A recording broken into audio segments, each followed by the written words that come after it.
welcome back to another Dapper one-shot. Uh, Katie from our main camp, well, she's in both campaigns actually. She's just recently moved and kind of getting into the swing of work things, so we figured why not run another one-shot. And so this week it's me, and this week is going to be pretty fun.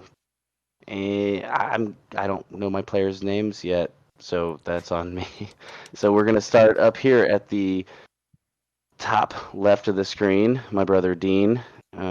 What's your character's name and just a super quick description? So his name is Romaris. He's a wood elf rogue. He's average height, probably about 5'8" ish.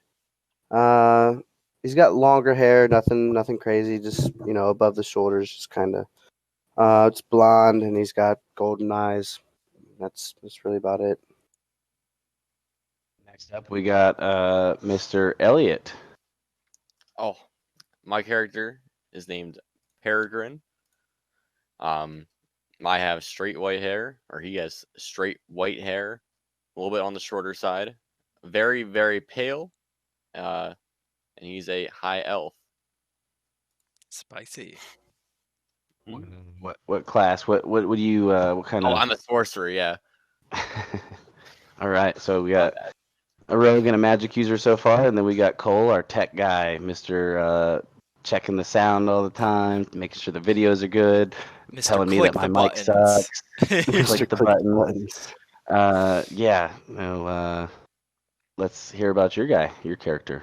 Okay, I am playing a human druid named Brahm, and he's very I don't know, very almost man of the land, ruggedish, but not traditional druid. He doesn't have a super long beard or anything like that.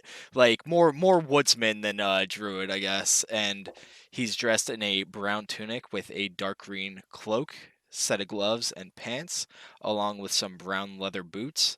And he also has a wooden carving of an elk head as a necklace, and he uses that as his druidic focus as well. And then we got the other dungeon master to the Avernus campaign, Mr. Brian Stretch the Smith. Real quick, fun fact: I just learned that Brian and Elliot have never been on the same side of the DM screen before, so tonight should be fun. What's your character looking like? And this is also Elliot's first game with a different DM. I want to point that out too. Yes. Very Okay. important. All right. Lots of fun. So Merrick is nicknamed Stormbringer because of his ability to always predict the storms on the sea.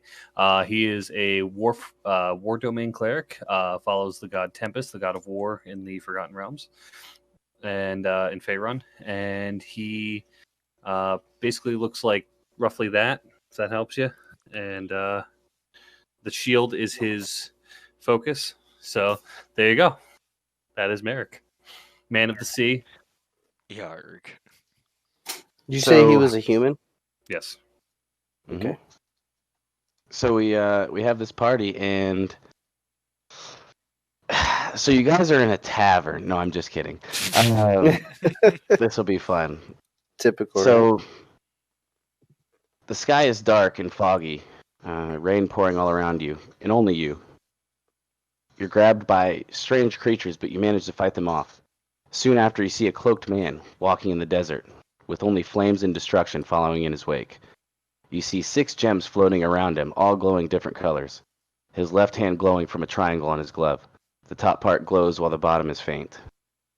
You close your eyes briefly like it's some bad dream, and when you open them, you see him staring directly in front of your face. You reach for your blade, but it's too late. The man reaches out and grabs you by the throat and lifts you up. Your power will soon be mine. You awake from the nightmare near the entrance of a dilapidated temple covered in vines and overgrowth, with a golden symbol glowing beneath your feet. You look around, and in front of you are others just awakening from what seems to be like a dream, or maybe a nightmare. As you stand up, you notice that the symbol beneath you stops glowing and slowly fades away. And a uniformed... Sorry, I forgot to breathe there for a second. A uniformed female voice echoes in your head. Chosen champions. Your world needs you. Seek out the gems you've seen.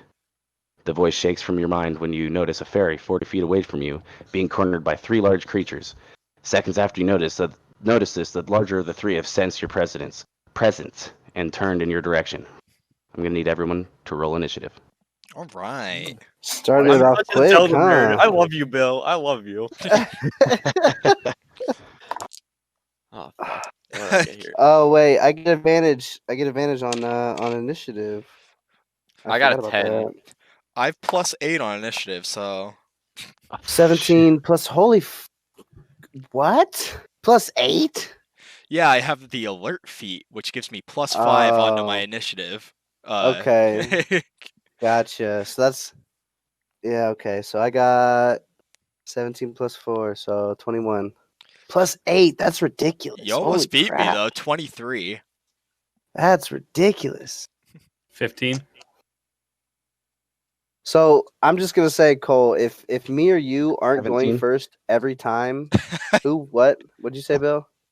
Elliot, you had a 17, right? No, a 10. Oh, a 10. I thought someone said. I said 17 plus 4, so 21. Oh, I don't know okay. why I always throw that in there instead of just saying it, but I do the I'm weird. same. I like to let people know the math that happened. I don't know. I rolled a 10 plus Plus 0. 0. Yeah, I rolled a 15 plus 0. But yeah, Cole, if me and you aren't going first every time, then there's definitely something wrong. Yeah, if we Oh my can't god, beat their you're a plus sorcerer without zeros, dex? I'm what? sorry. he doesn't need You're a that sorcerer AC. without dex? What's that? Yeah, You're a sorcerer without dexterity. Okay, Yes. cool. protecting it I all. don't know nothing. Keep going because my dumbass forgot to pull up some stat blocks. Stop It'll just make me- criticizing him, man. I'm not criticizing, I'm just concerned. I don't know anything about sorcerers. Are sorcerers supposed to have decks? So they have no AC. So the only thing that can help them with AC, and they don't wear Just armor, decks. is Yeah. dexterity. Yeah. Isn't We're there? talking Isn't What's there your something? AC? 10? 13. He's got mage armor, don't worry. Is that with mage Good thing armor? I have D&D Beyond it's in front of 13. me to quickly pull up these monster stat blocks. Yeah, the The monsters. digital tool set. The official what you- digital the- toolset of the 5th edition. Not just D&D, any yeah. tool set, the official The digital official tool set. one, yes, sir. God, I'm so So- thirsty, guys. Yeah, me too. I think Elliot is. Drink, boy, drink. Yeah, that DP Ah, right there. There you go. Wow, that really hit the spot. Oh, thank God I have Dr. Pepper to soothe my. Good. Thank God we have Uh, this drink. Coca-Cola. Yeah, so I thank have a- I goodness have a I have that question. McDonald's Sprite. Anyway, Right. So crisp. It's so crisp. it is, isn't That's it? the It, truth. it really hits Also, different. I And really it- appreciate that Discord now has a noise suppression powered by Crisp. Chris, Yeah, there you go. You get that super crisp Sprite with the super crisp sound suppression from Discord. Yeah, it just makes everything crisp. But anyway, so I was able to go get ahead. my shit together. Okay. So I'm definitely just leaving that in. no, that Oh, yeah. I hope Do so. it. I That's hope fine. so. It's good. It's Um, good By the way, I content. loved the bloopers. I loved the bloopers on the one episode Yeah. at the end. That was That great. was good. I didn't think you actually was going to put that in. You actually were going to put that in there. There Oh, we I'm go. serious about my bloopers. Bloopers are great. So first up is going to be Brahm. What you see in front of you are 3 wolves, one larger than the other 2, cornering a fairy in this, like I said, overgrown room, so to speak. There's one door behind you that, it looks undisturbed. There's vines growing all over the place. There are trees. There are, it looks like it would be in a very, very dense forest, but it's surrounded by 4 concrete walls of like larger bricks, I guess, the best way to describe it. Cinder block sized bricks. And they're about 40 feet away from you.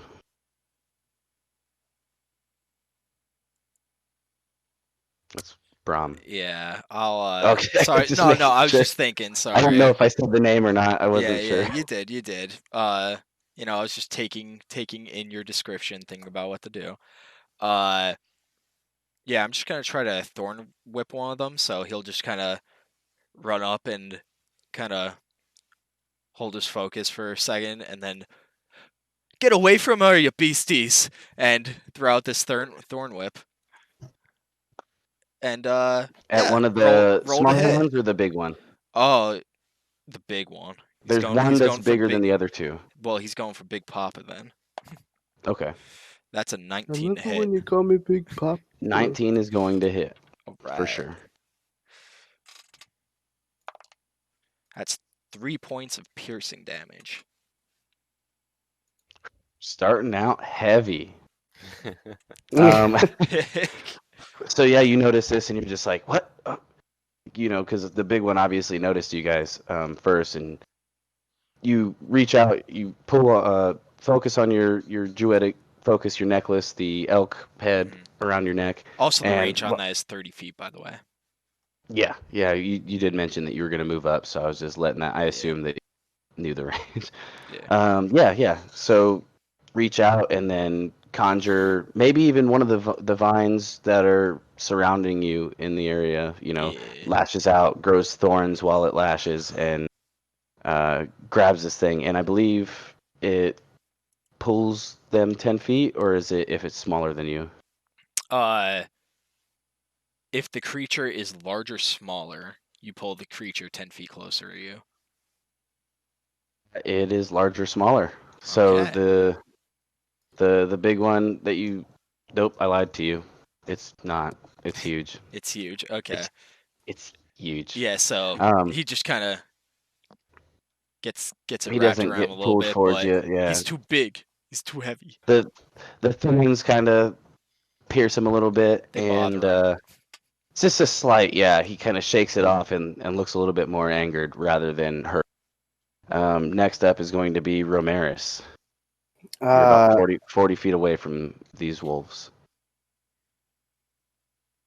So this one wolf is like 40 foot tall. I'm just clarifying that, right? Like it's gigantic. It's huge. So it's the best I got. Does it have a name? does it Fucking gigantic. Yes. It's a big bad big- wolf. That's what big his name old is. wolf. He's gonna huff and puff and blow your damn house down. No, he won't. Anyway, so my question is: you said the big one noticed, but did the other two notice as well, or are they still focused on? Probably alert. There was an attack made toward the bigger one, so they probably Also- would have been alerted pretty quick. Also, I have Speech of the Woods. I don't know if it really counts as that, but beasts can understand your speech, and you gain the ability to decipher their noises and motions. So, if any of them felt any sort of way about me telling them to get away, yeah. So But it's yeah. not so much like you can read their thoughts, but you kind of get the Yeah, I kind of just like, feeling. Get the vibe. yeah, Get the like from the way they vibes. move and like any noises they make, I can kind of, get the gist of it, kind of what they're feeling. It's Okay, a vibe, so bro. the one that you just lashed out at, you kind of get the gist of like He's gonna slight eat me. annoyance, but kind of oh man, this is gonna be a better meal than I thought, maybe type of like excited, Ooh. but fierce excited, I guess. So I'm gonna. So what is around me? Is there any kind of? Never mind. I'm just gonna throw a dagger at him. What's the range on those daggers, by the way? 2060. So I'll move up 20 feet. I'll move up 20 feet. Off to the side though, as much off to the side as I can be, like trying to stay out of direct, Right, I got you. Yeah. But yeah, so I'll step off to the side around 20 feet ish away and toss a dagger. Which If I can. Okay, one of the smaller ones or the big one? big guy for sure. Okay. You do have advantage because it has not yet taken a turn in this combat. Oh, see, There you go. I'm dumb. I forgot about that. Yeah, but I didn't. That's my job. Yep. So I'm gonna stick with what I said because I'm dumb and I forgot about it. But I was thinking about dashing. So the first one was 10, by the way. Second one is 16. 16 will hit on the die, or is that total? 16 I on the mean, either die. way, 16's gonna hit. Yeah. But yeah. So my original plan was to Dagger. dash. Use my bonus action to dash. So 4 plus 4. 1d4 plus 4. I rolled a 4. So 8 on the dagger. And you can go ahead and roll your 2d6 for sneak attack because you had advantage. Yeah, forgot about that too. Yep, Holy shit. being an assassin rogue. I'm just a terrible rogue. Look at me. 3 your and a first 1. It's your first So time. 4. 4. So Total. that's 12 total damage. I believe Yes, you said sir. 8 first time. Yes. All right. So cool. That one. Is it any sort of action for you to get those vibes there, Brahm? No, it Does doesn't it say say? so. The So yeah, full. just it's the like f- an inherent thing. Okay. He's a little more angry now. Like, oh, okay, all right, motherfuckers. Type of attitude. Obviously, no words. Hmm. um, next up is the big wolf, Oh boy. and he, obviously is a little more agitated than when he first noticed you. So he's going to move right up to you, Romaris, seeing as that knife hurt a little bit, or that dagger hurt a little bit more than the vine, and maybe they can't really comprehend magic so well, so he couldn't Link super it know right that it back to came me. from Braun. Yeah. So you threw that dagger though. That was coming from you. So he's running up to you. Definitely has enough movement to do that, and he makes 2 attacks at you. He's going to first lunge at you with a bite. It's not going to hit you. It's a 10 total, and then you kind of dash off to the side, and then he swipes at you with his right claw, and it's a 17 to hit.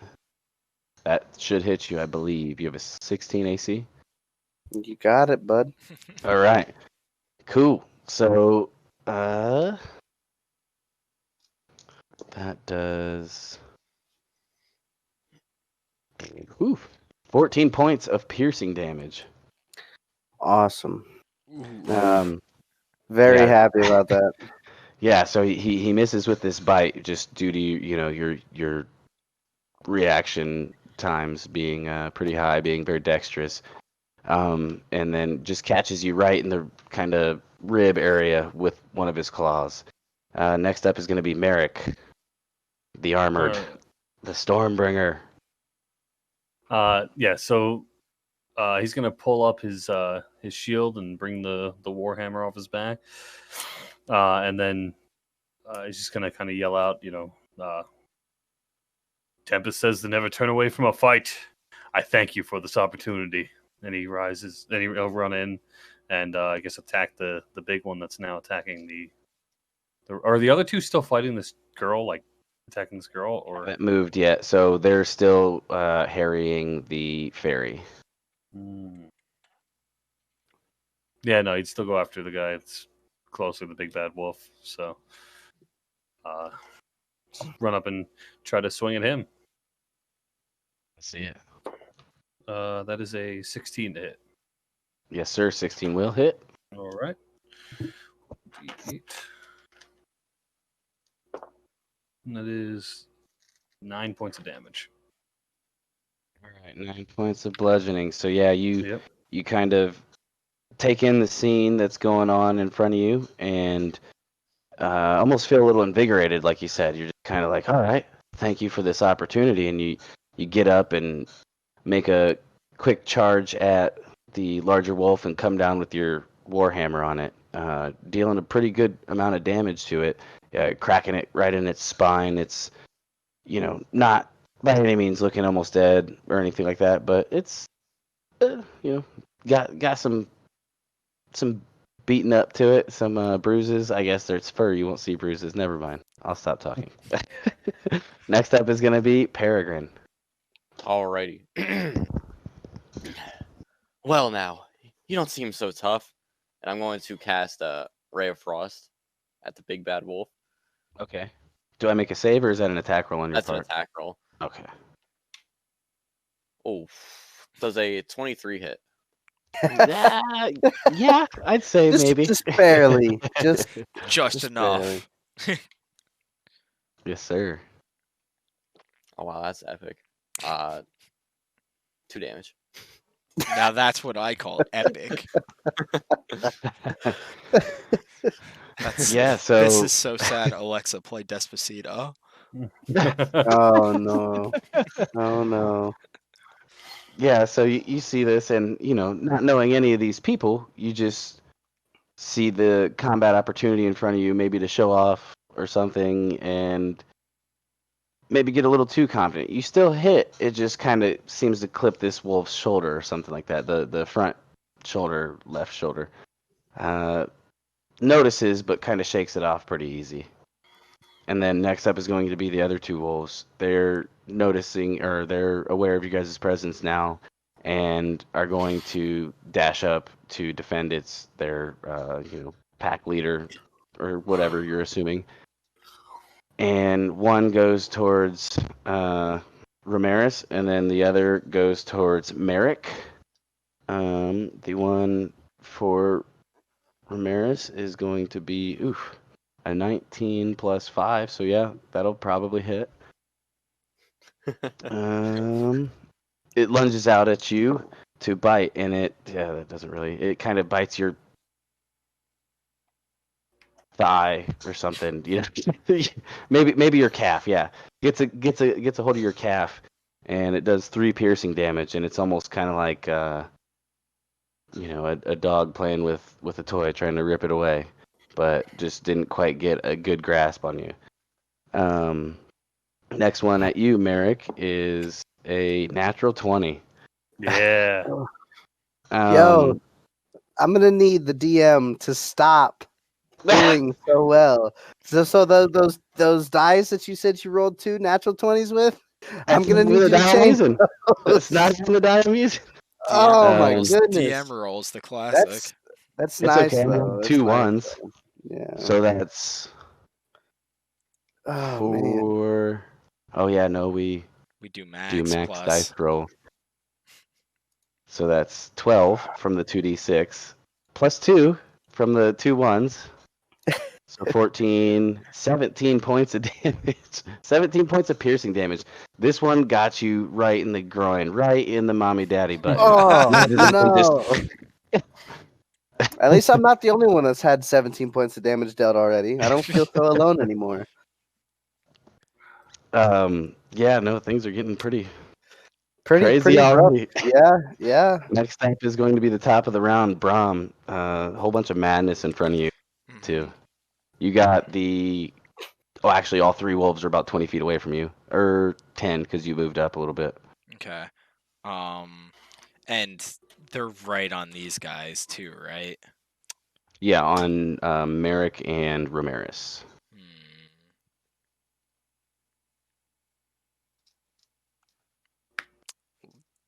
Thinking about my options.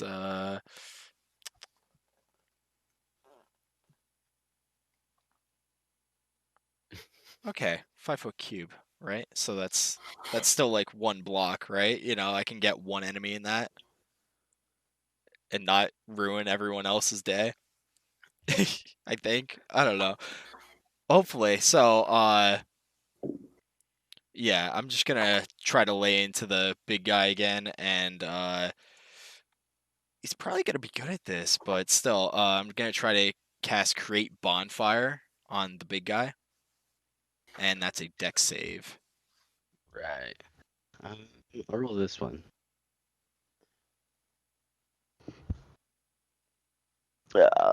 It's a 6 plus 2. So an 8. Okay. Yeah, it's 13. is the DC on that. So All right. So how much surprised. damage is that? Yeah, I know. I figured it was going to be a little bit better too when you said dex save. Mhm. That is 8 points of fire damage. Oof. All right. And then Alright.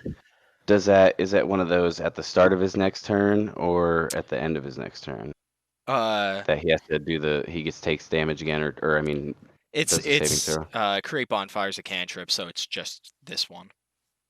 Oh, But okay. it lasts for wait a minute. Yeah, I was gonna say. When Oh, it it's probably if moves, they end their turn in the yeah, if they bonfire. I'm end their sure. turn there, then they have to make another saving throw or take the damage again. Okay. Okay, yep. So that's what it is. But yeah, Cool. so All right. I'm also gonna move like an extra like 10 feet back. You know, kind of Okay. figured rise that. this. They got a little closer. Yeah, rise this flame up and then kind of like, ooh. I'm Be still like, kind of keeping them occupied. I yeah, don't want to. these guys might not be looking too good, but they're way bigger than me, so I'm gonna head back. Alrighty. So next up is going to be Romaris. Sorry. So there's one other person up on this, right? I believe. You and Merrick are right in the thick of Merrick, it. right? So as long as I don't leave the area surrounding him, I can move behind him without provoking an attack of opportunity, correct? Huh? You're fine. Yeah. Okay. So can I As jump long as you behind wanna. him Yeah. That's no as problem. long as I want to what? Okay. Yeah, I was gonna say as long as you stay in contact with him, like you were saying, then sure, you're just trying to get like a flanking position or something. Also, Yeah, actually. Oh, go ahead. Never mind. I was You're gonna say good. you don't necessarily need flanking if that's what you're trying to do because you're an assassin rogue. As long as you have an enemy of your enemy within 5 feet. Okay. All right. Well. 5 feet of the enemy, not of you, by the way. Yeah. Either way, Yeah. same. I still want to try to get behind him because I'm hoping that will maybe not. I don't know. I already got screwed up by this guy one time. I don't know. I'm gonna jump behind him anyway, real quick and attack him with my rapier. Do what? The big wolf. Yes, big guy, Okay. big guy. So first one was an 8. Second one, 12 plus 4, 16. 16 just hits, or no? Yeah, 16 will hit for sure. Sorry. Okay. All right. So rapier, 1d8 plus 4, 5, so 9. Now you missed with the first attack, so the second one will be the short sword, wouldn't it? No, the first roll was I have advantage. Oh no, fuck. Oh, What you am do I? have advantage. You do have advantage. You're right. Yeah. That's right. Man, Sorry I about got that. so turned around in that. I'm like, no, I was thinking it was initiative, and then Nope. yeah, You no. were right. That was on me. So 9 points of damage with the rapier. Okay. Uh, Plus your 2d6 for sneak attack if you want. yeah. What if I want? You can You don't choose. have to You can, take it. yeah. You can choose to do it on Oh, your second attack. Like if say if something was looking super just barely clinging on, you could choose to not use your right. sneak attack until hitting something else. Yeah, because you can only use it once per turn, right? Mm-hmm. Yeah, but I haven't heard any of those words yet, so I probably should have waited. But that's a 1 on the first one, 4 on the next one, so 5 for the sneak attack. Right. So Or 14 no, 14 total. because you said 9. Yep. Yeah. So then are you making a second attack, or what are you doing with your bonus action? Bonus action. So I don't know how disengage. I know disengage. You can get away without provoking an attack of opportunity, but how far exactly can I go? It's just my normal walking speed, right? See, and that's not going to help out too much because if the guy wants to come after me, he's going to come after me, and I only got 35 feet. So I'll attack again with my dagger. 18 plus 4, so that's 22 to hit. All right, go ahead and roll your damage. 1d4, another 4, so another 8 points. Dagger's killing it today. Oh, that's the short sword. That's a 22. 1d6. Hang on. Well, screw it. I'll just go with the dagger because if I go with the short sword, You're I'm gonna fine. get You already worse. said it. You rolled damage for it. It felt good. Yeah. So- Anyways, 8 points. I mean, yeah. So who went last? I'll That was take it. Brahm. Brahm creates this bonfire underneath it, and you're just kind of like, what the hell? And it's kind of burning a little bit. And as it starts to feel the effects of the fire, you just lunge up and stab it with your rapier and make another stab like underneath its head, underneath its mouth with your dagger, and it just slumps. It just drops to the ground. Now there are two smaller wolves, but they rolled shitty in initiative. So Big Wolf dies, and next up is Merrick. You have a corpse in front of you and two wolves, one kind of harrying Romaris, or the rogue that you haven't officially met yet, and then one in front of you. Is the fire now consuming this wolf's body? Yeah, there's a lot more smoke now. Not smothered yet, but probably soon. Okay. All right. I'm going to cast Thaumaturgy, and I'm going to cause the flames to brighten for a minute. You can have up to 3 effects at the same time from Thaumaturgy. So, a loud rumble of thunder, and have his voice boom as he says, "May the god of war rise his fire on you," and just the flame's going to come up, and that's his voice is going to boom, and the thunder's going to strike all at the same time. No actual damage from that. Just to attempt to scare these wolves away, especially because Right. he's got bit in the nuts. Yeah. Yeah. How does my animal instinct feel about sense from these wolves after that? So that I was gonna ask, would that have been an action or a bonus action? I That's don't action. know. Okay, but so Cole, they, I guess, look more confused than anything and scared, but they're so animalistic. They're not very smart creatures. They see what's in front of them and are hell bent on now event. I don't know how vibe wise. Let's see, make it a little more vague. They're confused, but still angry. Yeah. Okay. Anything else that you want to do, Merrick? You have your movement and a bonus action left. Uh,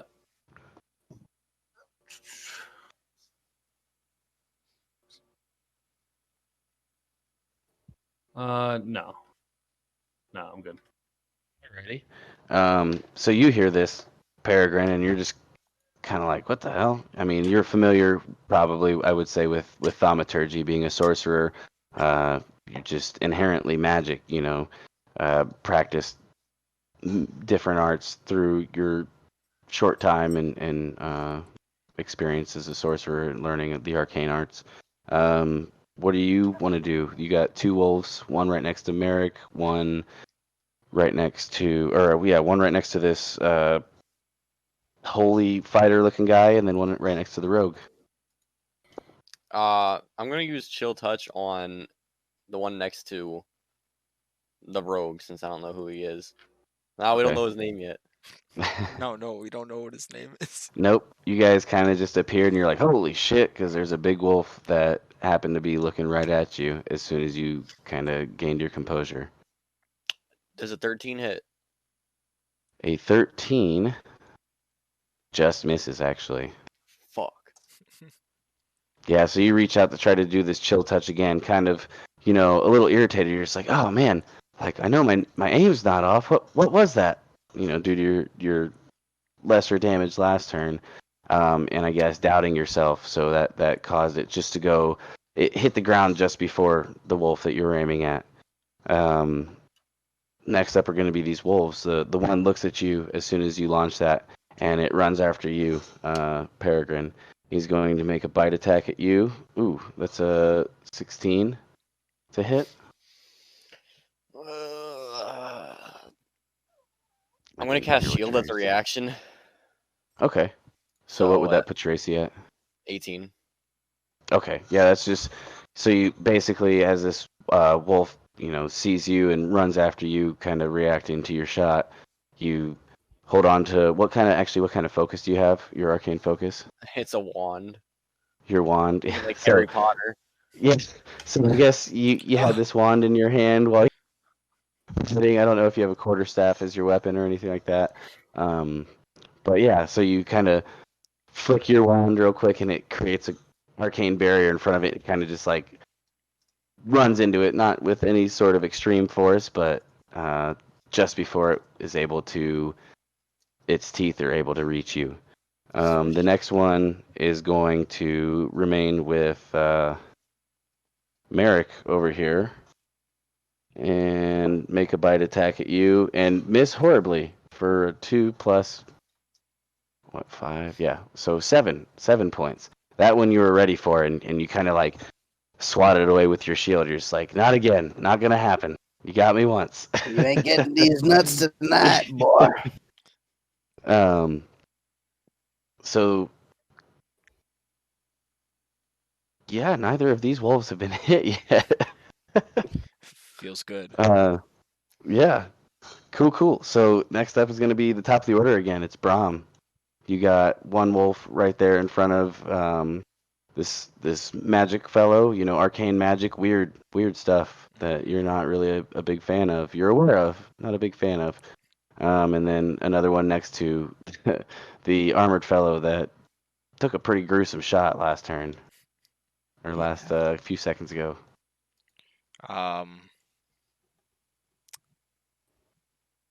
How far away are they both from me?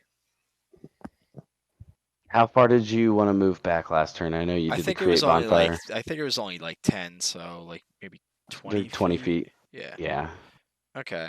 For Then- the one next to Merrick, the Peregrine, the sorcerer, he's actually, I don't think he's right next to you. He might be another 10 feet away from you. The wolf on Peregrine. So the wolf might be 30. Oh wait, no, it's right up on him, right? One of them's about Okay. 10. Yeah, one of them's about 10 feet away from you, and then the other one next to Merrick is 20 feet away from you. Then I think I'm gonna move back 20 to get my full range, and then try to thorn whip the one on Peregrine. Okay. For an 18 hit. Yeah, 18 will hit. Just misses. That's 4 piercing damage. All right. First damage is dealt to the smaller ones. And dragging him 10 feet away from my sorcerer. Not even acquaintance. Sorcerer stranger. The wolf doesn't get to make any sort of save or anything, does it? It's automatic as long as they're large or smaller? Yeah. Okay. Yeah, so as you're backing up, you kind of cast your thorn whip at it again. Another vine comes up from the ground, a thorn vine, and it wraps around one of the back legs of this wolf, and it yelps a little bit. You might have got like a hamstring or something like that, if that's a correct piece of anatomy for dogs. But Pulled a and hammy. it drags it 10 feet closer to you. So now it's no longer right up in the sorcerer's face, and it's just confused and in pain is the feelings that it's given off. Not like an immense pain, but like, oh shit, that hurt. Yeah, I don't like it. So yeah, if nothing else for you, that'll be Romaris. You no longer have anything directly in your face. You got one wolf that you could say close to 10 feet away from you. No, it'd probably be another, like 5 feet away from you. It's just not up in your face because it's toward Merrick, toward the armored guy. And then the other one. So the other one will be should be about 30 feet away from you. Right. So was the other? So that one that he thorn whipped would that be within 5 feet of him now? Since because I think you said it was about 10 feet away, and then he thorn whipped it 10 feet closer to He him, moved right? back 20 feet. Oh, he Yeah. moved back another 20 feet. Okay, So it'd Yep. be well 20 then, away. gotcha. So I will then take an attack at the one in front of this guy, this armored fellow that just seems overconfident so far. Just started talking about some guy that I have no idea who the hell he is. Yeah, that's who I'm gonna attack. That'd be an advantage. 12 on the first one. 19 on the second one, so 23. Yeah. Oh yeah. All right, that's with my rapier, by the way. So 1d8. 8 on the die plus 4, so that's 12 right there. Nice. Uh, Sneak attack damage if you want. Yes, sir. 2 on the first, 2 on the second, so another 4, so that's what, 16. And then I will use my bonus action to attack with my short sword this time. Are you sure? I You have kind of put advantage on that as slide well, your too, dagger right? back in your belt, and as you're sliding the dagger in your Yeah. belt, you reach for the short sword, assuming they're probably on the same side. I have advantage on that as well, too, right? Yep. Okay, You so just don't get sneak attack this time. first one was 13. Holy shit, how much? Second one was a natural 1. So first one was 17 total, 13 plus 4. 17 will hit. And that is a 1d6, which I am no good at rolling for some reason. I always get terrible rolls in the 1d6. 4 plus 4, so 8. You get to add your dexterity to the damage on your second attack. So rogues don't get the fighting style feature that like paladins and fighters get, where you would have your 2-weapon fighting thing. So you can, I believe, unless I'm wrong, I believe they don't get it, so they don't add their dexterity modifier to their damage on the bonus attack. They just have the bonus attack easier than other classes without having to take any sort of feats. So I don't know about this either as well. So I'm just Well, gonna ask. But I guess you actions in can- combat, it does say 2-weapon fighting. So I don't know. Right, everyone has that. You can take that action in combat, but you can't. Okay, Yeah, but it it's like a doesn't actually feature. add the modifier. Okay, that's Yeah. fine. Yeah, I just like I said, I wasn't sure as well, so I figured I'd just ask just to make sure. No problem. All right, so then that would what I say 4. Yep. Okay, so another 4 points, so 20 total that round. All right. Yeah, no, that one looks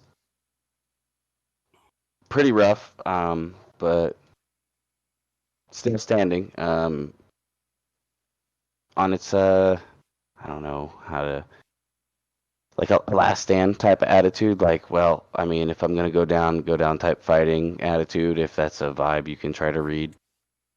Oh yeah, I check that vibe. It's a vibe, bro. So that's your action, bonus action. Did you want to move at all, or you're staying there?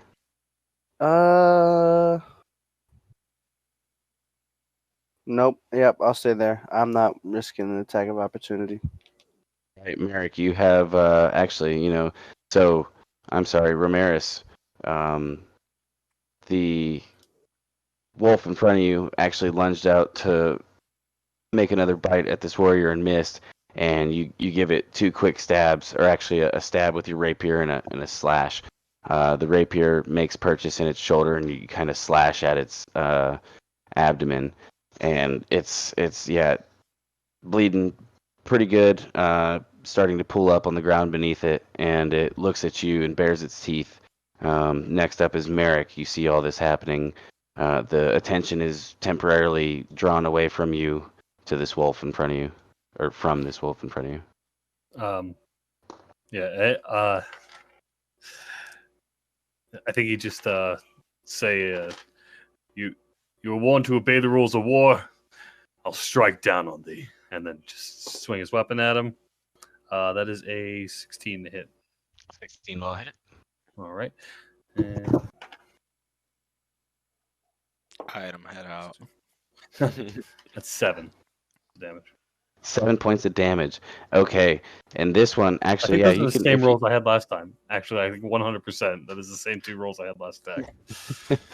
if you'd like, you can narrate this kill, as it just took a good bunch of damage from the rogue standing next to you, and he kind of gives you like a nod, and you go and swing with your warhammer and I'd say kind of quick, as you said, I'll strike down on the, spin it around to the clawed end of it, the spiked end, and then just strike into the skull and pierce through. yeah, it's okay. So just right in the dead center of it, like behind its eyes, and the eyes roll back, and immediately it's not. I wouldn't even call it a slumps down. It just kind of it falls pretty hard. You killed whatever bit of nervous system it had left. As a bonus action, I'd like to cast Shield of Faith on the druid guy that I see. Okay. And just say, Tempest will protect you. And conjure up this shimmering field of radiant aura of a shield, plus 2 to AC. Oh yeah. That's what I was gonna ask. All right, so And it you lasts do up to that. 10 You take minutes. out a. It 10 is a minutes. concentration spell as well. Okay, good to know. I actually haven't had to encounter that too much. Most of my players don't have too many concentration spells in other games, so that might be hard for me to remember. You might get away with something, but I'll try to remember. I'll help you out. Yeah. So Peregrine, you see this armored divine warrior just speak what is it, like motivational. It's like, all right, I will smite down on thee, or strike down on thee, and just annihilates this wolf. And then all you got left now is one wolf that's 10 feet away from you, about 20 feet away from the druidic character to your, closer to you.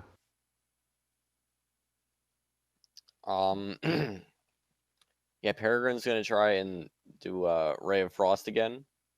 Maybe get some real damage out of it. All right. Oh, that got cocked. Hold up. Natural 20. All right. So what's the damage die on that? 6? It's a D8 Or D8. Okay, so 8 automatic. plus 6. So 6, so 14 points. All right, that is that many. also with Ray of Frost, when I make a successful hit, the speed of the entity is reduced by 10 feet until the start of my next turn. Okay. All right, so yeah, you kind of feel a little bit better now. These other wolves are getting taken out. You're just like, all right, I can breathe. I can calm down for a second. And you launch it, and it hits this thing like right under its head, kind of in the upper chest area, almost its neck. And it lets out a pretty loud yelp. And as a result of the blast, it almost looks like its fur is covered kind of in frost. And I mean, physically, you don't notice a difference or anything like that, but yeah, it looks like it's covered in frost at this moment. Next up is going to be this wolf's turn. It's most definitely going to be coming after you after that. It Would. can make it. It can make it to you. You do notice that it's moving a little bit slower. Maybe due to pain, maybe due to your frost, but attempts to lunge out at you for a bite attack. That's a 12 to hit. No, sir. All right. Yeah, no, this frost just slowed it down to a point where maybe it wasn't super easy for you to dodge like it was a joke or anything like that, but not the most dexterous of the bunch. but you're still able to just kind of slide to the side, and once it lands from its little leap that it does, it looks up at you a little agitated, probably because it's just trying to, at this point, fight to survive. Next up is Brahm, and you have one wolf left, and it's not looking too good. I'm gonna whip him. Anyway, I started whipping. Whipping. Anyway, I started whipping. Whipping. I'm not acting weird. He's gonna You're get acting weird. whooped. That's a nat 1. All right, all right.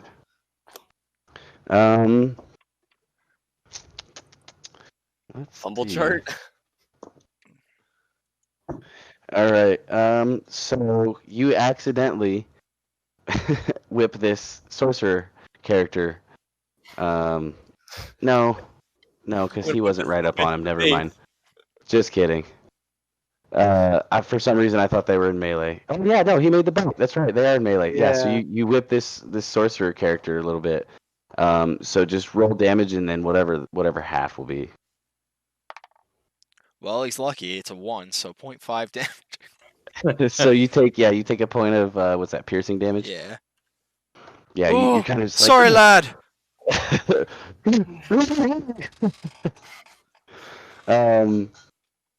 Yeah. So is there anything else you want to do? You just kind of standing your ground there. Yeah, I'll just post up. Maybe like take my shield out too. Now that I'm feeling this aura, but also I'm like, okay, I just don't want anything else to go wrong.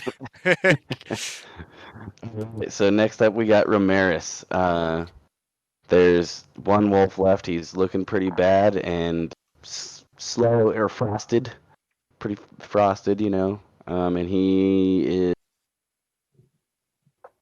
back to 20 feet away from you since he moved up to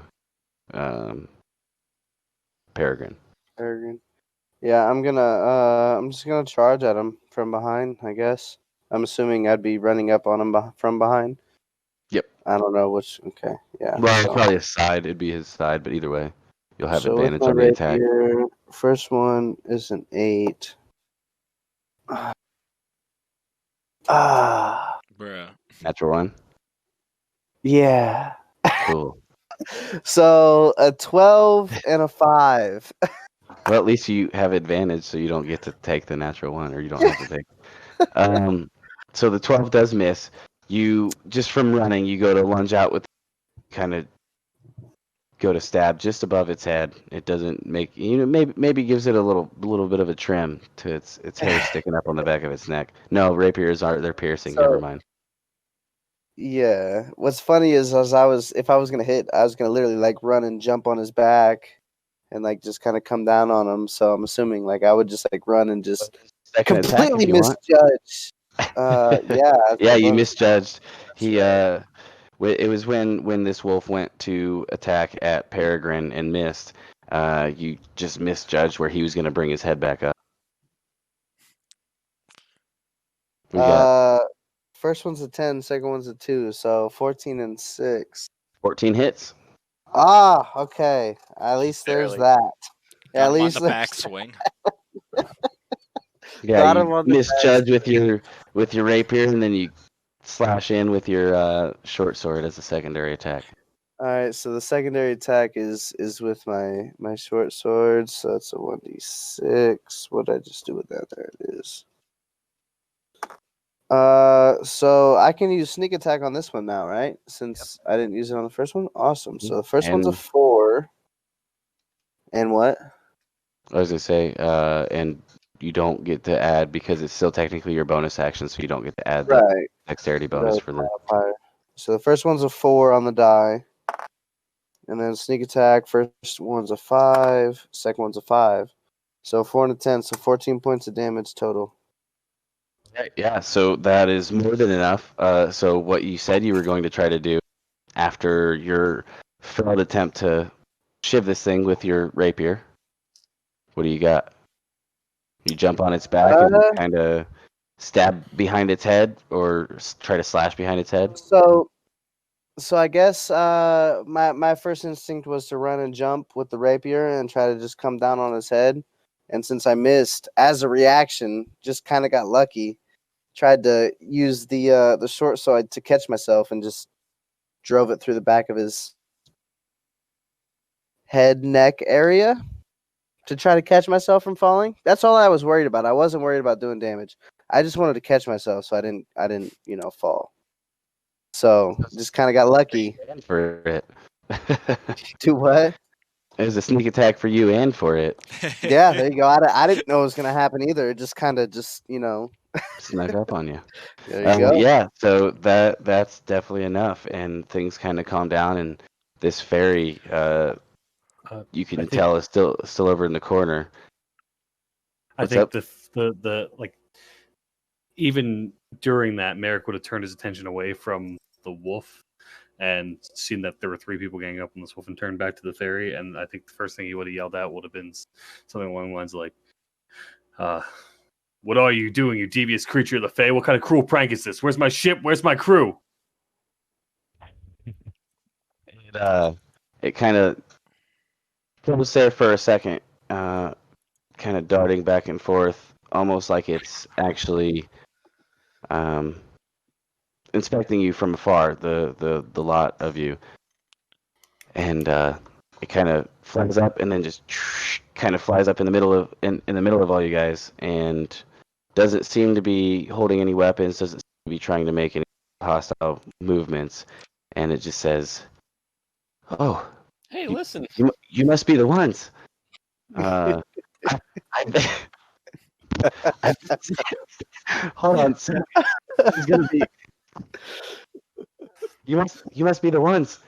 I have been sent here by the Grand Dookie Tree to grab my champions. But for now, we need to find a way out of this temple. The grand what? The Grand Dookie Tree. Grand I thought that's what you Dookie said. tree? I thought that's what you said. Okay. Oh goodness. Copyright free, huh? She Anyway, introduces herself. I am Nova. I was sent here to help you. Oh God. Help us. What do you mean help us? I can't fight. That's obviously why we brought you here. But I can help in any way that you need. I can Stop pulling these tricks provide on us. information. Return me home. There's no tricks. This is you're chosen. You have been chosen to help save this Chosen land. Yes, Tempest chose me, not you. I'm gonna look at this armored fellow who I have no idea who he is and be like, yo, hey, just chill out for a little bit, bro. You know, this it's a vibe over here. It's cool, you know. And I'm gonna tell the fairy like, hey, you can, you know, if you need a place to rest, I got you. I got 2 shoulders. You know, Let her be there. it's just You yeah. know how tricky these creatures can be. Hey, You listen, can't bro, let them be there. You're killing my In- vibe, dog. Listen, it's okay. We just did some stuff. You know, we wrecked it. It's Druid. in okay. Sylvan or the whatever the Fey language is, however you say it, I'm just gonna speak to the fairy and ask, "What kind of help do you need?"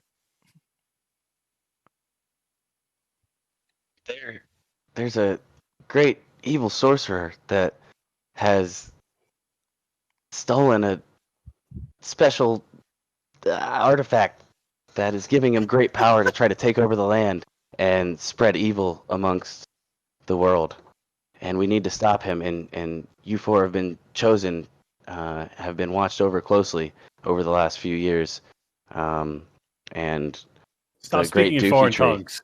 Is he a Oh yeah, threat? I guess it's just talking to. I mean, the fairy can respond in common. I just asked my questions and it responds in the language you. Okay. Yeah. But yeah, you 4 have been chosen, watched upon closely over the last few years, and we believe that you can aid us in our mission, in our saving of this land. Turn to the rogue and say, do you understand what they're saying? Let's get it, bro. What? Oh, lads, you're not gonna believe this. Fairy says that it's been watching us for years. Think about that. That's a long time. Well, Yeah, not for it's, some of you folk. Elves, right? Not me. See, I felt something. I haven't been watching you. Oh. Who has been? Great Dookie Tree, of course. Oh. Well, that makes sense. Trees watch me a lot, and I watch the trees. Would you speak in common tongue? No, because he was talking to you guys like, you'll never believe this. So she started speaking in common again because Yeah, she no, wasn't no. being spoken to Oh, directly. okay. Yeah. Okay. Okay. Yeah. So this Dookie tree. What is it? She is the protector of this forest. I mean, this forest in particular, and he has had a great curse Where are bestowed we? upon him by this evil sorcerer. The Forgotten Forest. Some fey magic. Tempest will not be pleased. Well, I do not understand why I must be dragged from my home to help Or my crew. this land I've never heard of before. Or this Dookie tree. Or this Dookie tree, yes. The Grand Dookie Tree believes that you are among the best to help save the land. It's good to hear that. I'd rather be at home right now, though. Listen, I'm not afraid of hard work. I quite prefer it, and I'll never turn down a fight. But crew, I mean, I guess this is our crew for now. I'm Merrick. My friends call me Stormbringer. Your names? Yo, my name's Romaris, man. Romaris. Nice to Right. meet you, Merrick. But can I ask you a favor? Sure. Can you just lighten up a little bit, man? It's like, it's we don't know where we're at. Yeah, we may not be here, by choice, but guess what? We don't know how to get back, so you might as well, The nearest way to the sea is the direction I need to find. yeah, Paradise. because you see, we're concrete walls. We're surrounded. There's a door up here. I feel like the easiest way to get back to where we need to be is to help this. I mean, obviously, we've got right here for a reason. Just it's you're just killing my vibe a little bit. It's just lighten up. I'm a not little sure bit. what you mean by that, but that's fine. Okay. And I'm Like, gonna try to fist. I'm gonna fist bump him. Can I reach out and fist bump him? Does he take the bomb? Does he take the bump? This is Bump a it, man. this is a crucial Bump it. moment. He takes the bump. All right. Wow, I'm broship established. Yes, sir. I'm Druid, not bumping you. your name. Hello, I'm Brom. Nice to meet you, human fella. Elven critters. I like your chipper attitude. Oh, well, thank you. I like your power. You're very strong. He's also 6 foot and like 230 pounds of just man. Muscle. Yeah. And you, I'm assuming you're some sort of wizard, sorcerer. with Your wand, powers. Yes. I'm a sorcerer. The wand. Yes, my name is Peregrine. Peregrine. Strong name. Can I see your wand? No. What kind of wood's it made of? That is I'm a fine sorry, question. It is a fine question, but I don't know. Is it you? Is it a you wand? I Say appreciate you? fine craftsmanship. Oh, are you a wood carver yourself? I have a kit with me. We could practice sometime. Oh, I'm not a carver, but- Hey, listen. oh. At this point, the fairy goes, "Yo, check it out." Oh fuck! I hate her. I couldn't understand that language either. Could you believe it? Oh, that's, check it out. so So me I and have- this fairy have a lot in common, basically. Yeah, she picked up her attitude from you. She likes to mimic it now. I don't know. That's great. all right. We need to find her out of Can here. you give me a bit of a mic push, Bill? Yeah. We need to find our way out of here. Yeah, there There we you go. I'm just Yeah, gonna, I'm gonna be like, yo, fairy, Like let's show me. Point us to the men. way. Let's go. Well, I need to point out that wolf bit me right in places I'd never been hurt before. Looked really need to- unpleasant.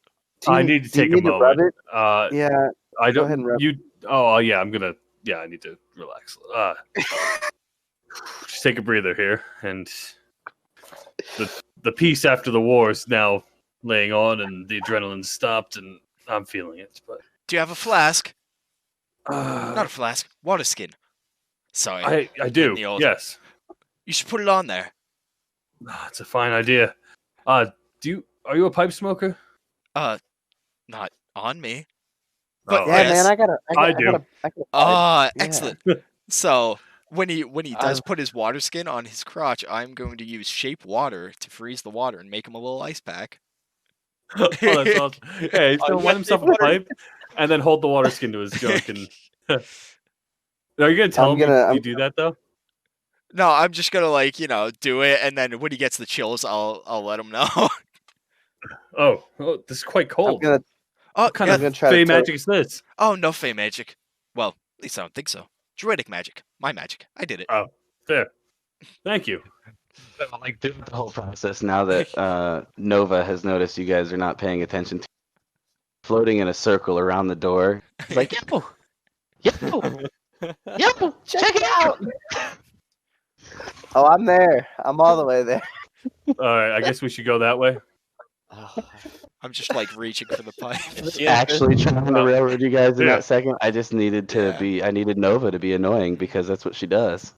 You're right. She's a fucking Absolutely. right, crew. 100% right. If each one of us on deck pitches in, we'll never sink. So let's be on our way. You can enjoy some of that pipe on the way. Thank you. All right, let's go. All right, let's go. Yeah, let's. You said Let's there's only one door in this room. It seems to be. It's weird because while you guys were in this room, it's giving off daylight, but you look up and it's just a stone ceiling. It's the weirdest thing. But there is the door in front of you. If you guys so choose to go in there. This dookie tree, is it made of shit?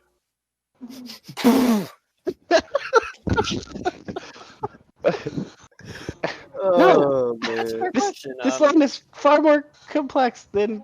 Hey man. Hey, listen. I told you just ease up a little bit. All right. Sorry.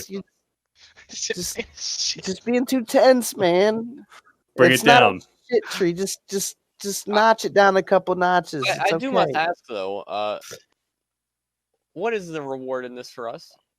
Freedom. You get to go home. I had freedom before, You don't Well, now. We're stuck here. Wait, we need to. so I'm being held a hostage believe- to do your deeds.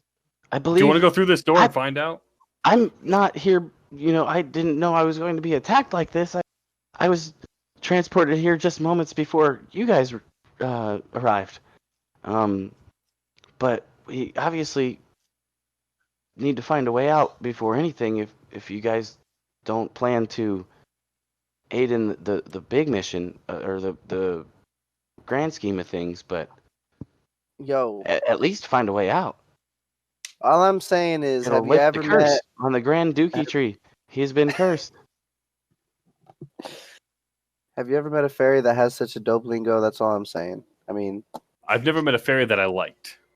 Oh, I have. this fairy is different. All right, this fairy's got my approval, and I helped save your life or your Dude, you've met nuts. or Peaceful whatever. fairies? They're all tricksters. Yeah, just Well, here to help. keep your I guess wits when you about don't have much to Just steal, they keep don't your trick wits you. about you. I'm gonna sneak. I'm gonna try to sneak and open the door. Yeah. Roll a stealth check for me then. Oh, 18 we're plus out- 8, so 26. because we're out of combat, I just want to ask, why was Dean getting advantage on? I'm sorry, I don't want to screw everything up and ruin Because combat. there's an enemy. As long as one of Dean's allies is within 5 feet of what he's attacking, he gets advantage for being an assassin rogue. Okay, You just I have thought to it was have an only. enemy. Yeah. Yeah, I'm sorry. I thought that was only when before the other creatures got there first. So they do get Well, that's- advantage. yeah. Yeah, they get advantage for that too, as long as if he attacks an enemy prior to its first turn in combat, that's automatic advantage without anyone having to be near it. Right. He doesn't get advantage on every roll after that. You're talking about the sneak attack feature. He gets a sneak attack if an No. enemy's within 5 feet. Oh, that might be it. No, Yeah. Yeah, you're right. Yeah. Bro moment. But so Sorry. before, I mean, I before could be. I will say though, no, it is assassinated. Is you have advantage attack on rolls that any creature hasn't taken a turn in combat yet, and you hit And your there's score against the. creature. I just want to make sure for, I mean, I guess future games too, that I don't screw Yeah. up. That'll just take one. You Yeah, pause sneak that attack. wrinkle. Sneak attack, I think, is No. something along the line No. Keep of it in. like No, it won't take just a you know how to second. strike suddenly and exploit a flow's distraction. I don't remember. Either way, we'll figure it out. You don't need. I think it's you don't need advantage on the attack roll if there's another enemy within 5 feet of you. You have I sneak think you're attack right if about you have that. advantage. Will I Yeah. cut this up? Maybe. No, you It's shouldn't. fine. No. No, I don't let's know. keep doing it. It's a one shot, man. Yeah. I don't know if it would have made a difference or not, but before he did say that about the assassinate, I was planning on jumping behind. The one time I did jump behind, but I guess Oh, I after don't that- care. It helped us out. I'm just Yeah. trying to help Bill as a DM. No, that works as well too because I definitely should have I read like to up do on my that. mechanics right, so I Yeah. appreciate that. Yeah, so that works out on a couple ends. I'm open to things like that for sure. Yeah, so the door wasn't locked or anything like that. You didn't. I don't know if you mentioned if you're gonna try to Mm-mm. mess with it. Nope. Yeah, so you open the door. You open it pretty quietly, and opening it, it opens up into a little bit bigger of a room, kind of octagon shape, and it goes down. There's some stairs leading from the doorway down to the center of the room. All right. Yeah, I'm gonna continue on in sneakily as well. Nova's on your shoulder too, by the way. Yep. I'm there. Actually, no, I'm not going to do that because she's a glowing fairy, so she'd probably give you disadvantage on your stealth check. So I'm not going to do that. She's Makes just sense. floating kind of in the center of the party. Is he sneaking past us? Like He's going down trying these to. steps? Yeah, I just walked straight up to the door and just Oh, okay. yeah. All right. Yeah. I guess we should follow him. I'll give you your pipe back. Just, oh, well, I guess we're gonna get going. We shouldn't be distracted. Here you go. Right, friend. So as you guys walk in, right in the center of the room, you see there's kind of these four walls that are shaped with parallel to the other walls, the I don't know, octagon shape. So like the diagonal, I guess if you're thinking normal octagon shapes, the ones that aren't up and down or left and right, that are diagonals. These walls are kind of parallel with those ones. And inside the four walls, they're like 2 feet high, are four ghost-looking figures that are kind of dancing in the center of this room, spinning around, and they're all wearing different colors. One of them red, one of them blue, green, and purple. And they all have like a torch, a brazier of sorts, that matches the color of their clothing. And they notice you, and then they all kind of spin and dart off in different directions. And the room is now empty, other than you guys. I hate the undead. Yeah, man. Did you see that? They just I think they look. Oh, let's go. Let's go see what they were up to. Which one? All of them. That one. Yep, that one. I point to a completely random direction. Sure. Seems as good as guess as any. All right. So which direction is that? North, south, east, west, or Northeast. whichever way? So North? as you guys walk in, kind of make your way down these stairs again, or not again, but make your way down these stairs after these four ghostly figures disappear. You look around, and there only seem to be two doors in this room, this hall, I guess, not hallway, but a grand hall. If you, there's a door to your left, a door to your right. The door to your right looks like it is chained shut with a lock, kind of dead center of the door, and then the door on the left, it doesn't seem to be, at least visibly, doesn't seem to be locked. Comparing to the other one. The locked door seems more important. Should we try to smash our way in? I'm gonna try. Let me try to pick it. You know, I mean, that's kind of what I do, man. You know. That's fair. Yes, All sure. right.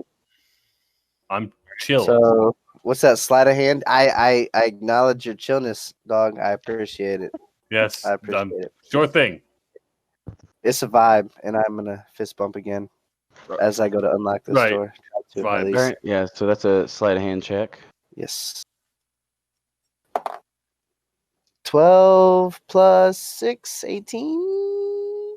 DC 25. So you're in there and you're trying and trying. It's a lot more complex than most locks that you've really messed with.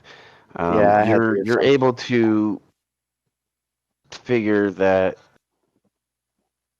the way that you're doing, the way that you're going, if you're gonna try any further, then you could potentially snap your lock picking set. So you kind of pull it out of the lock, and you're just like, yeah, I don't know, that it's kind of tough. By the way, I do have a DC for this. I'm not telling you can't go in this No, room. I got you. I definitely did not think it was going to be under 20. I will say that was my assumption, was that it was at least 20 plus. But anyway, I'm gonna look back and be like, yeah, no, that's dead, guys. Come on, let's go this way. I could try breaking it. You go ahead. I'm gonna go over this way. Wait, Let me know Druid. how that works out. Yes. Brahm, you said? Yeah. First, he's gonna say kind of under his breath. What does vibe mean? Oh. Well, it's just I don't know. It's the vibe, you know. You get it when you hang out with a bunch of wood elves. It's kind of the feeling, I guess. The feeling. Yes, good feelings. Good vibe. Good vibes. Yes. Good vibe. Yo, did I Okay. hear someone say good Bad vibe? Yeah. Who's got a good vibe, dog? Because I'm feeling a I'm good there. vibe. over there. I'm there. Where the good vibes at is that's I'm Good. there. I'm there. Good. Okay. And also, do you know any spells that maybe have like acid? Ooh. Can eat away at this lock? Maybe help me smash it a little. Well, How about you, sorcerer? No, I do not. All my spells are either lightning or frost. I'd say perhaps frost can work. Perhaps we could just put some water on it and try to freeze the lock. Maybe that'll make it more brittle when you smash it. Like with what I did with your pack, with the skin. I like your thinking. Very good point. Yeah, you you have the froze water? his nuts good, dog. So you're dumping water from your water skin on the lock. Yeah, Yep. and I'm gonna use shape water on it I was to gonna freeze say I the can just water. use shape water also. we Okay. we can Double both it use up. it. All right, and then Merrick, you're gonna try to take a swing at it with your warhammer. Yeah. Now, question: can you cast guidance on yourself? I Is a believe touch so. spell. So Yeah, I believe. I don't know. you gotta touch one touch- willing creature once before the spell ends. The target can roll a d4 and add the number rolled to one ability check of its choice. Yeah, I'd say I'll you're say why willing. not. I don't see why you wouldn't be able to. Because Yeah. like that's how Alright. mage armor and stuff is phrased too. Like even though it's for Yeah. yourself. Yeah. So I'll cast guidance on myself, and then what am I rolling to try and smash this lock with the hammer? Do I make an I'll attack? have you roll an attack, just basically to see if you get a 1 or a 20, but otherwise you're gonna hit. Okay. Like there's Oh my God! Natural 20. Yeah. beautiful. Oh. So yeah, this happens. You dump your water skin on it, and after seeing what your new druid friend Brahm can do, healing your family jewels, or not healing, but icing. Soothing. And then, so actually, what you didn't know is that Peregrine could do the same thing, and through their combined efforts of freezing this water, and you just get the most precise guided attack on this lock and break it right off of these chains, and the chains kind of the top chains kind of start hanging loose, the other bottom fall down to the ground. All right. Seems we found our way in. Ooh, that's exciting, isn't it? Let's get it, felt bro. exciting. Let's go. We'll be out of here in no time. Biscotti. Let's get it. S. S. Get it. Let's get it, dog. Let's get it. Right. Could you Okay. just spell that for us? I'm good vibe right now. Good vibe. All right, fist bump, dog. I like it. Yes, I'll bump I the like fist. it. All right. Feels just like home. I love wood Whatever I elfin can do to culture. fit in with my crew. Yes. I'm Good gonna. vibe right now. So I'm yeah, gonna walk up here and is this. sneakily. Go ahead. I was gonna say, here's this door in front of you. I was just. Yeah, I'm just gonna open it up. Yeah. All right. So when Is you it open it up, it hallway? opens into kind of a long room, but it's a wider hallway. It's maybe 25 feet wide. And you notice the floor is kind of in a black and white checkered pattern. Shit. Just before stepping in. This floor, bad vibe. Yeah. Is that I'm right? there, man. Did I do that right? Ooh, Yeah, I think you got that right. I don't like this room. This is yeah, bad vibe. That's all I can say. Bad yeah, it's vibe. definitely bad vibe. Reminds me of a nobleman's game. Oh, chess. Yeah, never good at it. I've played it. It's not my strong suit. Either. I do an investigation check on this floor. What are you traps. doing for the investigation? Like, what are you? Are you Yeah, looking? Are you just kind of looking, or are you? Like What are you feeling doing? it I'm up. gonna just look actually, just because if I feel it up and it fucking like explodes or some nonsense, I'd be a little bit unhappy. Okay, so yeah, go ahead and roll a perception check for me. Actually, anyone looking, you want to? I don't. You guys didn't say that you were entering. Anyone that wants to kind of peer in there, just make a perception. I got an 11 there, Bill. 24. Jeez, Okay. Louise. I think I'd just be passively looking. My passive is 15. Okay. Yeah, you know what? Everyone's taking a peek. Why I not? was planning on sneaking up in there. So I was definitely gonna look once I saw the door open up. That's a 19 for me. Yeah, I got a 19 plus 4 as well. Or no, Peregrine, for you. I got an 11. 11. Okay. 19 Yeah, plus you don't 5. really see much. The 11 does allow you to see something that's really as soon as you walk in the room and kind of look passively, as Merrick would also see, directly down the hallway, up on the wall in the back room. There's no doors or anything like that, but up on the wall in the back of this room, there seems to be a large painting of the red ghost, kind of just holding her torch there, looking menacing. But for actually, that's probably all you would see as well, Brahm. There's not really much to it, but you, Romaris, would see that the ceiling looks a little funky, and there's some squares kind of here and there cut out of the ceiling, and you see like what would be another ceiling above it, and you do see off like up on the wall portion of it, not on the ceiling, but high on the wall. There looks like there might be inset kind of chain pulley systems that could potentially be attached to this false ceiling with squares missing out of it. How long is this hallway? 25 feet, I think you said. No, wide is 25 feet wide. Oh,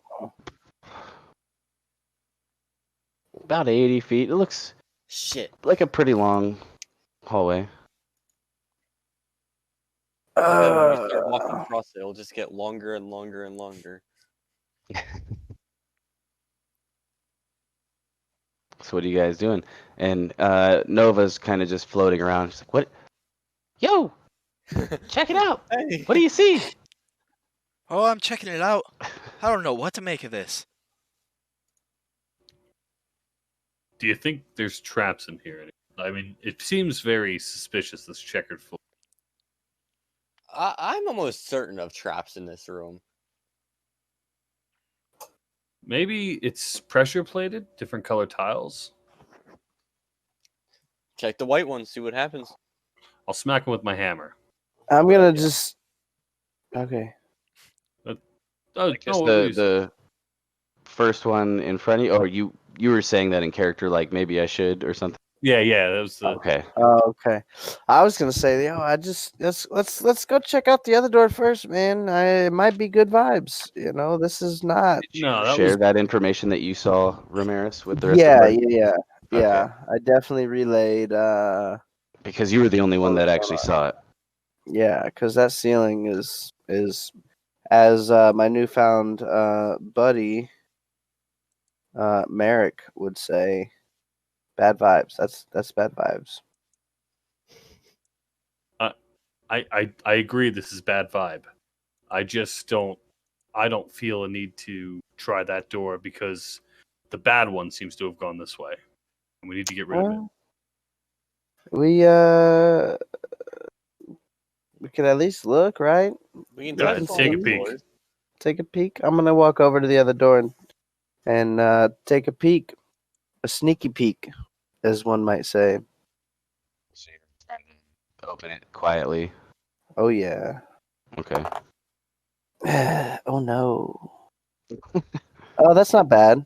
Fuck, dude. I got my my added to my roll is just as much as my roll. I got an 8 plus an 8, so 16. All right. Yeah. So maybe not quite as smooth and quiet as the other the first door that you opened, leading into the room that you guys were in, seeing the ghosts. But it's quiet enough. You're not too worried about it. You open that door, and it just seems to be a 5-foot wide hallway that goes, and it's just the weirdest thing. Like you look, and it looks like the hallway twists as you look down it, and there's a door at the other end. Yo, I think I'm getting good vibes off this door, man. It's doing a little disco spinny twirl thing, yo. I think I don't know I think I anything want you just said. I'd to seem listen. quite Good confused. vibes is all you need to know. Good vibes. Just come check it out. See what you think. I'll go take a peek and see this twisty Yeah, so hallway. Yeah, it twists Yeah. clockwise as as you're facing it. It twists clockwise. Is there I'm gonna- piano over top of all this by chance? Because this just feels like creepy piano needs to be played. I'm going to. I'm gonna go hit the tiles with my hammer. All right, so just like the first one on the inside of the door, on that other room. The first white and the first black one, I can see that I could step on. All right, so as you walk in, it's a black tile. Do you hit it with your hammer before you step on it? Yes. Okay, yeah. So you reach in and you're just like, oh, figure out this trap. No problem. I'm gonna show everyone. And you hit it, and kind of like there's a brief moment, and you like look around. There doesn't seem to be any effect. And you walk in, and so then the next. Actually, so the one in front of you, one directly to your left, one directly to your right, are all white tiles. Which one of those, which one do you want to hit? Is there Or a did you- diagonal that's black? Yes. I'm gonna smack the black diagonal. Okay, and you hit it, and again doesn't seem to be any immediate effect. Can I step diagonally onto that one? Mm-hmm. Is anyone else doing anything while he's doing that? Or you guys just kind of watching? I'm gonna follow behind him, but obviously wait for him to get a couple tiles ahead of me so I can have space. Kind of like Okay. I'm gonna look at Nova and ask her if she knows anything about this place or about what we must do here or which way to go. Ask her if she knows anything that can help us at all. So especially after you had pointed out what you saw, she goes, "Yeah, I think I had heard once about this temple here in the forest that it had a room where the ceiling would fall on you if you weren't careful. You gotta make sure you watch the holes in the ceiling so you don't get squished." I think Dean got squished. Yeah, I got squished for a quick second. That's I didn't squished. think. Oh Access some D&D Beyond on your. no, my wife texted My me, wife. and All I right. wanted to make. very Oh, yeah, I wanted so to my- make sure it wasn't anything dire, so I checked it, and I didn't think it was gonna blip Yo, out. you guys But mind if I use the restroom quick? Go for it. Might Break as well. time. Very nice. Thank you. break We'll be time, very back. nice. Very nice. And my wife.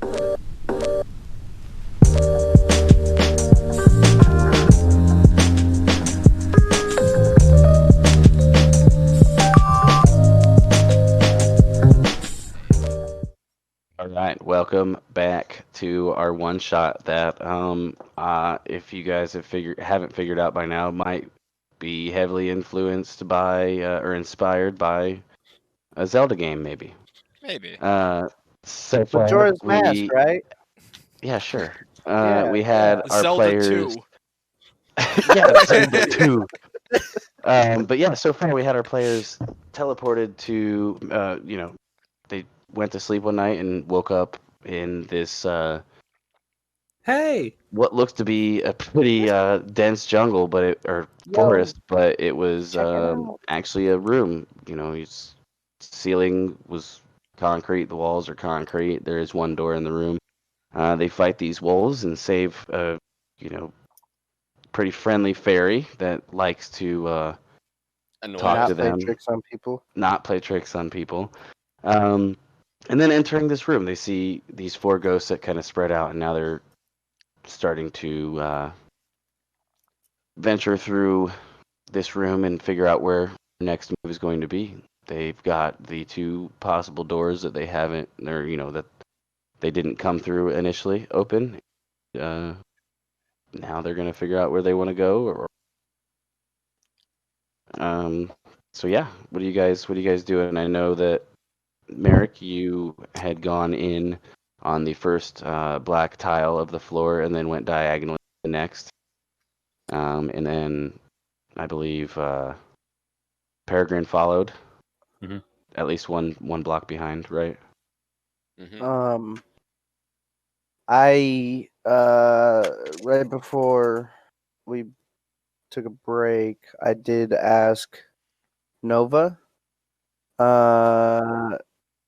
what she thinks, if there's anything she knows, anything that can help us, anything that she can tell us at all. I think you're getting ready to say as the break happened, but I believe you asked because I was gonna say she told you about the false ceiling and to make sure you be mindful of the holes in the false ceiling. hmm yeah, I just anything in general. Not necessarily just about the room that Merrick is checking out, but anything in general. Maybe something about the spirally hallway, or if she knows anything at all. If this Dookie Tree Man guy thing gave her any kind of vibes as to what might help us along. Um, I just know that there can always be danger lurking at every corner in this place. Is what I've heard. I've never actually myself till now. I'm here to assist you guys in any way that I can. I can sometimes spot things maybe before you. I can help. I can help point out enemies that you might need help seeing or focusing on in combat. Um, yeah, that's it.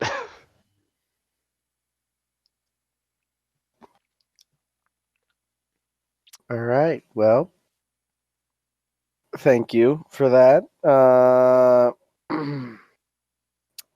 So, does anybody want to go in that hallway with the false ceilings and try to maybe avoid the false ceilings? Already in there. I'm already in. Yeah, they're So already what there. are you doing yet at this point? You I'm made gonna it to keep the tapping diagonal. the next diagonal black tile from me. Okay, yeah, tapping it. Are you? Yeah, just tapping it. Yeah, I Doesn't mean, seem I'd to say be I think I'd pretty much do one of those like enough to right. flood the floor, and that'd be about it. Okay. Yeah, so you go ahead and do that off to the right again, diagonally. And there doesn't seem to be any sort of effect. All right, so I'm going to walk on that one. All right, you step on that third tile and you hear and you kind of feel the room shake a little bit.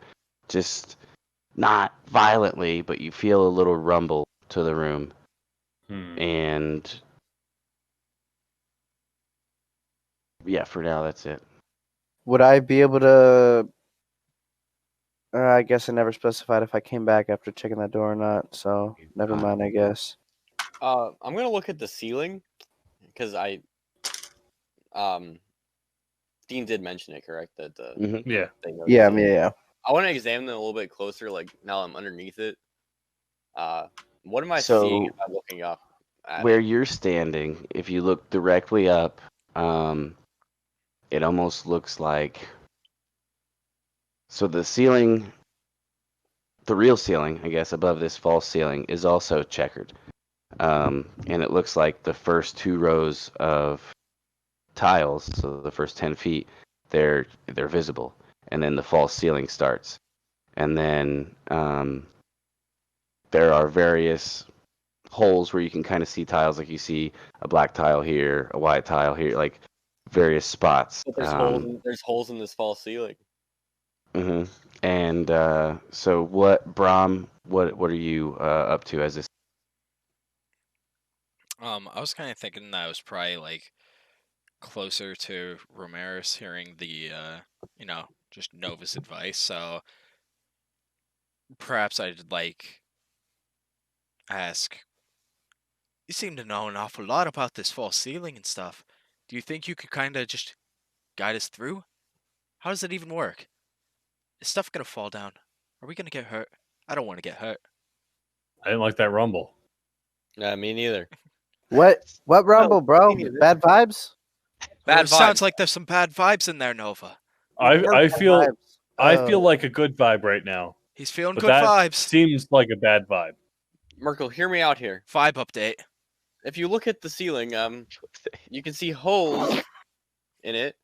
Perhaps these holes represent where we can. Did you call me stand if- Merkel? That What's is your what name it again? sounded like. Wait, what's your name again? My name is Merrick. Merrick. My apologies. Who the fuck's Yeah. Merkel? Why? I hear she moans a lot. Bernie Merkel. Oh. Myrtle.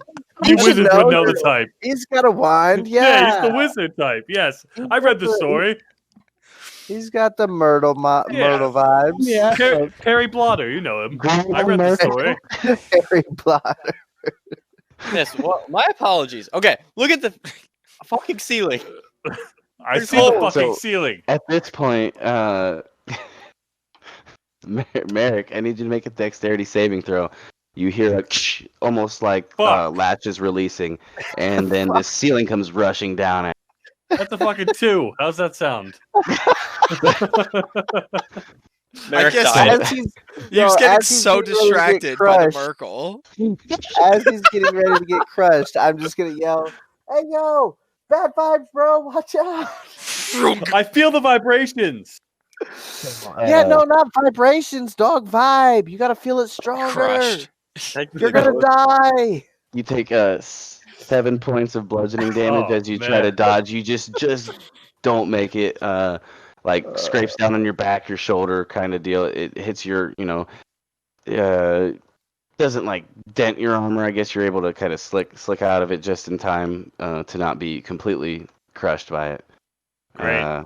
But you have a feeling that you don't want to be directly underneath that ceiling ever again.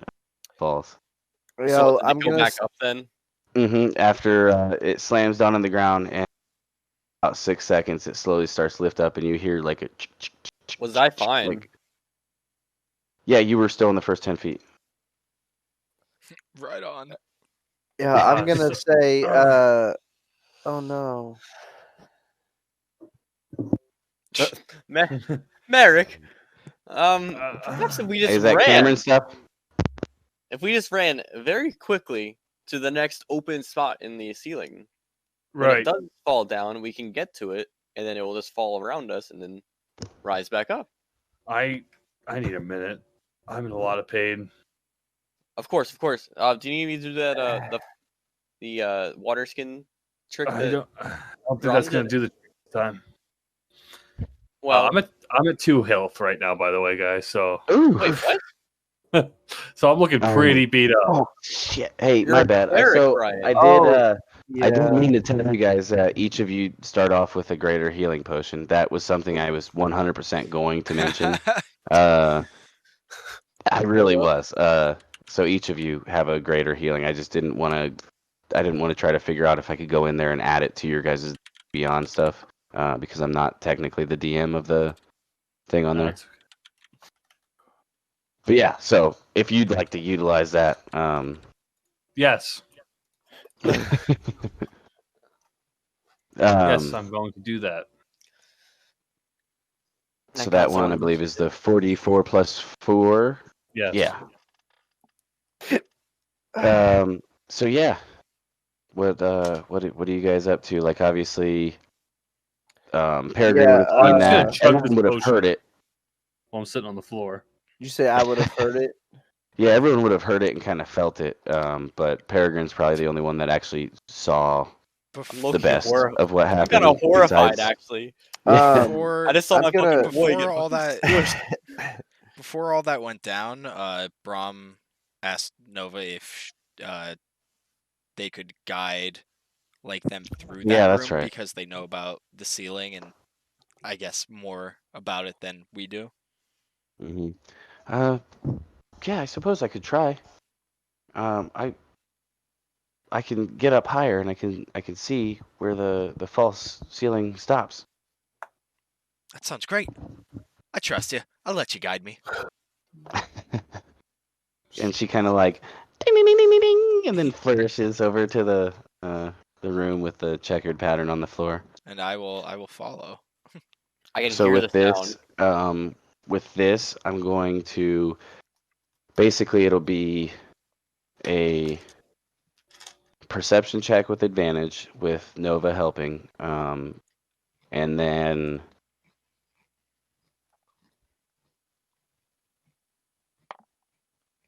yeah. So then if Okay, that's better. yeah, for now we'll rock with that for now. Okay, so I got that's 17 from that potion, by the way, just so you know.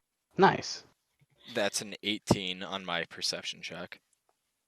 All right. So you go up in there, and then she kind of goes over to a spot where the ceiling is. There's a hole in the false ceiling, or like a square cut out of the false ceiling, and it's about 15 feet from where. So I guess it'd be 25 feet from the door, diagonally off to the right, up against the right wall. So maybe not a direct diagonal path. It'd be 15 feet diagonal to the right, and then 10 feet up from there. And as long as that's within your movement speed, I'm assuming 25 is good for everybody. But it is a 5-foot square, 5-foot by 5-foot square. So you could make it there, Prom, no problem. And Yeah. you notice again, as soon as you go past 10 feet from the back wall, after the ceiling had raised all, and it starts shaking again. And you run and run, and you make it a spot that Nova is kind of hovering around. And then the ceiling falls.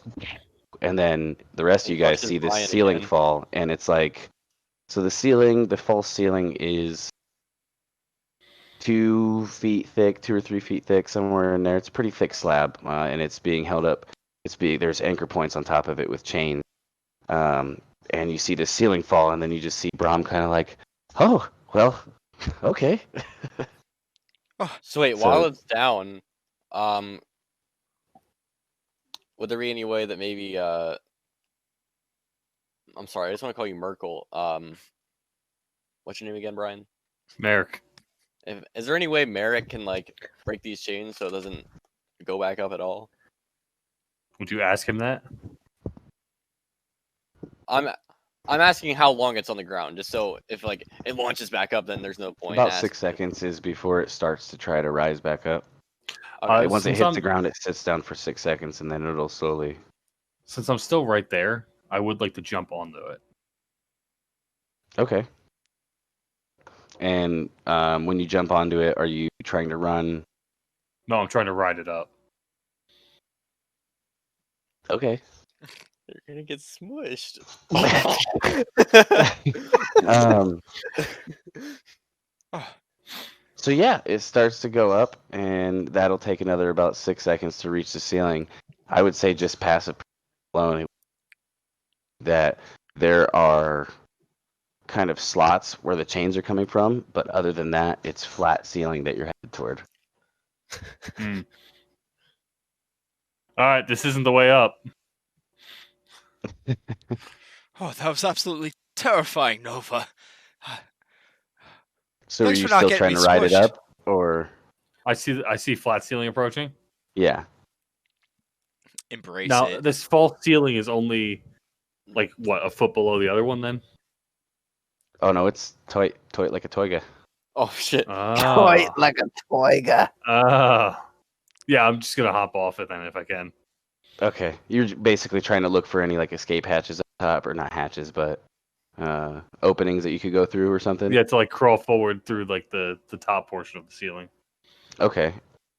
Yeah, and then what were you saying, Cole? My bad, I cut you off. Oh no, he was just like, being like, oh wow, it's really terrifying that I could have gotten squished really hard there. Thanks for not letting that happen, Nova. That's sick. Yeah, I'll do my best. Yo, check it out. There's another opening over there. Ooh,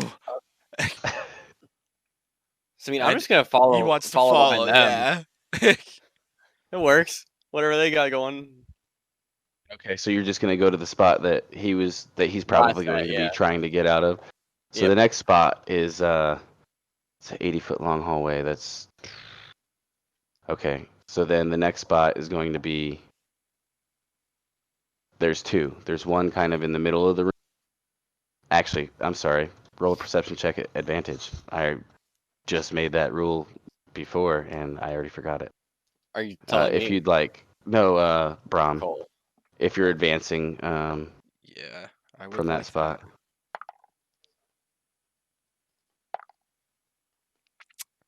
Not as hot this time, 13. Okay.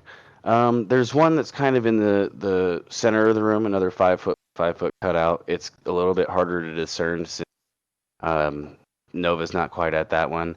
She's over on the other side, which is 25 across, but it's also like as far as down the hallway, it's about 10 feet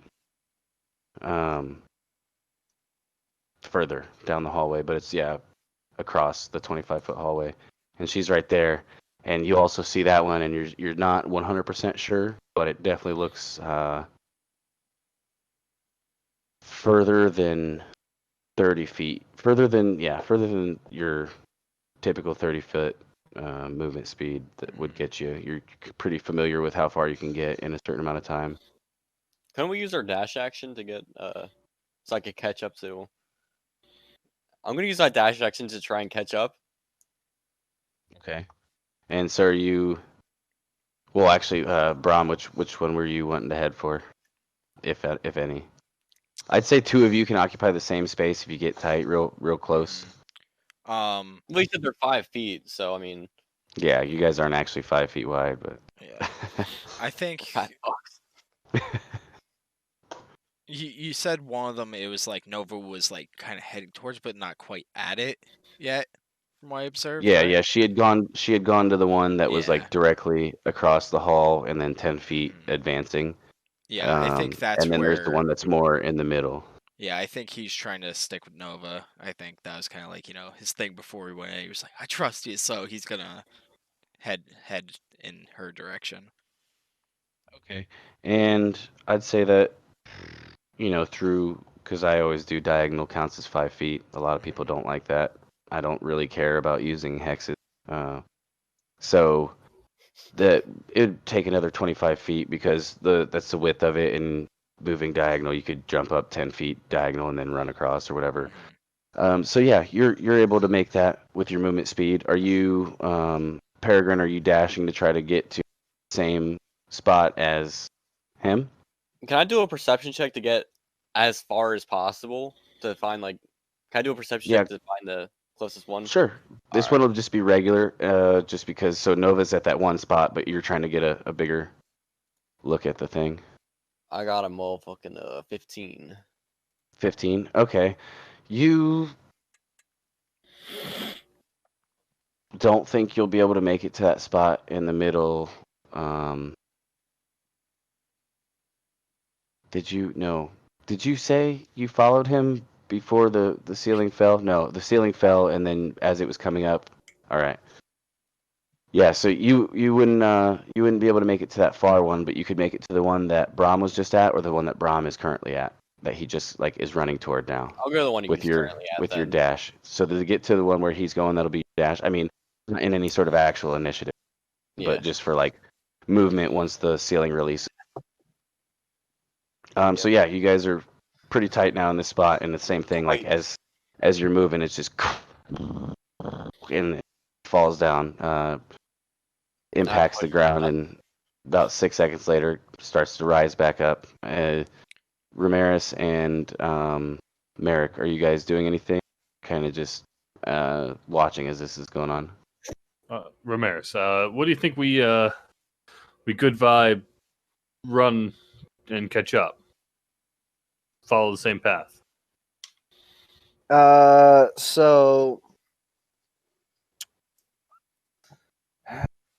all right, so I have a question. I know you said we're not in any kind of initiative, but would I still be able to use action and bonus action as well?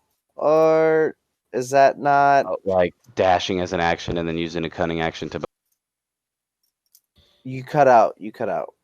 I heard cunning action, but what Were you talking about trying to use action to dash and then bonus action, cunning action to? Is that what you're getting at? Another I one. was getting at yeah, another one. Man, I'm But trying. it's okay. I'm trying. So I'll tell you. So So you can just use one dash action. I was hoping to move my 35 feet that I can move, and then use my bonus action to dash another 35 feet to make no, a that's total fine. of 70 feet. You Okay. can do one dash. I was just saying, like, yeah, Okay. you're overcomplicating it for yourself. You're good.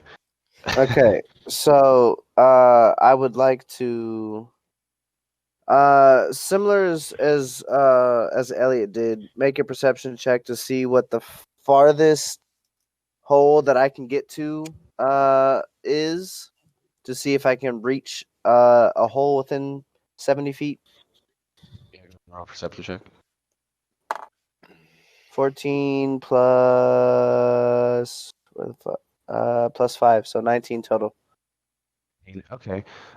So yeah, you again, you see the one that Brahm and Peregrine are currently at. You see the one that Brahm was just at, and then the one that's kind of in the middle that you actually are able to, with the movement speed, make it to that one in the middle, and it's a little bit further than, as far as down the hallway, a little bit further than where they're currently at. Okay, that's what I want to do. I want to get to that one. Okay. And as he's doing that, Merrick, were you going to make a move as well simultaneously? I guess we're running. Yeah, and I would just kind of try to follow. I would run with him, probably falling behind a little, but run. With him. Okay. So yeah, you guys step out there, and the same thing. You hear the click and then the rumble of the ceiling about to fall. You do notice, Merrick, that you're not going to quite make it. As far as your new rogue acquaintance, Viber or something. So you can dash over to either the left or the right to go to. Actually, no, you wouldn't even be able to fit with the other two. So you could try to keep running straight or be like, oh crap, and go over to the one that Brahm was just at. Because, like I said, it's not initiative, action, bonus action, reaction, or anything. It's all based off of watching this fall and rise. You kind of get an idea of how fast and how long it takes to rise. And you're like, oh crap, even at my fastest, I'm not going to be able to make it as far as this dude. Yeah, I'd probably try to duck to one that was already occupied. I was gonna say, I mean, if you wanted to keep running straight, that's on you. I'd say actually probably die. He'd probably try to run and dive under the ceiling as it came crashing down. If he thought he in could this make it. straightforward direction. Yeah. Okay. Yeah. Go ahead and roll an acrobatics check for Oh, me. great. Do some jump mechanics here. And you're in plate armor. I don't know if there's anything. There's No, no it's just disadvantage to disadvantage for that. stealth, right? That's Right. yeah, that's it. So that's actually a 16. Okay, Or wait, good. Yeah, acrobatics. Yeah, 16. yeah. So you're able to leap and just barely by like the tips of your tippy toes Tippy-tip-toes.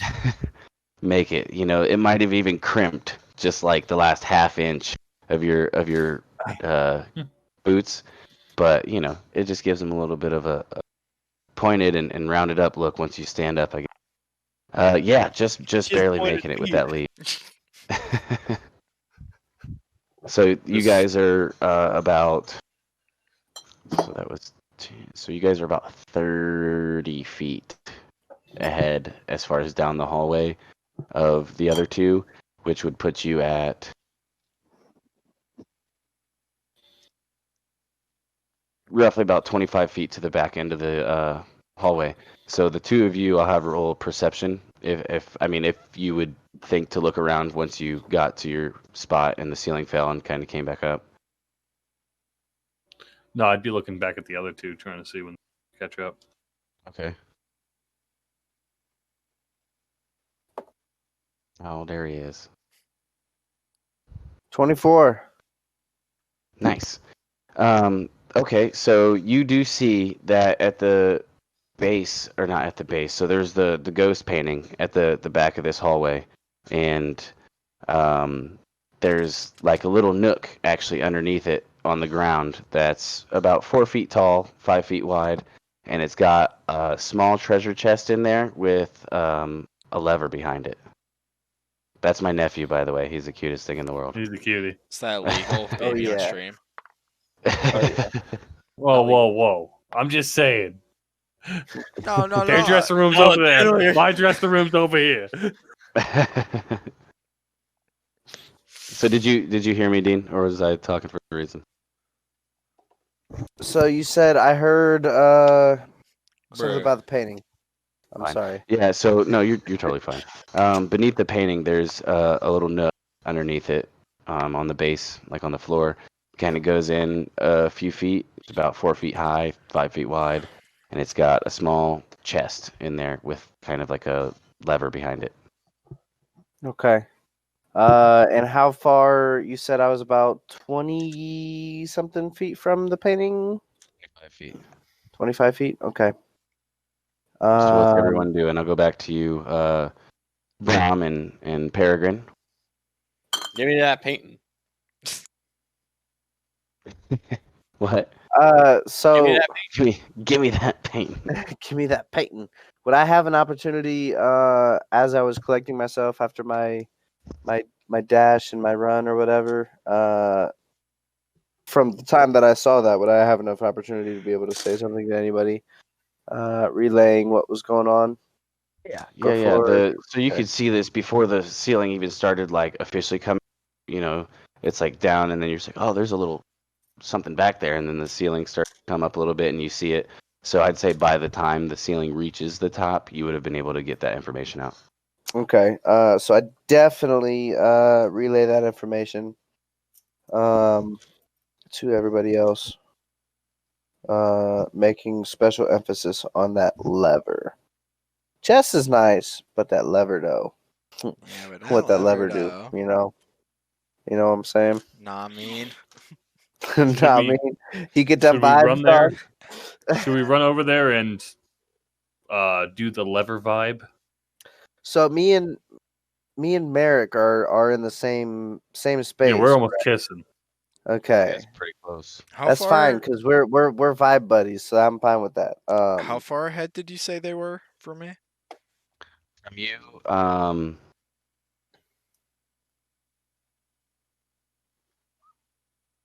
25 feet as far Wait, as how are like, they ahead of us? advancing. So diagonal movement. So he moved. You guys initially moved. It was 15 feet down the hallway. 25 feet down the hallway, starting from the back. So the first 10 feet are not part of the wall, or the ceiling. I'm Yeah. sorry. And then when you guys moved diagonally back to the other side, it was only advancing 10 more feet but from that first spot, it was 40 feet to Okay. the spot that they're at. Yeah, I think they Sounds could good. pretty much gonna give up at this point and be like, okay, they got it. And I'll wait here. It's safe here. No, come on, join us. No, That's you not- can get the no, lever. hang on. That's not good vibes, bro. Maybe this lever deactivates the ceiling, and then we can all join up at then. Right. That's what I'm saying. I feel like this space is good vibes for us, not for everybody. Great. He's small. Just know that too many good vibes equals bad vibes. Okay, just Yeah, understand but he's small. He could probably fit. that. And at that moment, as we're discussing that, I'm gonna dash for that spot to try to pull the lever. How tall are you, Cole? He's How like tall is your character? he's like 5'9". Oh, okay. So he's not much shorter. He's taller than me. Oh, he's small. He's taller than I am. No, are you thin at least, though? Oh yeah. He's a thing. Okay. Guy. Yeah. wing. That's what he meant. Mhm. Look at the noodle arms. Ew, string Little vibes, bean. dog. Yeah, so you're able to, with your movement speed, perception check, it's right in front of you, make it to this little nook, and it goes in a few feet. But before the ceiling has a chance to fall, make an athletics check for this lever. It is actually pretty rusty. As he took off running, I think he would have been saying, "See, you can fit right about."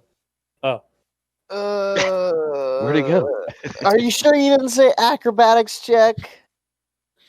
You can't parkour a lever in the down position. I'm sure somebody could find a way. So 10 on the die, 12 total. That's fine. Okay, I'm fine with that. Yeah. So you're able to, with some struggle, get this lever and down in the down position, and the rumbling was getting more intense, and then it just stops, and you hear a catching sound, and the ceiling does not fall. Yo, good vibes, bro. Good vibes, dog. So let's check out this chest. That's what I want to do. I want to open the chest. Yeah, just opening it. Cool. Da-da-da-da. I'm opening it. Okay, you gotta do it. You gotta do it. Nope. No, I'll so- edit it in. He said I'll no. edit it in.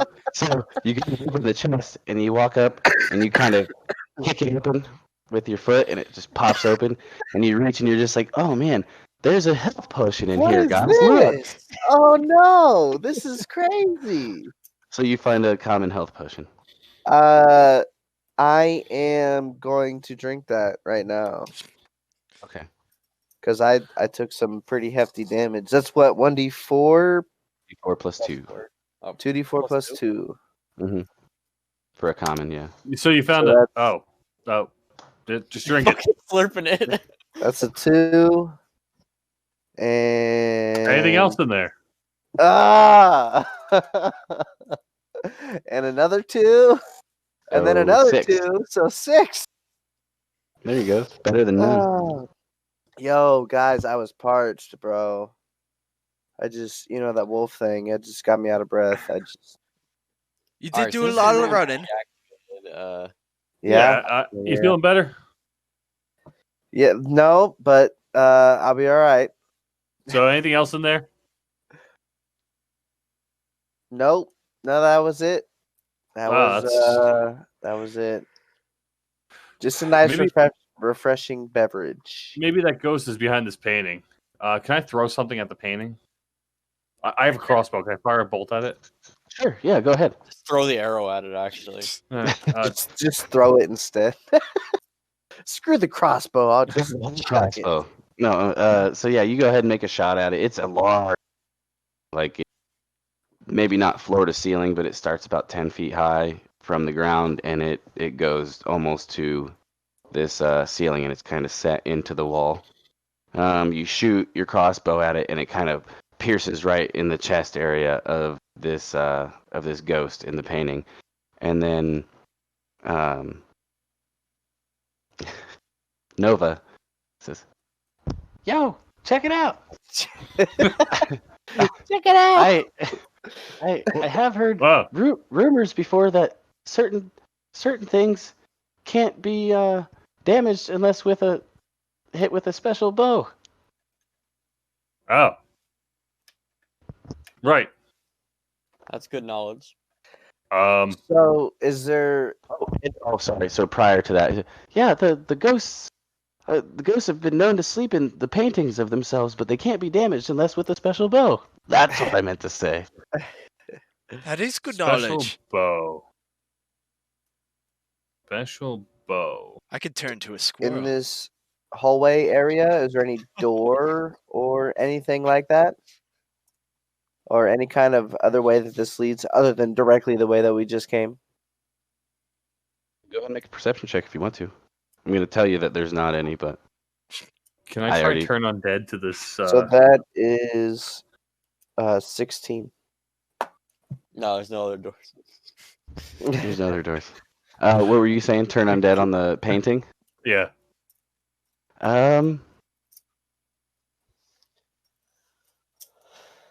Sure. Yeah, you go ahead and do that. You grasp onto your present- shield, right? That's where your Yep, holy that's my focus is, or your focus. divine focus. Yep. Or is it holy symbol? That's right.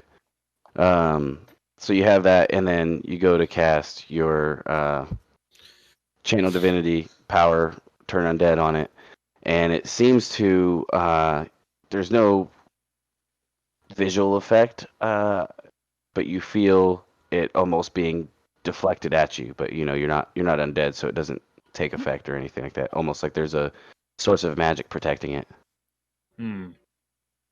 That painting's got some sort of magic protecting it. And it's like an evil, like a maybe necromantic or necrotic type of. Some sort of devil magic. So did I happen to notice anything with my 16?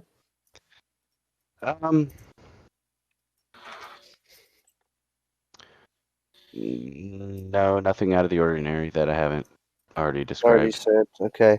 I'm gonna turn and be like, "Yo, I told you this room was bad vibes, dog. Twisty room is good vibes. We need to kill this painting. Let's listen. Well, Nova Painting is bad vibe. We Nova need said special bow. a good We don't vibe have bow, though. special bow. There's two I- doors. Special Right. bow, other door, good vibes. Hold on, Let's before you go. try it, Let me just blast some radiance at it. Maybe Tempest will stand with me and we'll take down this unholy creature. You could do turn that, into a bro. fish. And then I Shut turn up. and walk towards the other door. I walk out of the hallway as he's getting ready to. And as soon as you Radiantly. step in the other direction. No, I'm just kidding. I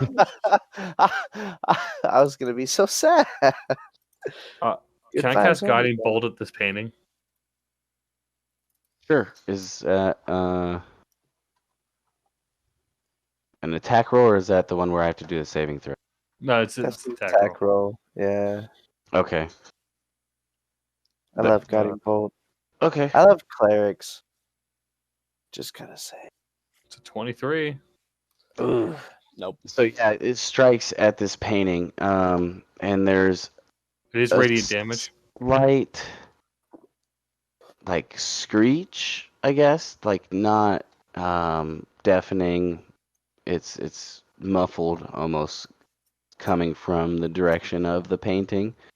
And I would say roll damage. Oh, hey, it wasn't me this time. Welcome back. Epic. Epic. Um, Now this is epic. so you said roll damage? Yeah. Okay.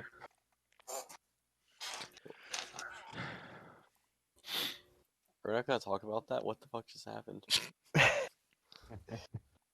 Hey. I'm not gonna question you. Discord taking a shit. Yes. I mean, for you. That you is disappeared for a second. 17 points of damage. All right. Wow. 4d6, baby. Wow. Guiding Oh, bolt wow. is awesome. Bruh. Yeah. So you launch this radiant energy at this painting, and you do see kind of like the corners and the edges start to slowly disintegrate away a little bit. So doing damage as opposed to what your crossbow bolt did. But not as much as you'd hope. Hmm. It does Hey, Nova. physically. Yo. Does, Check it out. does holy damage work? Yeah, I suppose so. It seems to damage it a little bit. Tempest guide me. So at this point, I think Romaris would be making his way down the spiral hallway. You're just heading toward it. Yeah, he took off walking. Oh, that's right. He took off walking back the Mm-hmm. opposite way as The he was the getting guys ready. the way you guys Mhm. came in. Okay. So yeah, you probably would have been there by now, I guess. What about Peregrine and Brahm? What are you guys doing? So he casts his guiding bolt at the painting, and Romaris is already out of the room, heading in. Brom, perhaps we can find the special bow that Nova was talking about. Right. Yeah. Have special bow. Fine. We'll do it your way. I mean, you can keep trying all you want. Yeah. We'll vibe that way. Fine.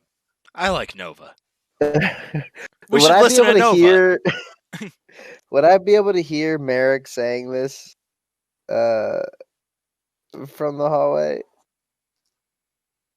Because that's like 80 feet, and Oh then across to the other room. yeah. That's Oh yeah. you might Never hear mind. some voices, but Some not shouting. what they can say. Yeah, not what they're saying. I mean, I'm just gonna holler like loud. I'm gonna yell, "Good vibes, bros!" And just continue on my way, follow him. Fuck walking down this spiral highway. Sounds like the vibes So, are still yeah. good over there. He's just gonna light up his pipe again and just start walking with it.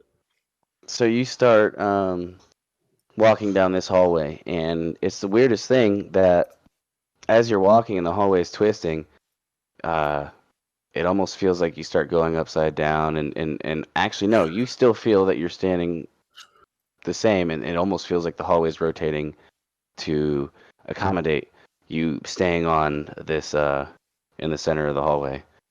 And it's weird. You don't understand it. It's some magic that you've never experienced, especially being a rogue. You kind of are more into the physical deal. You know, you sneak and you stab. Can I, can I, can I stop for a half a second and be like, "Oh man, I feel like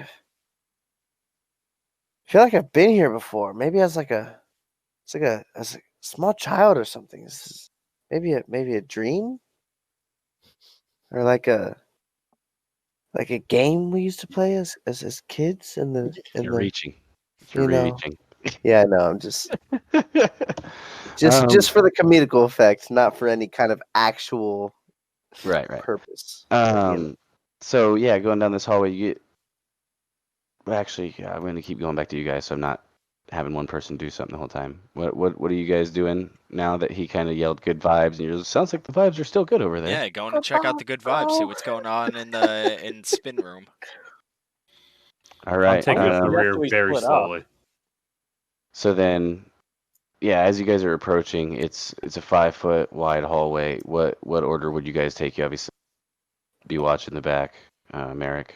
He says he's taking it slow. I think I'm excited, so I think I'm in front. I'm kind of rushing over there. Big smile on my face. Okay, and as you guys approach this doorway, you see Romaris walking, and then suddenly, a steel gate slams down right behind him, and then a fucking skeleton with a sword and shield pops up. Just, and Yeah, great roll vibes. initiative. Great vibes. All right. Is that Roll just him? initiative. And Yeah. natural 20. Well, I mean, it got a 3, so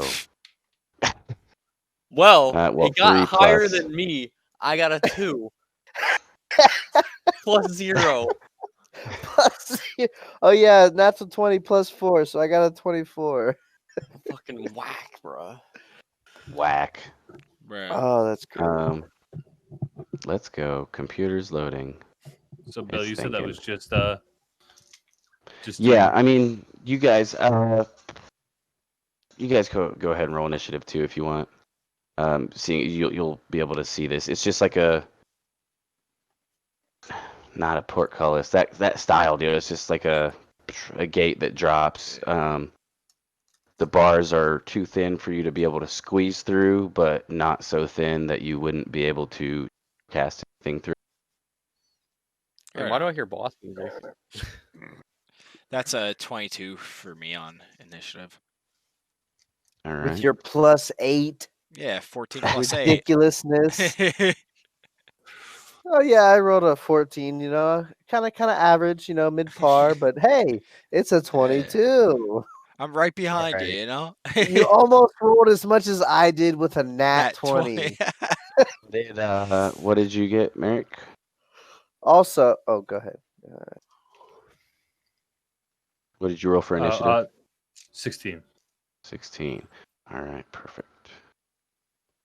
Those are flat rolls. I will say though, the nat 20 was on the first die because I get initiative. I get a advantage on initiative. I didn't even have to roll my second die. Probably pretty the dope, only pretty time that'll ever happen. Because So you're up first. This gate just slammed behind you out of nowhere.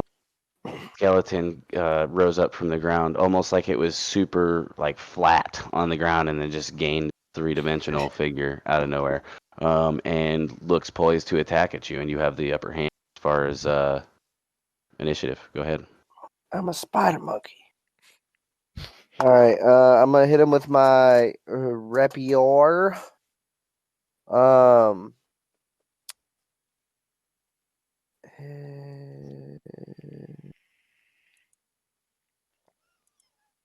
I can't find that now. Do I get advantage? Since he hasn't taken. Yeah, you have advantage on attack rolls that hasn't taken a turn in combat yet. Okay. First one was a 10. Second one was a 5. So that's what, plus 4? So 14. 14 with my 14. rapier to hit. 14 does not hit. You just go to lunge out and stab at this thing with your rapier, and it parries it with its shield. You have a bonus action, and Yeah, that's that's it. I mean, you got movement, but it's blocking you. It's a 5-foot wide hallway. yeah. And Yeah. All right. Bonus action, short sword. Do I still have? Well, I got a 13, so plus 4, 17 total. that's it. Now the question that I Looking. was going to ask: would I still have initiative, or would I'm I still have? looking. Oh, okay. Sorry, I didn't hear that. It kind of, yeah. Cut out because my mic sucks. Only halfway. It's partially because I wasn't, I don't know if it's every attack. I think I mean, on your turn, you have advantage on attack rolls. Yes, so multiple. Okay. So you would have advantage on this one. You All already right. hit, so now it's just if you get a crit or not. Nat 20, yeah. Oh, so close. I got a 19. Alright, so yeah, you miss with your rapier lunging out at it, parries away, and then you go to slash with your short sword. Go ahead and roll damage. All right, 1d6, no plus, and it's a 1. Tempest bless Nicely you. done. But since I have advantage, I do get my sneak attack, correct? Correct. So Anytime you have advantage, yes. okay, so that's a 1 for the first, a 5 for the second, and it was Oh, a the one for the 4. first was your weapon attack, huh? Yeah. Okay. So a 5 and a 3, so an 8 plus a 1, so 9 9. total. Okay. Damn, man, so much better if it was with the rapier. So yeah, Brahm, you're right. Actually, it kind of makes sense that you're next in the initiative. You're the first one behind this gate, essentially, and you see Romaris getting the jump on this guy and missing with his rapier, taking a slash with short sword, and chipping away a little bit of the bone and maybe some of cloth that's hanging from his bones cut off a little bit. Doesn't seem to react very aggressively, like in a sense of like how much pain, but like you could tell it felt it. How big is the skeleton in like size? Medium. Well, Medium. similar size to like a human. Okay. And how far away is he from me? Like even with the, from behind the About gate? 10 feet, because yeah, Oh. if you're basically assuming you're right up on the Yeah. gate. Mhm. Then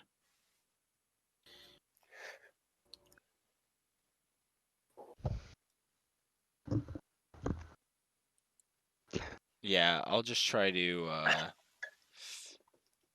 I'll try to whip him, try to rip a bone out from the magic bone, you know what I mean? Go for it. Yeah. Ooh, nice. So that's a 7. 2 plus 5. Right, all right. All right. It's hard Yeah, to like so get the angle, from behind these bars. and it helps too that this forest is just so, or this temple is just so covered with growth of grass, vines, moss, whatever. So you kind of cast it and it reaches out of the wall and tries to whip out, and he's able to kind of just dodge out of the way of it. And what else you got? You can, I guess, move back behind your friends, or actually, I don't know if you have any other bonus actions or anything, or. I do, but none I want to take right now, so I'll just kind of I'll like back off from the gate and be like, if anyone else wants to get up in there, not standing in the way. Mm-hmm. All right, so next up will be Merrick. You're witnessing this all go down kind of from the back, like you're holding up the back of the party, making sure everyone's safe, but you also hear the combat going. I was smoking my pipe casually. And yeah, so he'll just. Did you say skeleton? Sure. And he'd walk up to the gate, I think, as close as he can, and try to turn undead. Okay. And what's the Says- saving throw on that? It's a wisdom saving throw, DC 13. That's a 10 plus 0. So yeah, he fails. All right. So then he's basically feared, right? Frightened of you, essentially. Creature fails a saving throw its turn for 1 minute until it takes any damage. A turn creature must spend its turns trying to move as far away from you as it can. It can't will space within 30 feet of you. It also can't take reactions, and for its action, it can only use the dash action or try to escape from an effect that prevents it. If there's nowhere to move, it can use the dodge action. Okay. Is that all you want to do on that turn? You just want to do your channel divinity?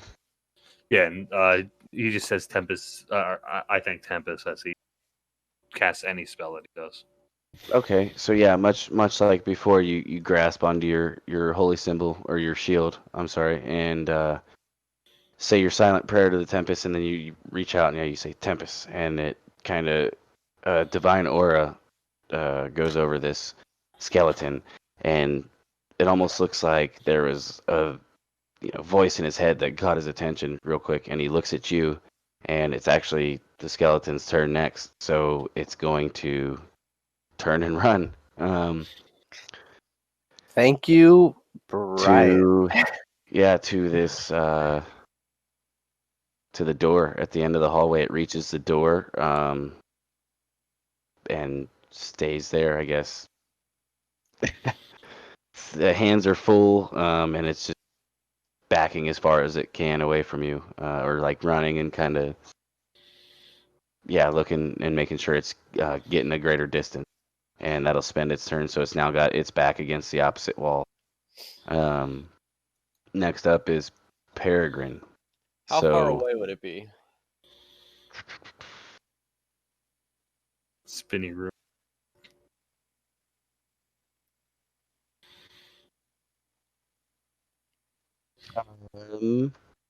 Spells would look so like cool in here. 25 feet away. Oh yeah, I didn't even think of that. 20, like about 25 feet down the Alright. hallway from where Romaris is. I'm just gonna use True Strike then. So yeah, I point at him and I'm like, "Ah, True Strike. And So That's all that's I just can it just is an insight into their defenses. and then that, what does that do? I think it I've tells you never all actually their. used it. I think it tells you all their vulnerabilities. Yep. Weaknesses and vulnerabilities. Strengths and weaknesses. All right, so it is all of them or just one or something? Well, all it of doesn't matter. them. So it's Yeah. vulnerable to bludgeoning, immune to poison, and it's immune to the exhaustion condition, and the poisoned condition. Okay. For me, I'd say that's a flavor spell where it's like you can almost decide, like, hey, you get an insight into their defenses. So like, use that as I just wording thought it against meant you. like a fucking advantage or something like that. I don't know why it would give people advantage, or that's what my brain went to immediately. But I mean, yeah, I yeah. can't do anything with the knowledge really. I'm not gonna attack. So So yeah, you basically get the idea that bones are definitely more susceptible to clubs, hammers, boulders, anything that would crush things rather than slash or pierce. Oh wait, oh Dean, what's your character's name? I'm sorry, I'm messing up names here. Romaris. Romaris. Romer. All right, I'm gonna yell out to him. Romaris, he is weak to bludgeoning damage. If you have a hammer, perhaps. And that I'll leave it. Good At vibes, bro. Here, swing mine, lad. Can I hand him my hammer? Yeah. Through the Yeah, I could say like on your turn, you could use like your bonus action to like start handing it, and then bonus action for him to take it from you. Cool. Only problem is my turn's next. So Could I reuse my reaction to start passing it? Yeah, that's what I meant. Like, Okay. because yeah. Okay. Because you're right there, and there's nothing immediately in your face, so it's not like it would be a difficult task that would take a full turn or anything like that. That'd be silly. So the only difference is I just don't get my modifier on that if I'm not proficient in it, right? I don't have You any still kind of get the disadvantage. proficiency modifier. Okay. And what is the Warhammer? 1d10? 1d8? Well, if you're rolling against two-handed, it's 1d10 damage, Okay. and it uses your strength modifier to hit. +0. Would it still, which, yeah, actually is +0 anyway. So, all right. Yeah, so I'm definitely gonna take that and try to swing it two-handed. Run up at this thing and swingity swang. Swingity swang. So I guess I do have a question prior to deciding to do this. Do I still get? Would I still be able to pull my dagger out or my short sword out as a bonus action? And no. Use your bonus action to grab the hammer. And Mm, both weapons have to have the light property if you're doing.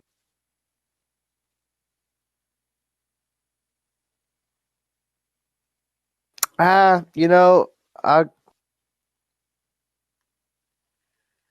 he goes right after me, doesn't he? Why don't you just take your turn? Yep, I'm gonna swing it. I'm gonna swing it. Yeah, that's a 7. Well, I mean, it's a foreign weapon, not foreign weapon to you, just really ever. You're obviously aware of it, but just first time trying to wield one of these, and the balance is weird. It's nothing like your rapier and your short sword that you're so familiar with, and you just come around with it really, really slow. Actually, would he have advantage on it for it being turned? Like, because obviously needs to get as far away from you as possible. Does it say Up to anything you. in there like that? Well, I just don't know the Not the raw. channel No. divinity. Yeah. I'd say if anything, he'd be more alert, like more trying to defend himself once he has nowhere else to go. Not so much that he took the dodge action because he couldn't, but yeah, he is panicked by this large armored man, and so he's basically trying to got his back against the wall and swats away. Actually, like parries it away with his sword. This as opposed to hitting it with the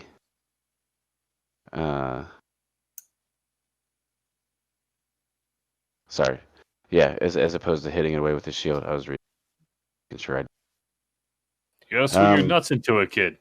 I. And so that actually, yeah, that'll do it for you. Next up is Brahm. They're about 30 feet away from you. Actually, you stepped away from the gate that came down, didn't you? Yeah. Or are you still right up there, I mean, I was just kind of like letting people through, getting out of the more way? so than like actually like I got to get out of here. Like, Okay, so yeah, yeah. So you're able to, yeah, they're about 30 feet away from you. mhm. The skeleton is. Yeah.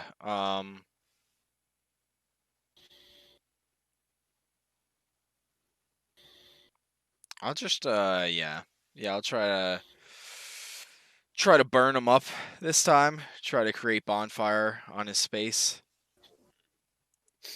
So that's a dex save. From a skeleton. That's a natural one. Ooh, Oh yeah. that's fun. That's fun times. So that is a D8 of fun. Simply. And I dropped it on the floor. I tried to roll it. It hit the edge of my dice tray and died. But that is 4 points of fire damage. 4 And points. if he ends his turn there, then it's coming at him again. So with that skeleton taking damage, that I believe drops your. Correct. Mhm. Okay. So next up will be you, Merrick.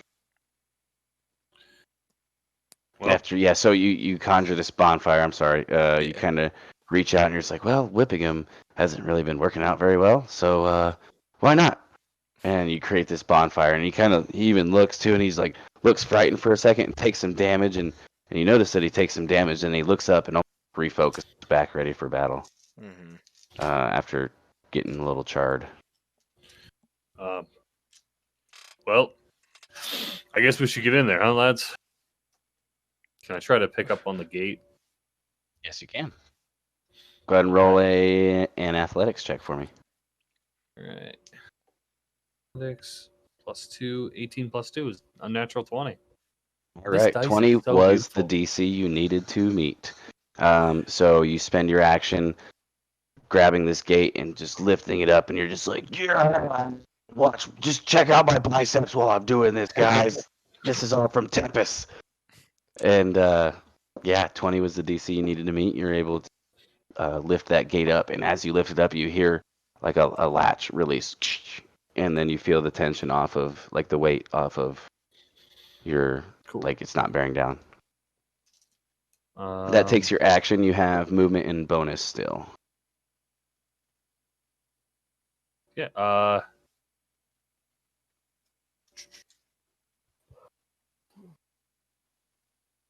Yeah, that's that'll be. I'll probably move up to like have his back. Maybe pull out. Your Nah, I just fists. probably go up and have his back. Yeah, just pull out my fists. Have my shield Okay. up and fist ready. Yeah. Cool. I'll All break right, his so next jaw, up I is swear it. Kind of get his I back right swear I behind him. will. So next up is the skeleton, and he's going to make 2 attacks at you. First one is with his scimitar, and that's an 18 to hit you, Romaris, since you're the one Yep, right up on him. that'll Alright. hit. So, 7 points of slashing damage to you. Nice. And then his second attack, he kind of tries to jump a little bit and come down on you with his scimitar. It doesn't jump forward so much. It's just to kind of, I guess, get a little bit more downward force with his swing. And that Pretty one's epic. probably not going to. It's a 7, a 14 to hit. Nope. All right. So you, this creature, this skeleton, when it misses on its jump attack, it takes so much, it puts so much into this this attack that you can have an attack of opportunity against it due to its miss if you'd like, Romaris. Yes, Riposte. sir. Or riposte? Riposte? Did- I don't know. Riposte. Yeah. So did Merrick move up within 5 feet of it? No, it's a 5-foot hallway. He's right behind you. He's 5 foot from Oh you. yeah. Not only that, but I remember that doesn't give me advantage anyway.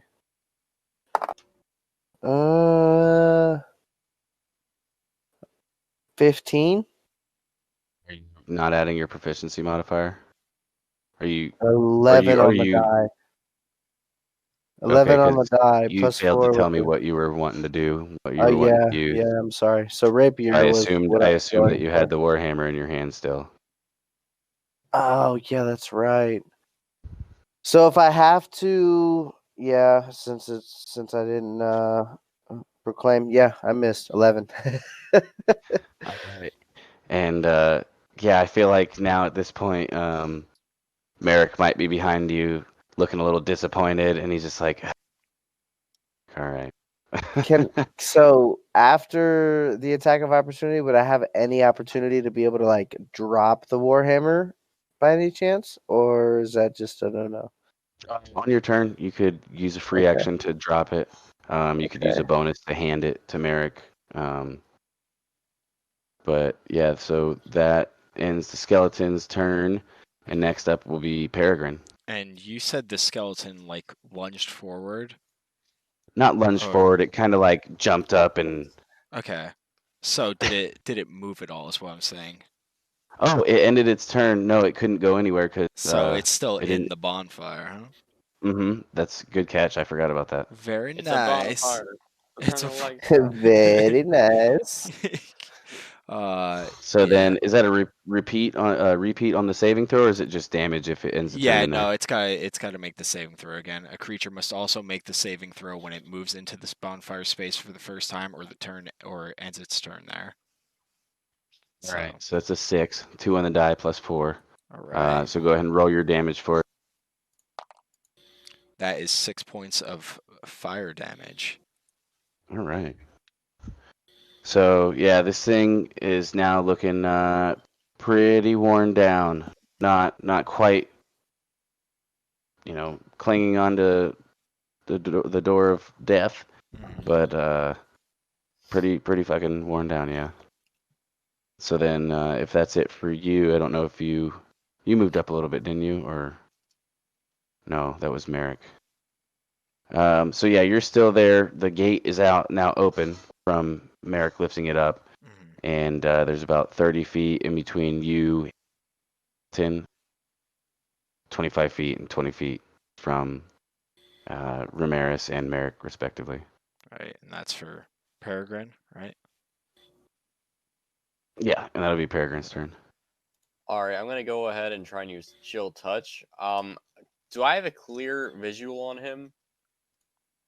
On the, How tall are you? I'm about 6 foot. Maybe not like playing in the open clear, but why do you ask? For a certain just mechanic, curious. or? I don't know if you are gonna let me hit him if I can't see him. Oh, you'll be able to see him. Yeah, yeah. You Okay. threw me off when you were using that color view. Like I didn't know specific condition you needed to meet for something. So- Yeah, no, you'll be able. You could see One thing I because it's just a noticed ranged attack. on D&D Beyond for necrotic damage, there's a little Grim Reaper with the Yeah, scythe. it's nice, That's isn't it? Yeah. Oh, yeah, That's I'm on gonna use D&D Beyond, the official digital tool set of Dungeons and Dragons. Sorry. Yeah. Oh yeah. Not our sponsor. Not yet. Alrighty, let's see here. Fuck. Maybe one day we can hope. Fuck. I got a 12, so yeah. I'll Yeah, take my hand. 12's not gonna do it. You're It's a quick skeleton. yeah, it's yeah. I mean, not so much quick. Like, yeah. What would your chill touch kind of look like? See, I'm I so li- I used like the to idea of Ryland. being like 2 hands, but just like you're just putting out one hand, so it's like, and then one hand comes out to get that reach on. You know what Oh, I'm so saying? like you're doing the two-handed, but like one hand's coming out. Yeah. It's just like a spectral hand kind of tries to. I see what you're saying. All right. Michael right on. Jordan arm. Yeah, Space Jam. stretch love from the idea of, Space Jam. Yeah. Of Space I love the Jam. idea of 2 hands, but you can't do that. Yeah, I So love yeah, the idea it of Space just Jam. same. So it just ducks out of the way of your. There you go. The jump man jumps out of the way of your ghostly arm that comes out of your hands. Yeah, I guess pretty nimble Blast. skeleton. Shucks, guys. Shucks.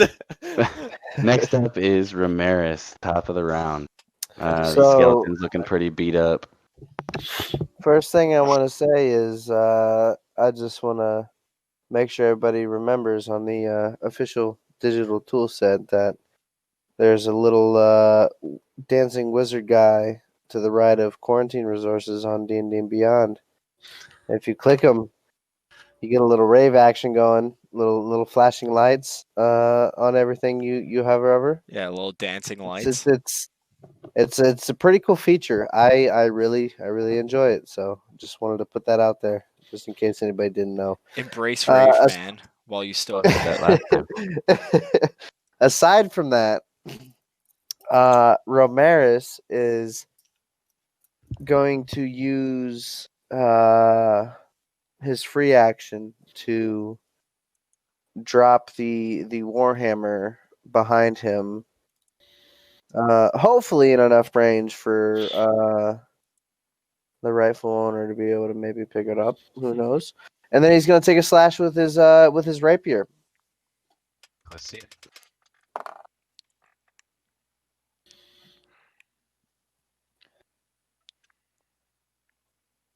One. Yes, sir. All right, great. It's hard to stab bones like that. Yeah. Yeah. Yeah, you, Like, you apparently, Right if it- between the if rib this thing cage, you had know. so I was just about to say, yeah, if this thing had some meat on it, you would have hit right in cages just perfectly. So You're I so want to used to say. fighting live things. So I want to say, right as what was the last attack that came through? That chill touch? Is that what that was? That chill touch? Yeah. So I want to say, right as I was getting ready to, make my attack, that chill touch just kind of threw me off. Came by my Yeah, you face. feel and a little just- bit of cold energy Yeah, like I was shoot just like, past you, and Whoa. Bad vibes, bro. Chill vibes. That's not the good chill vibes. That's the wrong kill vibes. Yeah, wrong chill vibes all the way. So after he regains his composure from that, he's going to use his bonus action to make a strike with a short sword. That is a 13 on the die, and that's not going to hit either. Or will it?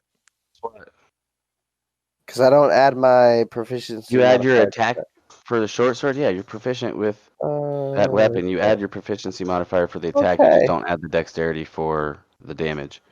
So 17 then. 17. 17 hits. By the way, I didn't ignore that natural one. I roll percentage dice, and you're good. You Okay. Gotcha. Okay, wait, you said proficiency, right? So that is no actually dexterity for damage. Okay, so I add my dex to it, just not.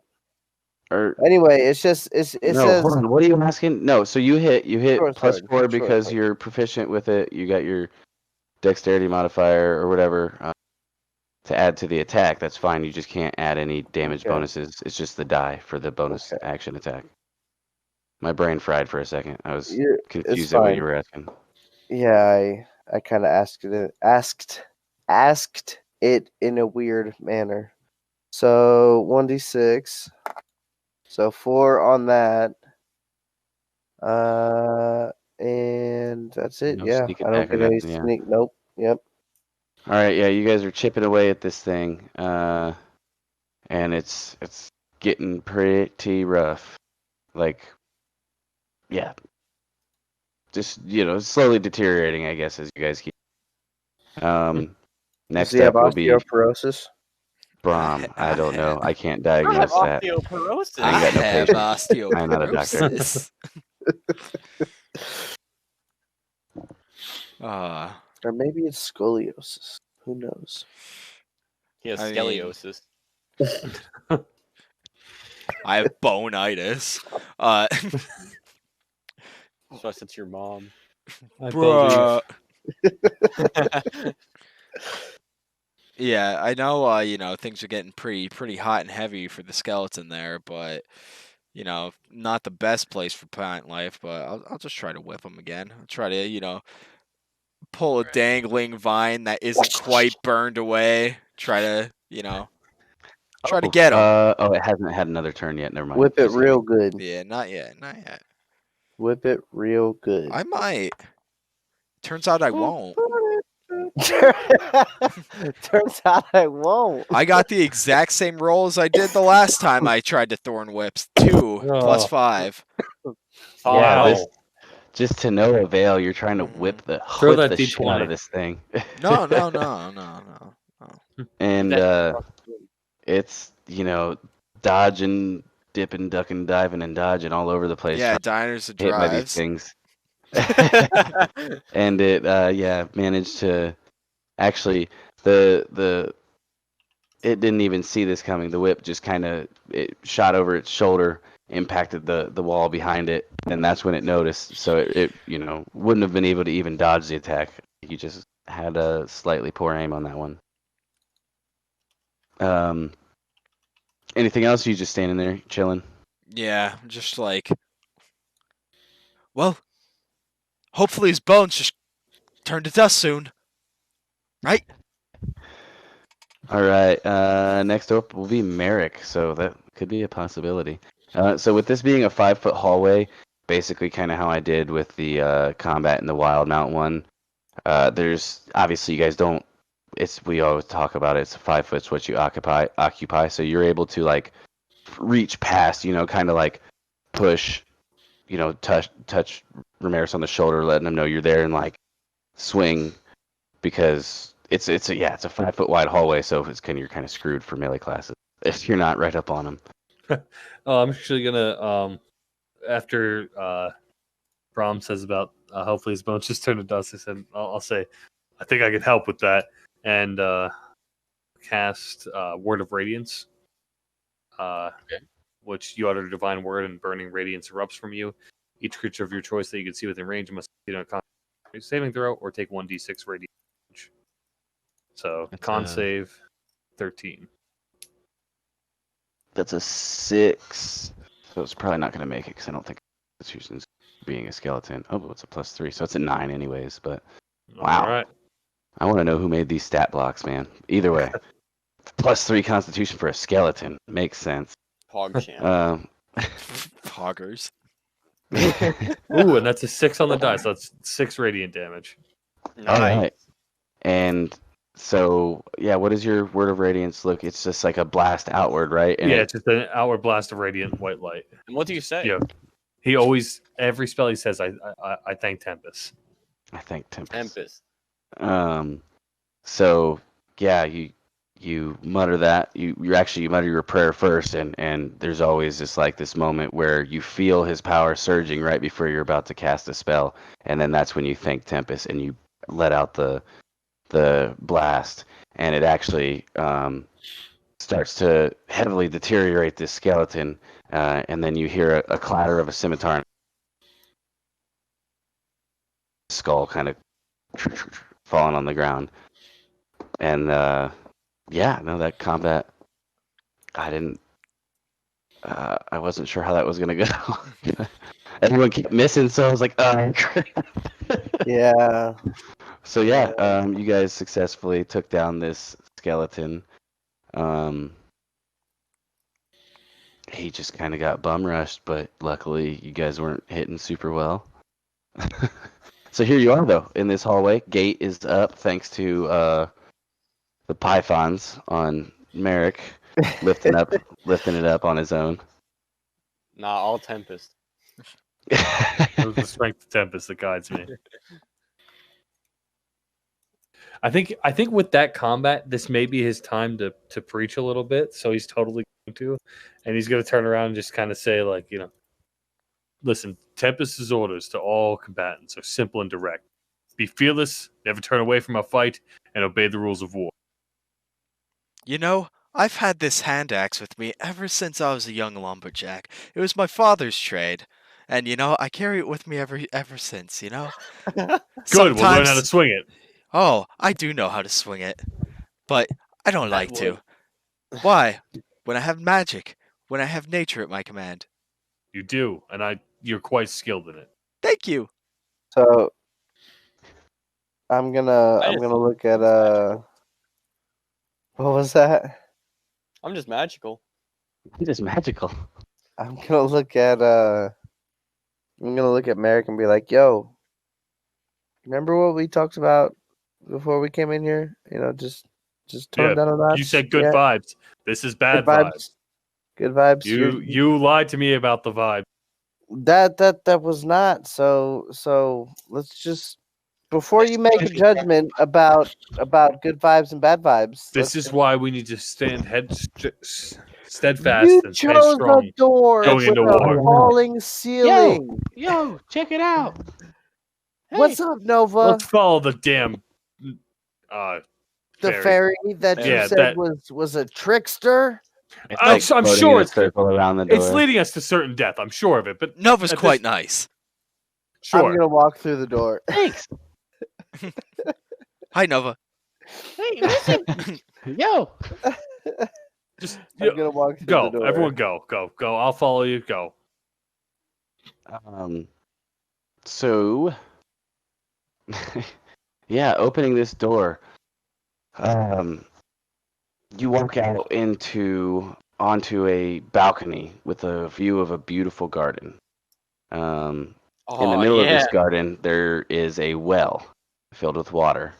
There Yeah. are vines hanging from the ceiling, vines on the wall, and then as soon as you step foot onto this balcony and start to look around, you take another step, and there's actually massive amounts of spider webs that you end up running into. And if you want to try to move further, or go a different direction, whatever you want to do since you're up front.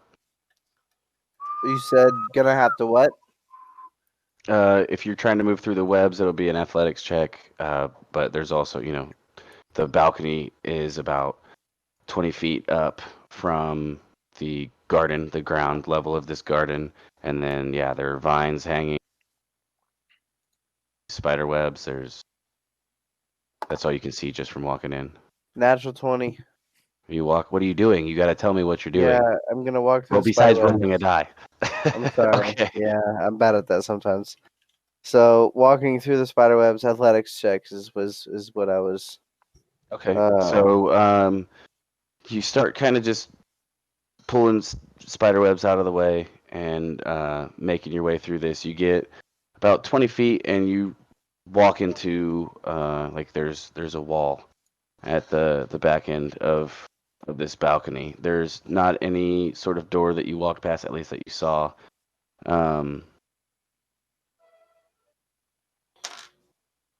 at the end of this hallway, you see a tiny slot in the wall, about the size that you could shoot an arrow through. How convenient. Can I peer through this tiny slot and try to see what I could see? Yeah. You don't need to roll a check for this. It's painting of a ghost is all you can see directly in front of you, up against this back wall that seems to be about 10 feet from the arrow slot. I wouldn't have you roll a perception check for that because the only way you wouldn't be able to see it is if your eyes are closed. So I'm gonna take my short sword and shoot an arrow at it. Your short sword and shoot an arrow at I'm it. sorry, short bow. I'm sorry. Okay. I was gonna I'm say, sorry. quite impressive. Well, you stick the sword Bends the through sword back. Yeah. Short sword, short bow. It's Merrick, it's close hand me a enough. bolt.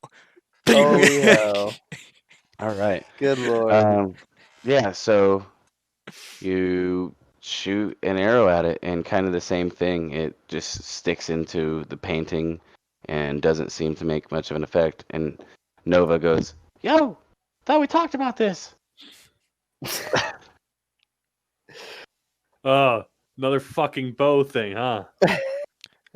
Sounds like it's the same bow thing, not another one. I like you. Hey. And yeah, so with Yeah, that him sounds kind of like good walking vibes, through the bro. spider webs, it would have cleared a path to the point that you guys wouldn't have to get over to where he's at, see and everything. You wouldn't need to do any athletics check. He's kind of clearing enough of a path out. Maybe for the taller folk, you might need to crouch a little bit or kind of whatever shit above your head, but nothing that would be vigorous. Most of it was done by him. So, Brom, let me ask. Yeah. You're a nature guy. Yeah. I'm a sea kind of guy. Yeah. We both build things. We appreciate fine wood and craftsmanship. Yes. I appreciate things of the sea. You appreciate things of the land. I can appreciate both. Great. What the hell made all these webs?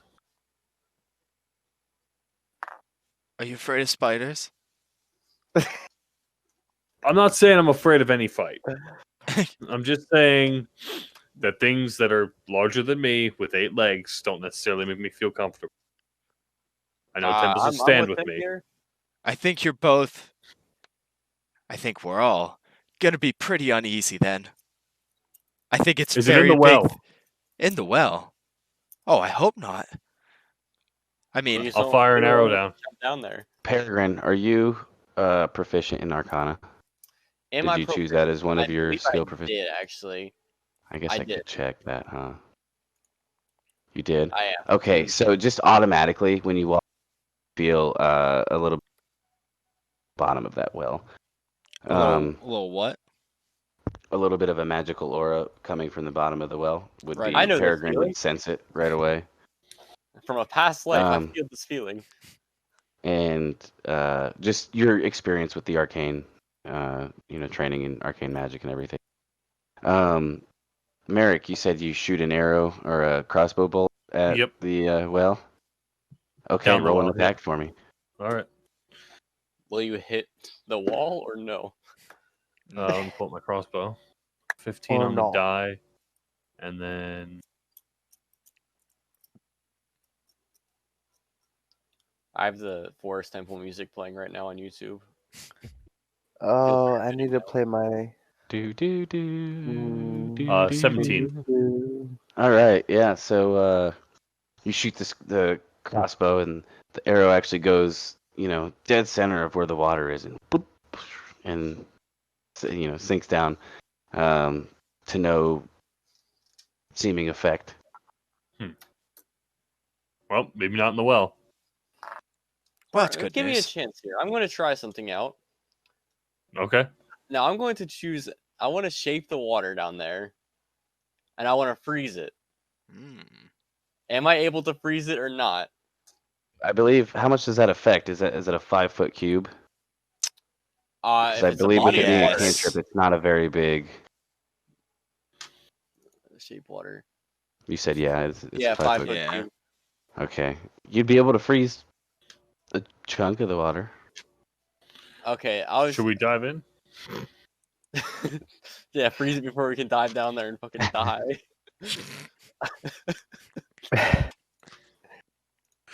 Perhaps, maybe something a little bit more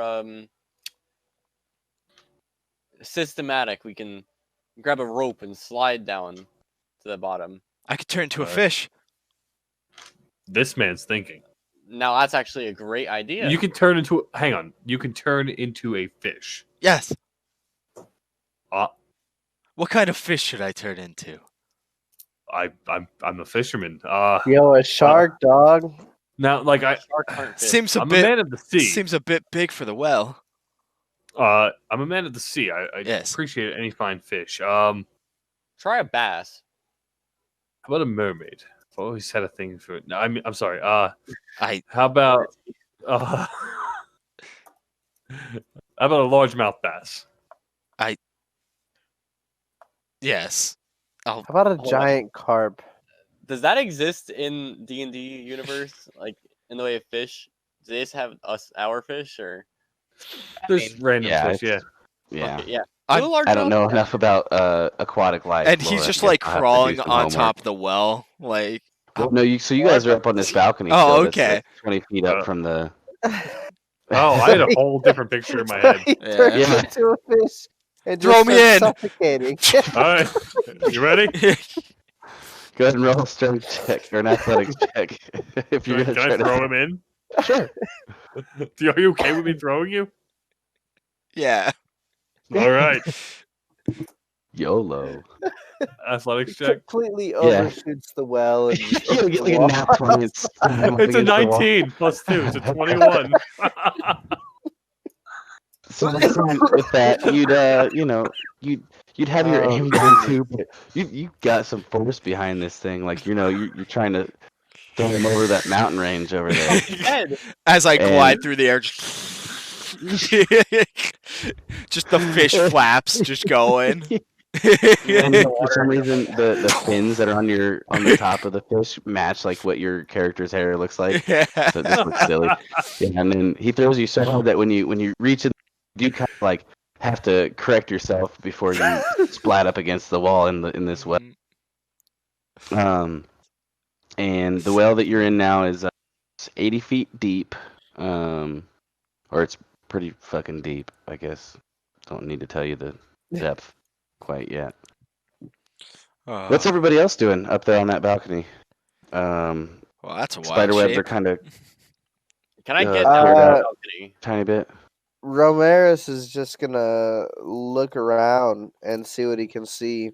As right. far as anything, very, very, very general. All directions. He's just gonna pan the area in front of him and try to figure out anything.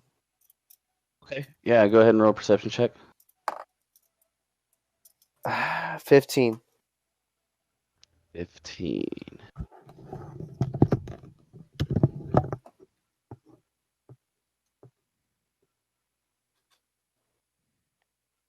Where are you at? There it is. Yep, that'll do it. You notice across the way, if you are looking out, kind of as you walk in, the balcony goes lengthwise, and then if you look out to your left, like as you're peering around the area, you do see a smaller balcony across the way that has a small wooden chest with a lever beside it. It's It's Man, about these levers are doing nice by me right now. it's I am- yeah, it's about 30 feet across. Yeah. I'm definitely gonna point that out to my remaining 2 companions that There's a aren't lever swimming over there. around, having a good time and everything. Yeah. There's another chest and another lever. I could throw you over. Ooh. If he didn't just throw the fish in the well, it might have been nice to have him turn into something small and throw him over. That's true. But I So don't a know bunch if of vines hanging from the ceiling and on the walls. I want to try and We climb could them. try climbing. Yeah. I'm All right, gonna try climbing too. I'll race you Um, guys Race. so you guys are gonna try to Yeah. like George of the Jungle swing across type deal. and race. Oh, Yes. Okay. Yes, sir. All right. So everybody roll either athletics or acrobatics, whichever you'd prefer for this swinging Oh. contest. I think Ooh. neither of them are good for me. So So 12 on the die, 18 total acrobatics check. I need a nat Okay. 20 right here, baby. It's an Boom, 11 on that's- athletics for me. Fuck. I got 9 for either. All right. So yeah, Ramirez. This is kind of his thing, parkour, moving around, It's a vibe, bro. acrobatic like, and he even does this little right before he gets to the ledge. He even does this kind of like swing where he lets go and kicks off the wall next to him and does a little tumble onto the thing, and then Just a few showing seconds later Merrick comes in and thuds down on the ground, lands on his feet, and that was fun. Or coming in last here is Peregrine, kind of breathing heavy.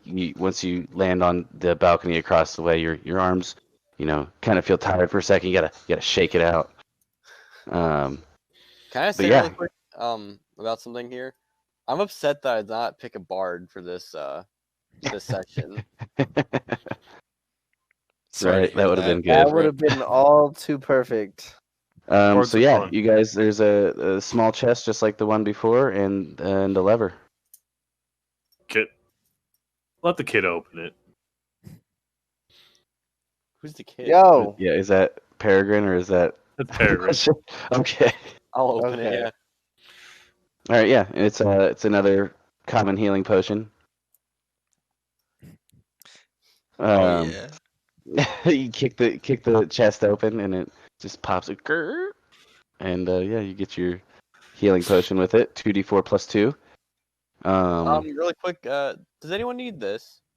Yeah, I definitely would like some of those vibes you got in that bottle there.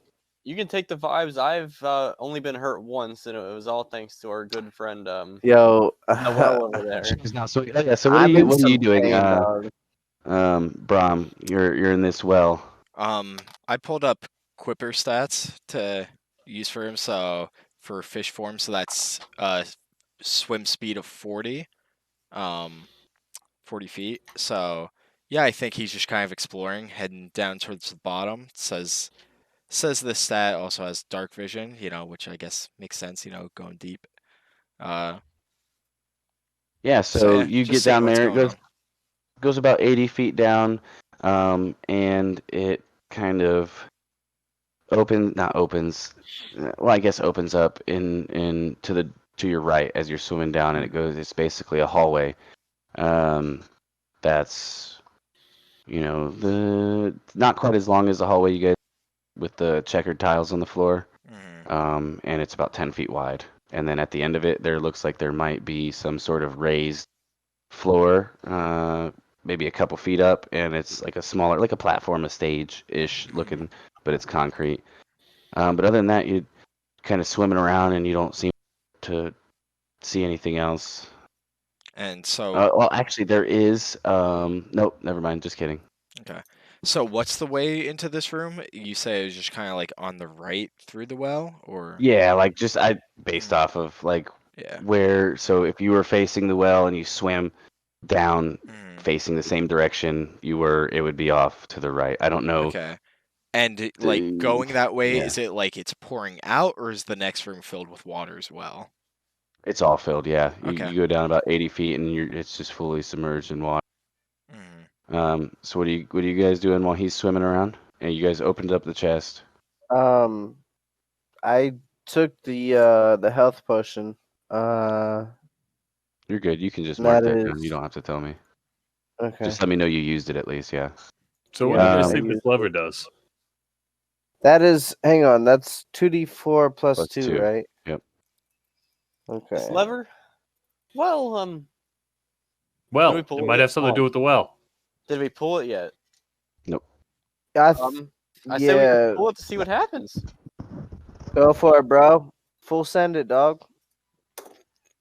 What if it like Send drains it all the? way. I pulled it What? already. What'd you say? That's why I What said did it right as he was pulling it. That was intentional. Yeah. So comedic make an athletics check, Peregrine. To pull a lever. Yeah, Rusty It's lever. rusty, dog. yeah. I This is can't an lever, old dog. I'm temple. gonna piss my pants, It's man. rusty spoon. How's a 12 sound? 12 sounds great. Okay, awesome. I think Yeah, that's so exactly what I got as well. yep.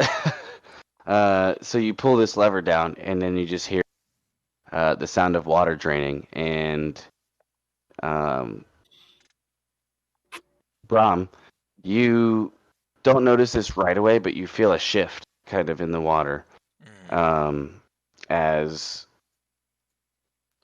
you feel it kind of pulling toward where the stage area that I described was, back towards the back of this little hallway that is in the bottom of the well. And after a few seconds, you would realize that the water is in fact draining. You see the water level starting to go down, and you can kind of tell that it's reached the where the ceiling of this hallway that you're in is now, and it's still going down.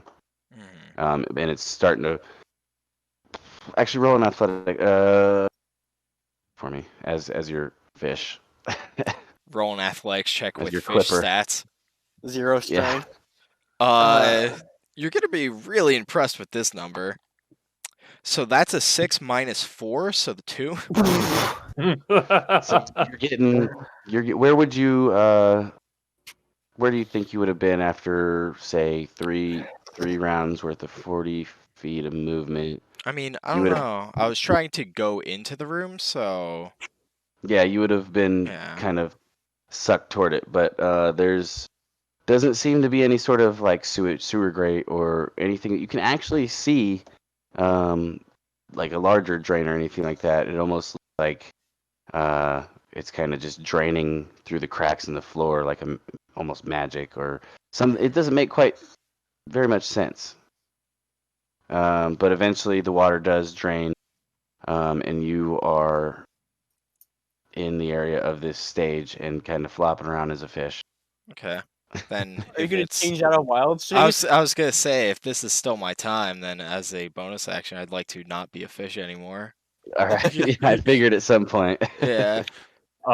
As I hear the water draining, I think he'd jump down and go, "No, we gotta save him!" and just try to jump down and then jump into the well. All right, would you And try to if- like use some of the vines to slow your fall or whatever, so you're No, not he- just dropping 20 No, feet? he's or kind you of just going? his intelligence is low. His wisdom's high. Intelligence. Head is Okay. strong, I'll take you. So go ahead and roll me an acrobatics check, basically, to see your tuck and roll. You know, I heard that if you press forward on the joystick at high distances, you could potentially roll when you hit the ground. Is this true? 16. 100 How do I feet do down, snap those legs. This guy is killing it, man. Yeah, so you jump down and you drop, your 20 feet, and it's like you don't take any damage. You're able to tuck and roll kind of deal or something, like using the vines to slow you down and whatnot. Or no, maybe you already know. So yeah, either way, acrobatically tuck and roll, and like you get a little bit of sting in your shins. Maybe you could have done a little bit better, but nothing serious. You've taken more damage from less. Shins And close. you run up to the well and you see that it goes down pretty deep, and there's no water in this well. But there is kind of like a ladder on one side, like metal bars that are attached like horizontal metal bars that are attached to one side of the inside of the well. Yeah, I think he'd start climbing down. Okay. While Whatever, he's doing that, Peregrine and Romaris, what are you guys doing? I'm following behind, Okay. so I'm not gonna fucking go as nuts as he did, but yeah, I'll be behind him. Now, of Okay. course, I do have faith in my good friend the fish to not be a fish anymore, so I'm not as worried. I don't think he'd know how like wild shape works, so he'd just be like, "Oh my god, he's a fish now. Yeah, I gotta that go makes sense. stop him from not drowning." Oh my god, reverse he's a drowning. fish. So Romaris, what are you doing? You're Yeah, my fault. Yeah, I'm following right behind as well. Alright, so I'll just need acrobatics checks from the both of you guys too. Yo, give me that nat 20 so I can beat this whole this ass. You know what I'm saying?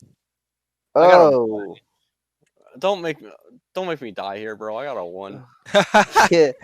So So I fall head first down the well. it's okay because we're both gonna die. 'Cause I got Natural a ones here? 2. I Oh, got a 2. 2. All right, so you guys take 7 points of bludgeoning damage. Did you say that was acrobatics or athletics? Acrobatics. So I take your So 7 points of total would be an 8, but I'm sure I'm still taking the 7 points of damage. Yep. Okay, I Yeah, figured yeah. so. Shit. I figured so, but you know, So yeah, you never can know. see Merrick starting to climb down this as you guys jump down. And then down the well, or as he's going down the well, this ladder on the side that he's going down. While you transformed back into your human form, Brahm, taking a look around, actually right near you, there is, excuse me, two bodies of what looks to be maybe dead adventurers that definitely weren't there before when the water was full. Just lying basically right next to the edge of this stage area. Can I do the respectful thing and try to loot the corpses? Yes, of course, of course.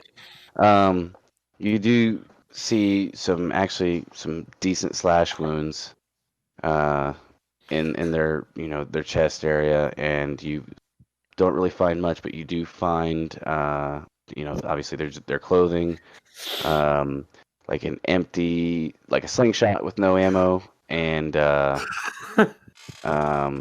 take the slingshot, that's for sure. okay, That's and hard. and another health potion, common. Oh yeah. What's this Rolling adventurer in it. wearing? Is he wearing like a green tunic and It looks kind of like a nightgown. It's got a belt over top. does he have a green cap on? No cap. The cap must have been washed away or something. Has And her does the other shirt down? adventurer have like a blue cap on? Yeah, I would say he had a blue cap on, and so the guy wearing the green nightgown, he actually had attached to his arm a wooden shield that's kind of like split in half. Probably damaged pretty hard. Any sword laying around or anything? No sword. Oh, Now you guys would have all made it down there, checking it out, and Merrick, you're just like, but you were just a fish. So you can just fish and then human and then fish. Well, It's a vibe, bro. Just not like get used that. to it, dog. I could do it a couple of times, but it's pretty tiring. So I can't just keep Right, fish, I can human, only fish, imagine- human, fish, human. Right. But look, I found a cool sling. I used to play with these things all the time as a young Brahm. Hey, grab a Brom, paddle. really quick grab a question. pebble. Oh, Huh? With your wild shape, Brom, is it Yeah. once a day you can do it? Once before you get to rest, or? I mean, I'm getting pretty good at it. I can do it twice before I have to rest. Oh, that's pretty sweet. so you want to do some slingshot practice? We could like. Yeah. I'm If sorry. you got some pebbles. There should be some around. You know what? We're busy. We'll get to I'm it. then. Sure. I'm gonna look around and see what I can't see in the surrounding area around us. The surrounding area around you. Yeah. So looking around, there doesn't seem to be much to this little hallway, though there is this stage, and atop this stage, toward like the back end of it, on either side, there are two like not torches, but totem-shaped things, maybe a pyre. A pyre is way too big. Sconce. Yeah, it's a standing small from the ground, and Let's get like scones. there were, whatever they're called, torch stands. Yeah, a torch stand. Yeah. Throughout the first room that you'd come in, that they were lit a little bit, lit as fuck. Yeah, I'm Be a lit. brazier? But yeah, so these ones are empty, or not empty, but they're obviously Not they were lit. put out from water because and they're super not lit. All right. So if there's one That's thing a I bad know, vibe, bro. stages like that are made for two things: preaching or acting.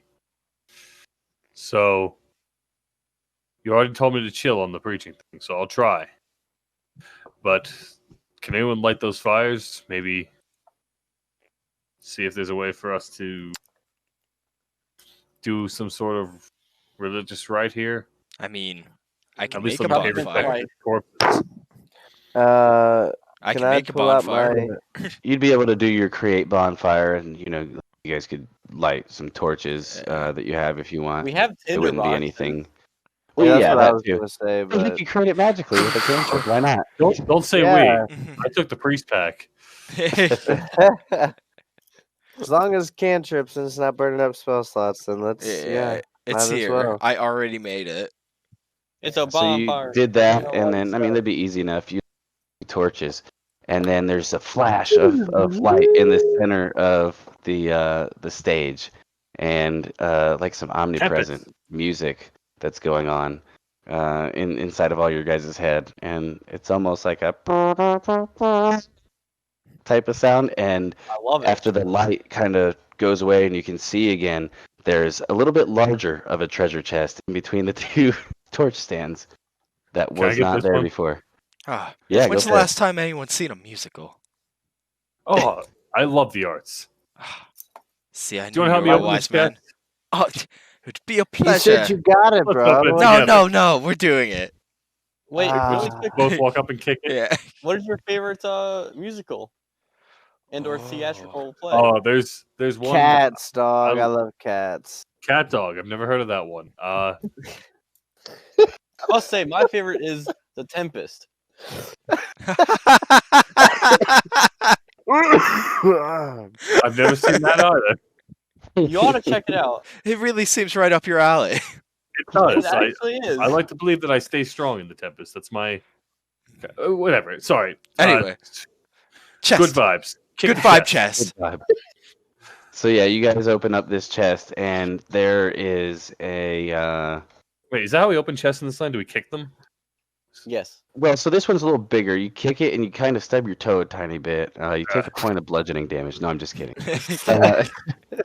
Yeah, this one, it's a little heftier. You kind of have to lift it up, and it's almost like waist high. It's a large, for no reason at all, chest, and all it's got in it is this ornate short bow. No, you know what? It's an ornate, very ornate, finely crafted light crossbow. Right. Good look at that. The bow. The bow. We found it. I'm no good Yo, with Dabo? bows. check it out. That must be the bow. I've never Wow. seen anything like that before. Thanks. What's a dabo? I never heard of a dabo before. Do you listen to everything that people say or just half the words? What did you just say? Nothing. Okay. I'm going to take Yeah, the good vibes, the bro. bow. Check out this bow. I bet that is the bow we need. So it's that must be the Fey crossbow. Hey, heard- listen. Yo, Yo, check it out. it's got command phrase. Hear that? Fey crossbow. They are doing something nice for you, huh? And Huh? it- Huh? Huh? The one that said it never heard of anything like this or saw anything like this. Knows all about it. Yeah? Huh? I just know of the legends. No tricks. Right. Okay, fine. Yeah, let's get out of here. Huh? So what's the Yo, command listen. word? Listen, dog.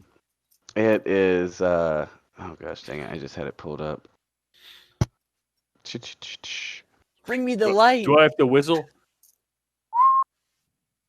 No. Swift death to you who have wronged me is the command phrase. Once you shoot it, it produces Ooh, a that's magical metal as arrow fuck. That sounds incredibly violent. or a magical bolt. I'm sorry. Yo, Oh fuck. would Mr. Merrick be very fond of that saying? What does It's because he The knows war he's gonna domain. get rid of these two ghosts. He's gonna be thrilled. Okay. Death to all those who wronged me. Is that what it is? I guess he would feel wrong because he Who did kind of have get wronged taken me. from his ship and his crew. That makes sense. So- Okay. What are you guys doing now? You getting out of this well? Yeah, for sure. I'm gonna want to head back towards that main grand If you guys hall. haven't been able to tell, I might be trying to rush you guys along a little bit, so we're not Right. awake at 2 in the morning again. That's my bad. Not Hey, trying. we're I'm trying to make it almost not there. abrasive though. I'm Trying to gonna make it climb not up to abrasive the. push. I want to go to that door with the little eyelet of the bolt-size eyelet. Shoot. Okay. Give me an athletics check for climbing up back to the balcony. There's vines and everything, so you definitely have enough to grab onto. It's just basically making sure. You How'd said do? athletics. Is that all of us Yeah. or just him? Just him. He said he Okay. was the only one saying that he was doing it. Okay. So you guys obviously just roll athletics. This will be. I'm gonna lump it for climbing out of the well and getting back up onto the balcony, or if you're choosing to. Ho ho. How'd you do? 17. Oh, awful! 17. I got My a worst 16. roll of the day. That's a 4. Oh. So Oh. it'll take you some time. You kind of, you're excited about this crossbow, and it's not that so much the low roll makes you fail. It's just like you'll lose a grip of a vine here and like slide down a foot and catch yourself, and so it just takes you a little bit longer than it should. You're a little frustrated, but fucking ghost's gone. I need to get out of here.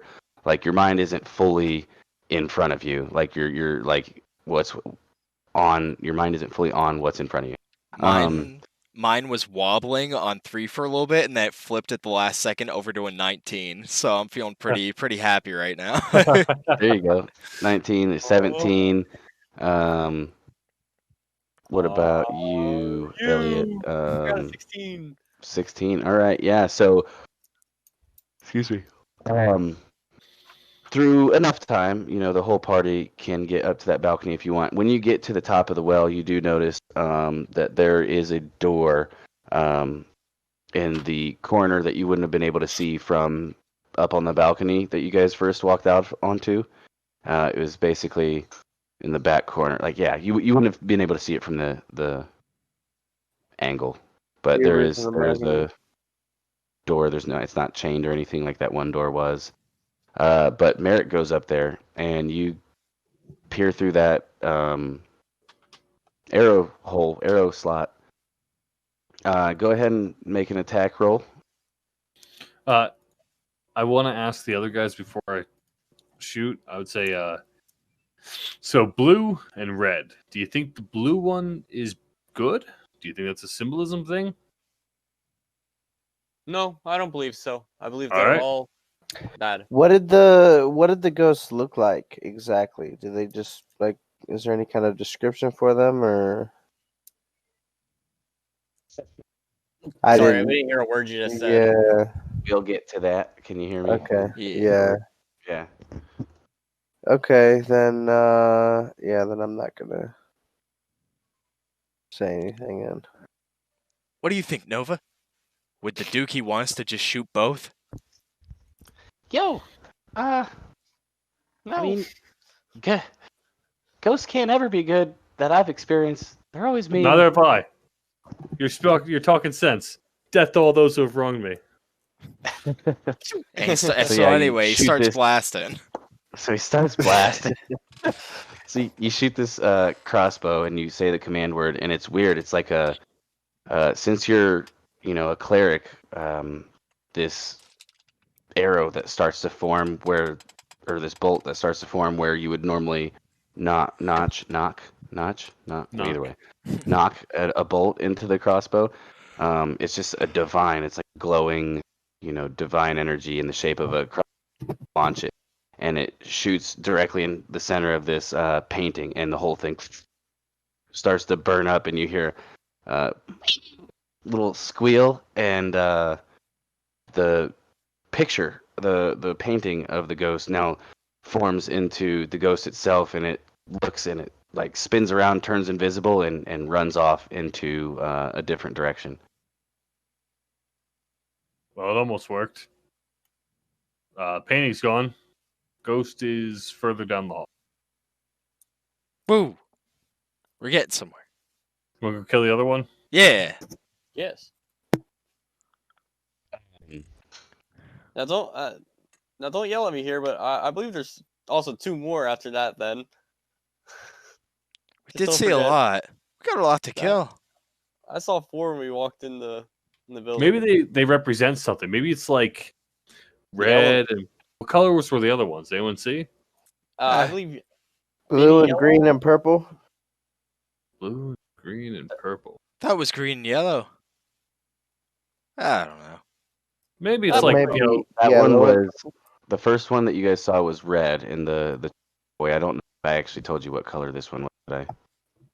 No, I just said another painting. That one was the blue one. Mhm.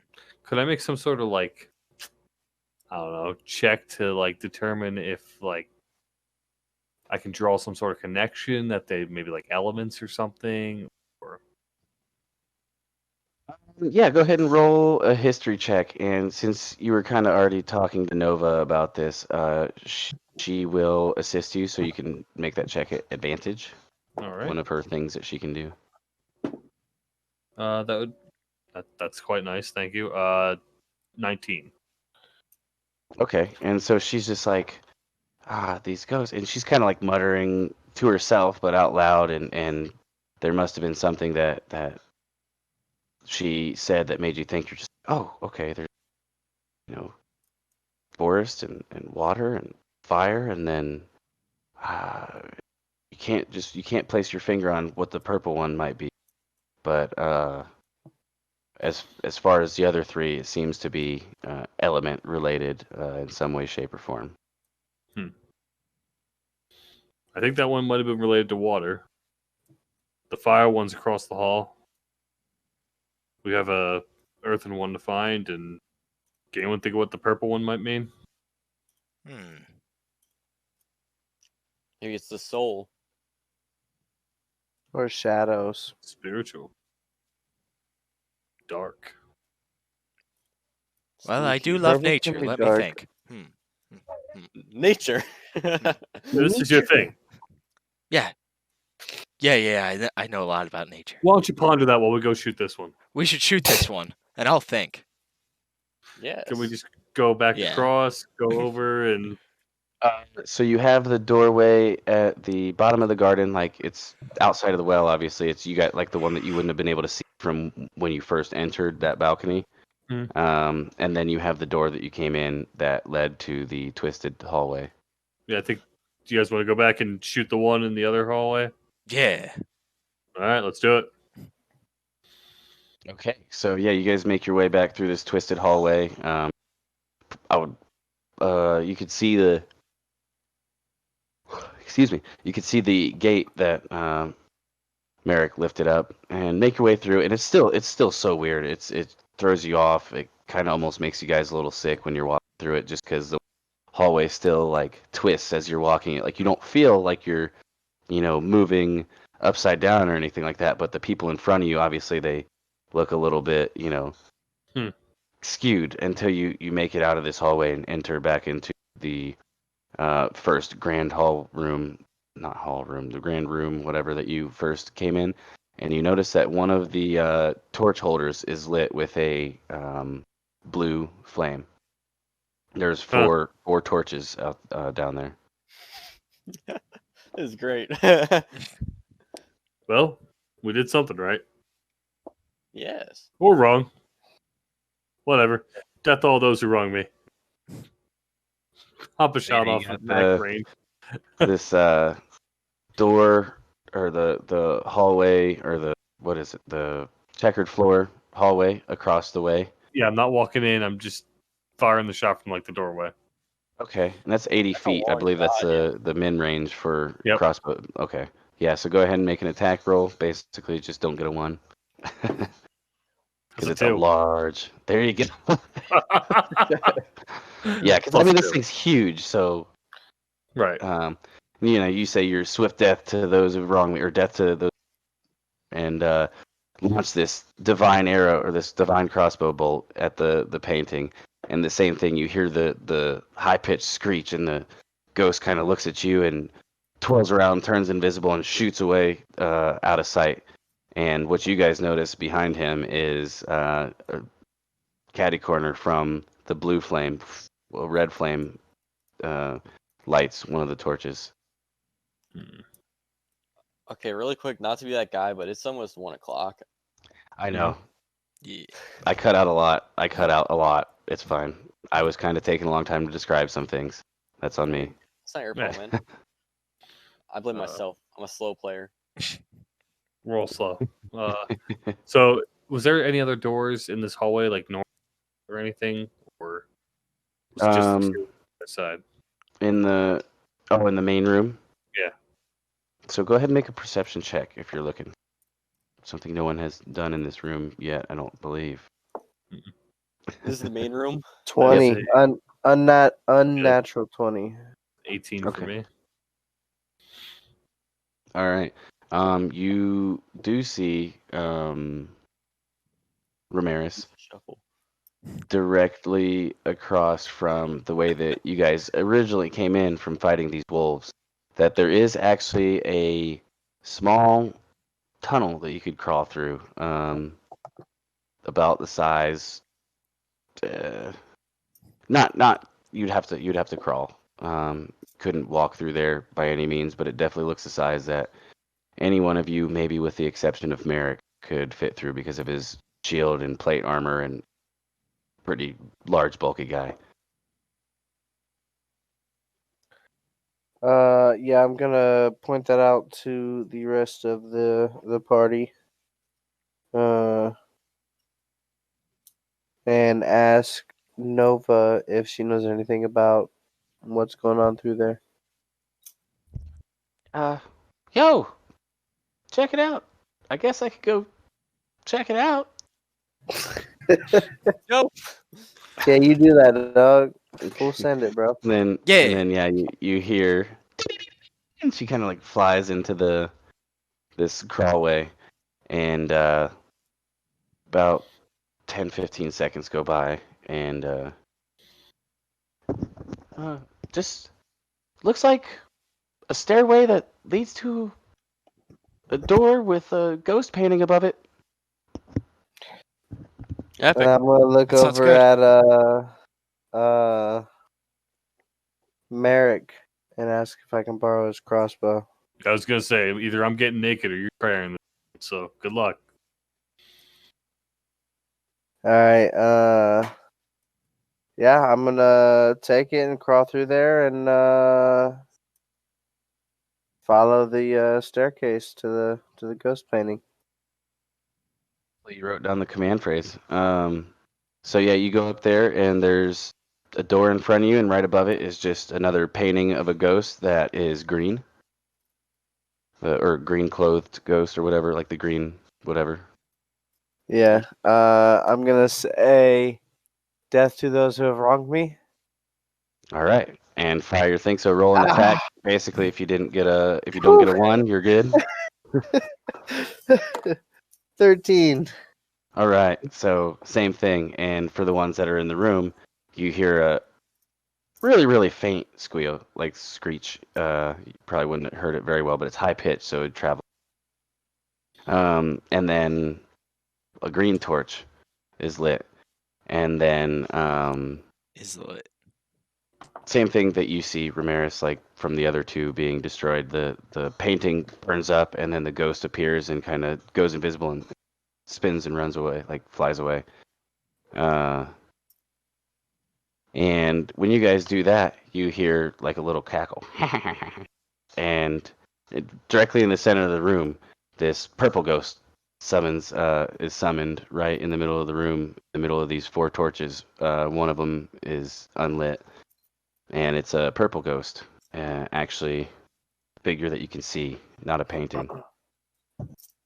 I'm gonna need you guys to roll initiative. Obviously, you would have been on your way back, not quite making it there yet, Romaris. So with the initiative, you're gonna be, I'd say, just entering this crawlway when it's your turn, because the ghost appeared essentially as soon as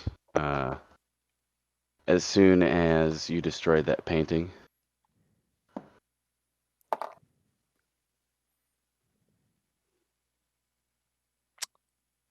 Well. Here we go.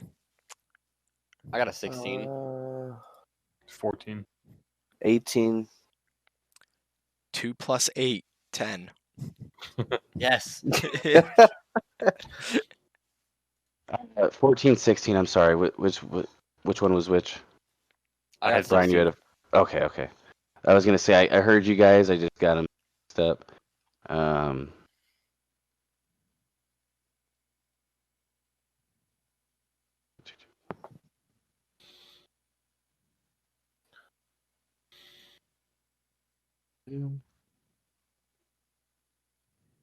I still don't know what the purple means. That's a natural 1 on their initiative plus Ooh. 3, so a 4. I like purple. I It's a good like color. turtles. Yeah, my headband I was like supposed to turtles. be Good. purple, but apparently right before we started playing, I just happened to lose it somewhere. Um, Okay. So first up is going to be Romaris. So you hear the cackle down this from the ghost down this little crawl space, and I mean you're heading in that direction anyways. You don't really get any sense of actual danger because as far as you know, you're gonna purple ghost next. So I would say that is 15 feet of crawling, so that would take your turn. Consider that kind of like a rough terrain type of scenario, um, since it's like a little crawlway. So you could do that, and then that your movement speed would get you to the edge of this crawlway, just out of it, so you could stand up. From there, you would have an action, a bonus action, and see this purple ghost that kind of almost like ball shaped. I guess it's harder to. It's round, very maybe like egg shaped with like a straw hat kind of on it. You can't really see its face all that well. Glowing eyes behind it, and it's got a lantern and a purple torch, and it's floating there in the middle of this room, eyeing the rest of your new acquainted party.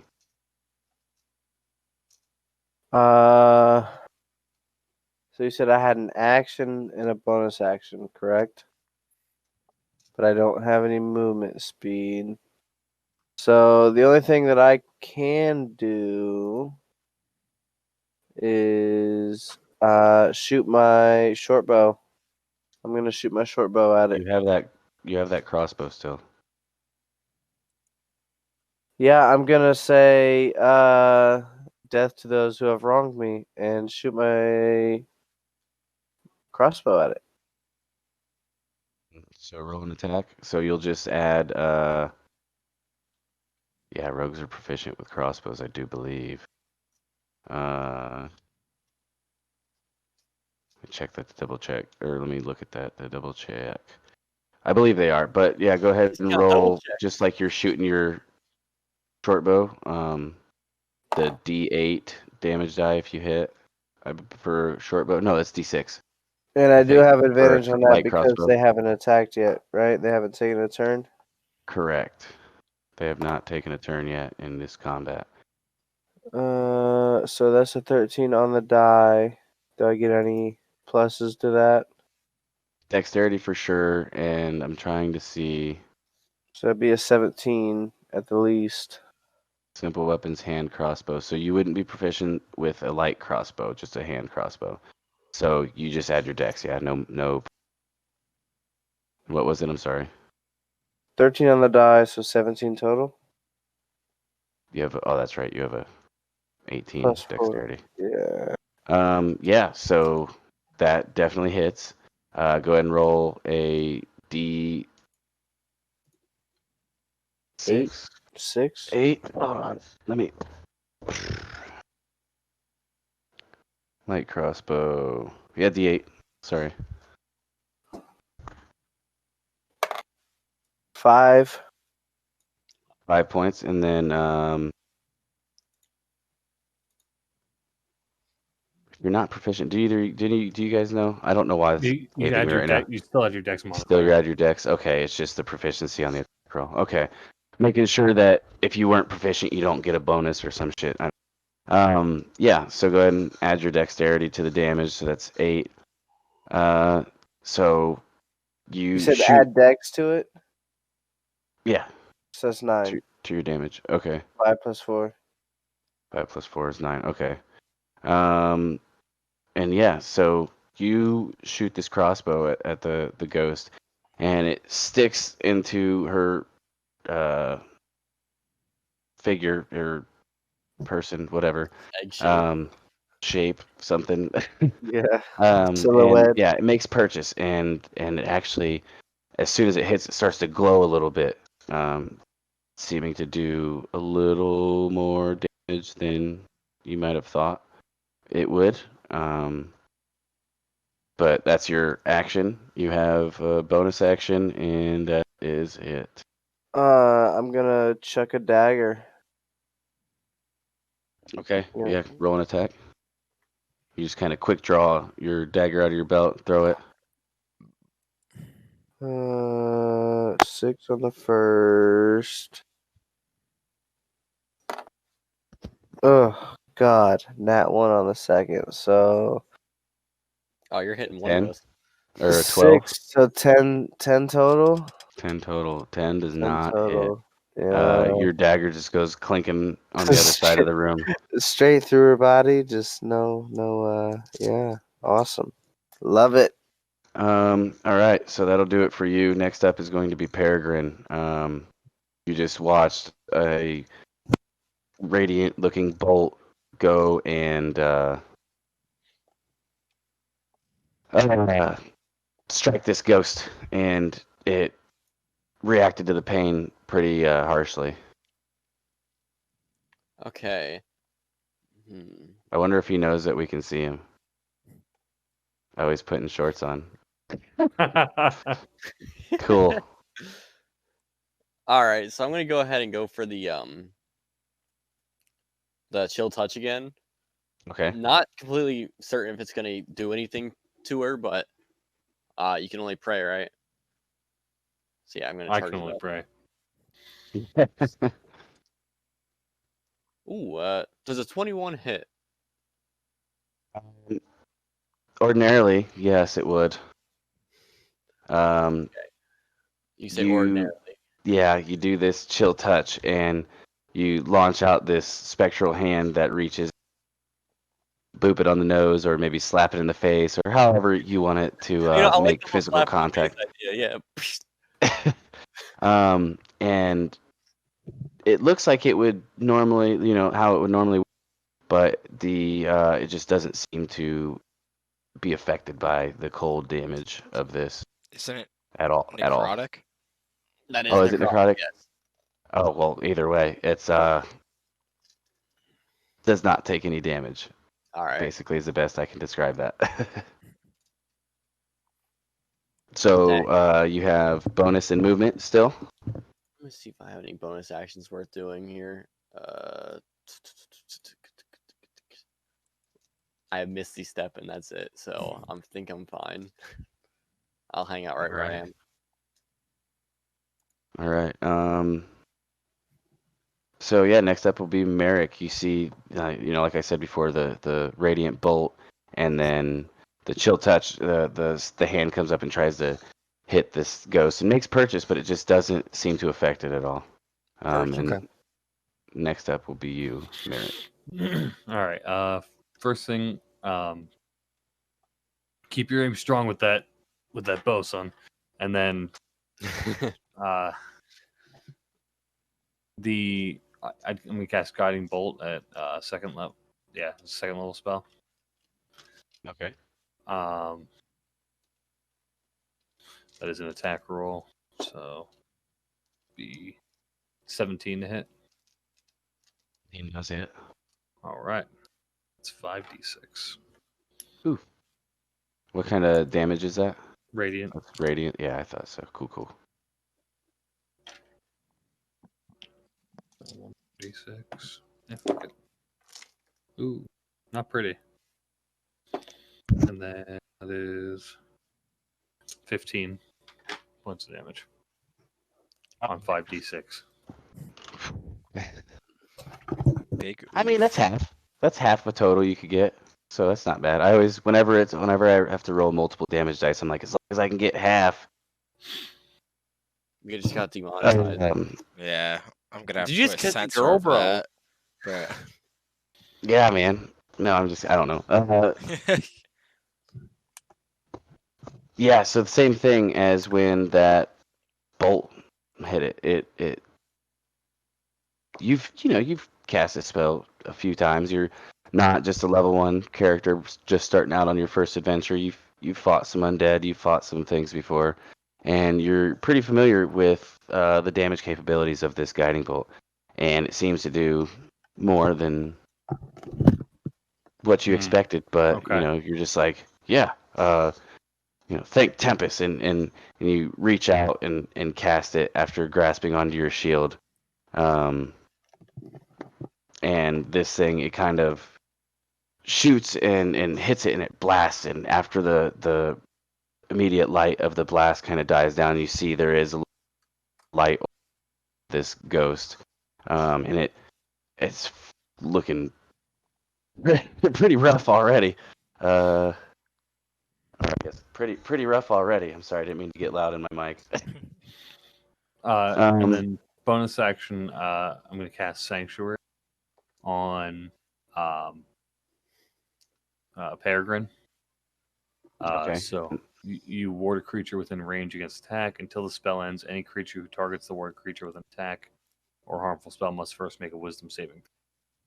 On a failed save, the creature must choose a new target and lose the attacker spell. Thank you. All right.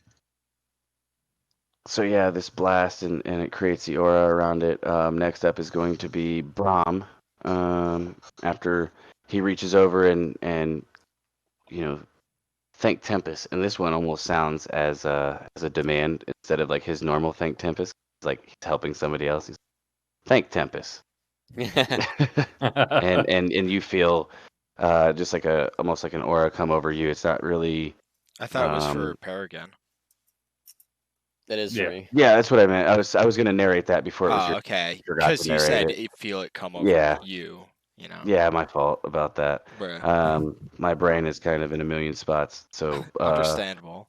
yeah. Have a nice day. Now, Brahm, it's your turn. After Peregrine was kind of supported and demanded to thank Tempest. Yeah. So Nicely I guess though, not rude. seeing the glimmers of light still kind of like dispersing from the guiding bolt, he'll just be like, I get it, and he's gonna cast Moonbeam on Oh yes. He's going to finish her off. on this ghosty. So And that's Yep. like no, that's call lightning. Never mind. I was like, that's not one to be outside for, is it? yeah, no, Yeah, I do feel like Moonbeam should require to be outside. But it's you generating the light though. I think Yeah. like it's not pulling from the moon, even though moon's in the title. Mm-hmm. it's a lie. It is a lie. Pirates. Smoke and mirrors. But yeah, so 5-foot radius, 40-foot high cylinder. Yep. So when a creature enters the spell's area for the first time or starts its turn there, it has to make a Constitution saving throw. On a failure, it takes 2d10 radiant damage. On a failed save, it takes half as much. Also, I don't know if this applies to the ghost, but a shape changer makes its saving throw with disadvantage. It would not be considered. Not be considered a shape changer. And so you said that was a con save, right? Not until your turn. And Right. I'm about to end my turn, though, so I Right. think that means it's going to this thing's correct? Well, it's the first time it enters the area, which is it's not necessarily has to be on its turn 'cause it's casting it. Oh, yeah, I guess I guess that's right. Kind of like bonfires. First time it enters the area, and then on successive turns. This is making sense. So, yeah, con save. So that's an 8 plus 1. I rolled that. That's why I was asking con, 'cause it's 8. to add to it. Alright. So a 9 Constitution saving throw. So that's, you said 2d10? Oh, I don't know why I'm trying. Yeah. You might torch the fuck out of this thing. That's only 7 points of radiant damage, so maybe not. Okay, maybe not. But still, it yeah, is it's- also it's- about to start its turn there, so. Yeah. Yeah, I was gonna ask if it was the start of its turn or the end of its turn. Mhm. Okay, so that is We can push her back in. that many. Stay. Right. And it's just getting pummeled with all this radiant energy Yeah. having it. So it's gonna have to roll. Well, it's gonna have to roll its con save again. That's a 17 plus 1, so an 18. So it'd be half Okay, damage, right? Half damage. Yep. Watch you roll better on this. Yeah. So 4, 8, so 12, half to 6. 6. So I mean, really not much different than what. Mhm. Cool. So this thing is now, I guess the best I can describe, falling apart. Ghost. It's obviously not a physical being that's like falling on the ground or anything like that, but it's like disintegrating a little bit. You know, its Dissolving. torch is starting to look a little raggedy, and its lantern is everything about it is starting to there's holes that you can kind of see through it a little more than its like translucent-ish self. Not translucent, but not full on physical being. You know what I mean? Yeah, slowly starting to dissipate. It's looking really, really, really, really rough. And so it's going to move out of that area naturally. I don't think there has been anyone trying to get up close in its face yet, so there wouldn't be any sort of attack. I would say it would move back away from. No.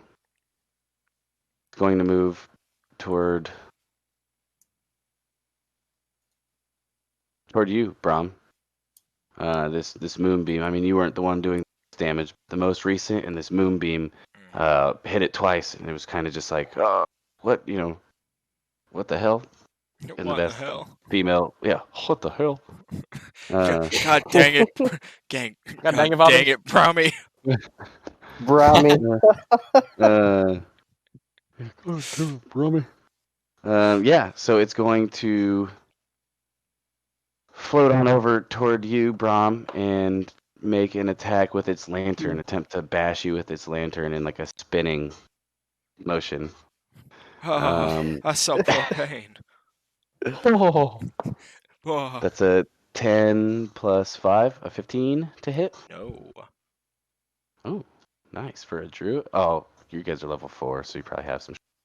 Yeah. All right, yeah, this thing. Oh, that would have been cool too. Can we just act like your AC's lower? No, I'm just kidding.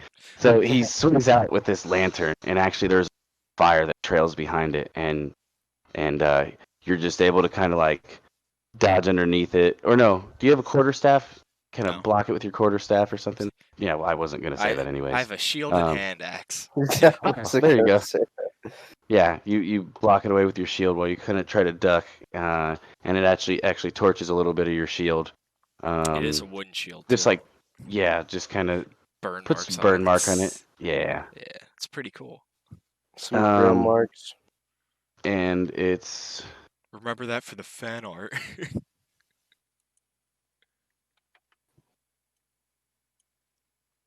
going to go invisible at the end of its turn, but its body goes invisible, but the lantern, that you can still see the lantern. And that'll do it for its turn. Next is Romaris, top of the round. This ghost is beat to shit. It is right up on Brahm then, correct? Yep. It's got its How back far? turned to the rest of you guys. Within the 80-foot range of that crossbow, for sure. When you walked in, you were about 30 feet away from it, 20 feet away from it. So Okay. you can move up a little bit if you'd like. You already threw your dagger, just kidding. first things first. I'm definitely gonna shoot the crossbow at it. Okay. And it might help if I don't drop my d20 on the floor before I have a fucking chance to roll it. Mother- Use your toes. Use your toes. I have slides on, Oh. so toes Just are kidding. not gonna help The there. Gucci slides. Anyway, so I was part of slides. death to those who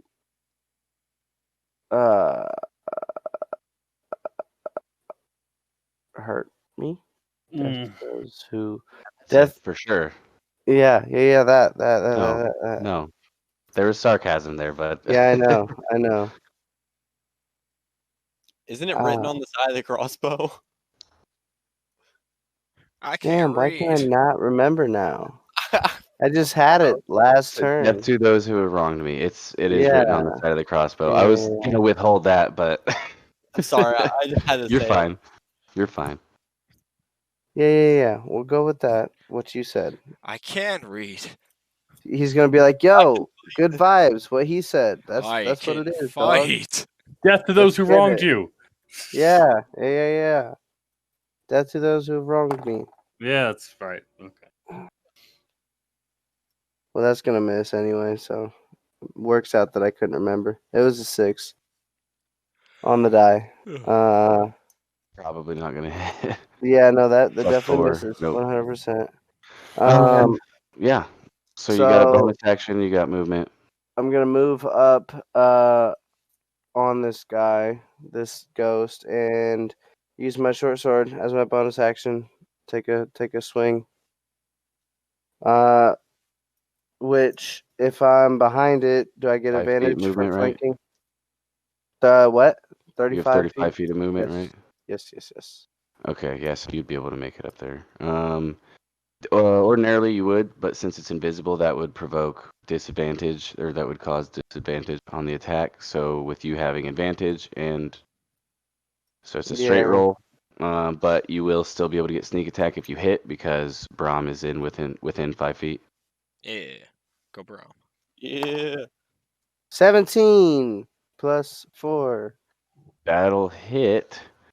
That's with your short sword. Yes, short sword, 1d6 plus 4. Well, Okay. yeah. 1d6. So that's a 6 on the first. Nice. And And then then for your sneak 2d6 for attack, sneak attack. that's a 2 on the first for sneak, and a 2 on the second for sneak. So, that is 10 4. points, right? Yep. Okay, and as you slash down on this thing with your short sword, it seems to go through it without really feeling like you're hitting anything. It reacts barely, like it felt it, but it's not a magical short sword or anything like that. Nothing that would cause damage to ghosts. Yeah, it did a little bit, but maybe about half as much as you would think. Would I be able to use a free action to drop the crossbow? You already used your movement. The Particularly? free actions for interacting with an object Oh, would be considered like in your movement phase ish deal. Gotcha. Okay. So yeah, you attempt to shoot this crossbow at the thing again, and the bolt just goes wide, across the room. And as it makes purchase into like the wall across the room, it fades away. You notice, and then you run up and try to swipe at it with your short sword. Like I said, yeah, you cut through it, and it does seem to notice it, but not a whole lot of damage at all. That'll do it for you. Next up is going to be Peregrine. You got this ghost that's barely. I mean, I guess it's invisible, but it's been wailed on quite a bit. And Can we now it see it, is though, flanked still? by. You can see the lantern. Okay. You just know that it's been kind of hit a lot, or for a lot. And Alright. yeah, it's flanked by Romaris and Brahm, kind of like 10 feet away from you, 15 feet away from you. All right, I'm gonna go to Ramirez and take the bow off of him. Is that gonna be an issue if I just like if it's on his back, kind of take it off of him? Well, I guess his turn's happening at the same time as mine. Yeah. Shit. Shit. Damn, if only I had that bow, because I don't have any way to fucking kill this piece of shit. Yo, same. Ooh, stack 'em. Maybe I can Upper posture. maybe I can assist somebody.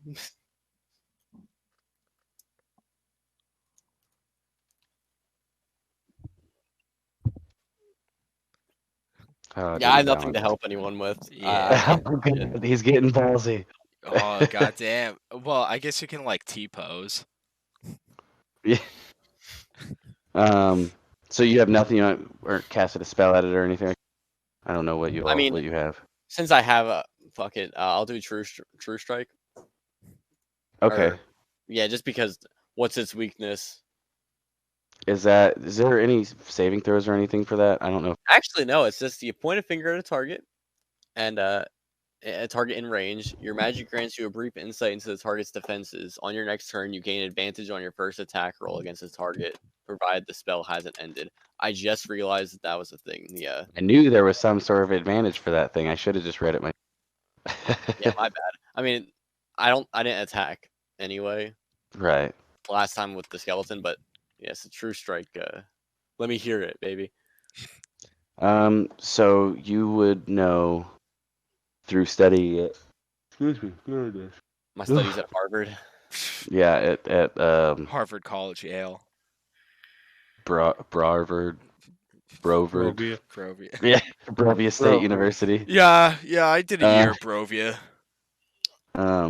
You would know Oh yeah, that what year, bro? it is resistant to most elemental damage, and then non-magical weapon attacks, bludgeoning, piercing, slashing. Can't be affected at all by cold, necrotic, or Oh, what about lightning? You said it's resistant. It's not immune. all right. Fuck it. Maybe I can get a kill off here. Give me 1 second. Bruh. That was some posture, Brian. I'm impressed. Yeah, I was I was just impressed. debating how to take it down. That was my real Yeah. concern there. Like, oh shit! All I right. didn't want to make it seem while it was talking, so or you were talking. So it's like I'm just gonna Alright. wait. I'm gonna do something kind of ballsy here. I'm gonna spring into action. Just both my hands like this, right? I'm gonna use shocking grasp. I'm gonna run in there like shocking grasp. You ever played Dark Souls 3 before? Oh yeah. I've not. You know the motherfuckers that run at you when they light themselves on fire? Yeah. And they just try to They like run hug into you. you. That's what I'm gonna do. I'm gonna try and hug this fucking ghost with shocking grasp. Okay, So go for it. So that'll be disadvantage. Yeah. advantage because it's invisible. Mhm. I mean, it's flanked by the other two, but I don't know if that would really affect you. So just regular or disadvantage roll. Disadvantage roll. All right, baby. Give me a fucking double nat 20 right here. Oh fuck my head. I got a 1. There was no way out of that one for it to. So you just kind of go right. You misjudge your jump and you I land just before it. And you kind of like slide underneath it. And you even were like starting to charge up. So right before you started running, you were trying to shuffle your feet. Build up some static electricity. Static. You run and leap at it, and you could see the rest of you could kind of see a little bit of lightning energy around his hands, and he leaps and just like hits the ground and slides past to the other side of this Call me ghost. Pete Rose. Fucking dog. Yeah. So will that do it for you, Peregrine? Oh yeah, that's my turn. I mean, I'll stand up. Okay. Right. I only moved 10 feet, so I still have 20 more feet. So yeah, I can stand Mhm. up. Yeah. So then next up will be Merrick. I feel like this might be the one. Finish it off, Merrick. Blast him. Merrick. No, I Mm. think Yeah, it bro, jinxed your good attack vibes, roll. dog. You got it. Throw a spoon. Good at vibe. him. I've got Good this. vibe. You got it, dog. Let's get it. Believe in yourself. You I could believe do in it, Tempest. Ozzy. Bite his fucking head off. Thank you, Tempest. And I'm gonna guiding bolt. I guess with disadvantage, right? Yes. Is the true strike just for you, Elliot? I believe Because so. I probably should have not had you roll Oh disadvantage on man, that. I'm so stupid. Was be honest, was the first one or the second one that you rolled disadvantage? What for True Strike? No, when you went to do the shocking grasp. You Because it said on your next attack you get advantage, but it's invisible, so that'd be disadvantage. So when I had you roll disadvantage, was the one the first or the second? don't It's you the roll? first. Oh, It okay. was the first. Okay, so at least that stayed the same. Cool.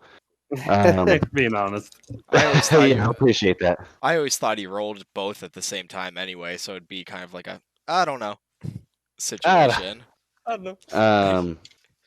All right, yeah. So you see this attempt to attack this ghost with lightning energy. You know, you saw the lightning energy built up in his hands, and yeah, he kind of falls on his chest and slid a little bit onto the other side. Right into And it's currently still flanked by Romaris and Brahm. You don't see the form itself; you just see the lantern floating there. I'm gonna guiding bolt at first level. All right. And fucking A. Natural 20 and then a 5. So that's 10. 10. 10 unfortunately does not hit. Damn, that makes me sad. That would have been cool. So yeah, you reach out and you're just like, I'm growing tired of this, you know, getting frustrated with these ghosts. And again, you know, you were stolen from your crew. You are in a land you have no idea, and maybe just the frustration built up. You're just like, whatever, when you launch it, type of deal, and streaks past it, and you hear a little cackle from the ghost, and now you have a bonus in movement still. Yeah, so bonus action.